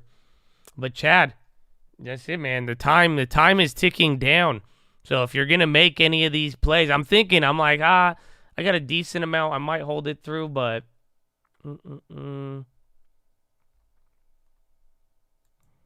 APH is running. What's this? APH, Dollar Tree, Penol. It's only up 1.5. There's just a lot printing on the high ticker. What's even the volume on the day? Same as this. It's pretty decent, actually. 80 million. No, someone in the chat just said Intel reports. I said, I don't know. I just read that out loud. United Airline contract offer value is less than $8 billion. 296.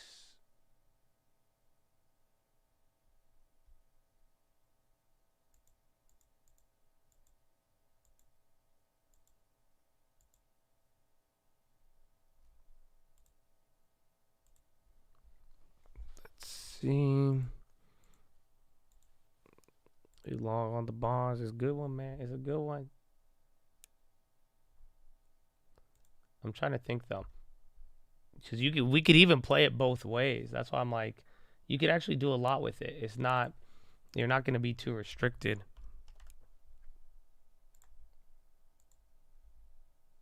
Uh-oh, we're running out of time.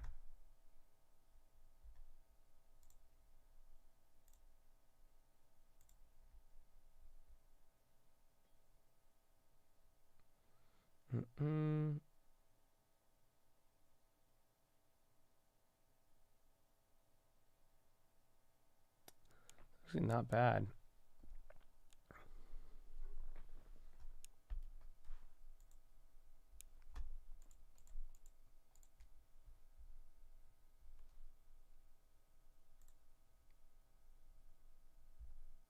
We'll go one more. I'm gonna grab in one more 2-year coming in tomorrow. And then we'll call it a day. And then we'll land this shit. Yeah, but Chad, softies, earmuffs, you better watch out, man. Okay, you got to be very careful out there. Let me get this out to the stream alerts too. You know, you guys got it there. You heard it. You heard it there first, you know.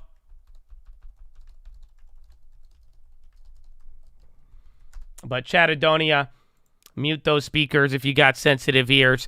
It's game time, baby. We're about to... Oh, my gosh. Don't get me started. But here it is. We love you.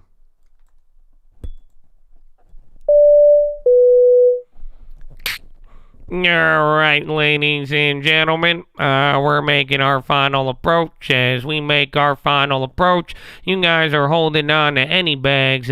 Please throw them in the overhead bins above or firmly beneath your seats. We'll be coming through the aisles with the trash bag if you'd like to dispose of those bags. But as we make this final approach, we're going to be landing here into the Second Link Terminal. Second Link Terminal description, that's going to be your nightly watch list and main channel layover around 4 p.m. Pacific time. Then we're going to be taking on promptly around 6 a.m., 6:10 out of sunny San Diego, California. So we make this final approach into San Diego International Airport. It's about 68 degrees, a little bit sunny, especially if you thought inflation would come down seasonally because it's all fake. That's a good news for you, but we are no longer under COVID guidelines, so no masks are required, but we do ask that you exit one row at a time and drop a GG on your way out. As always, we appreciate you guys' business. If you're interested in your Call Rapid Awards program card,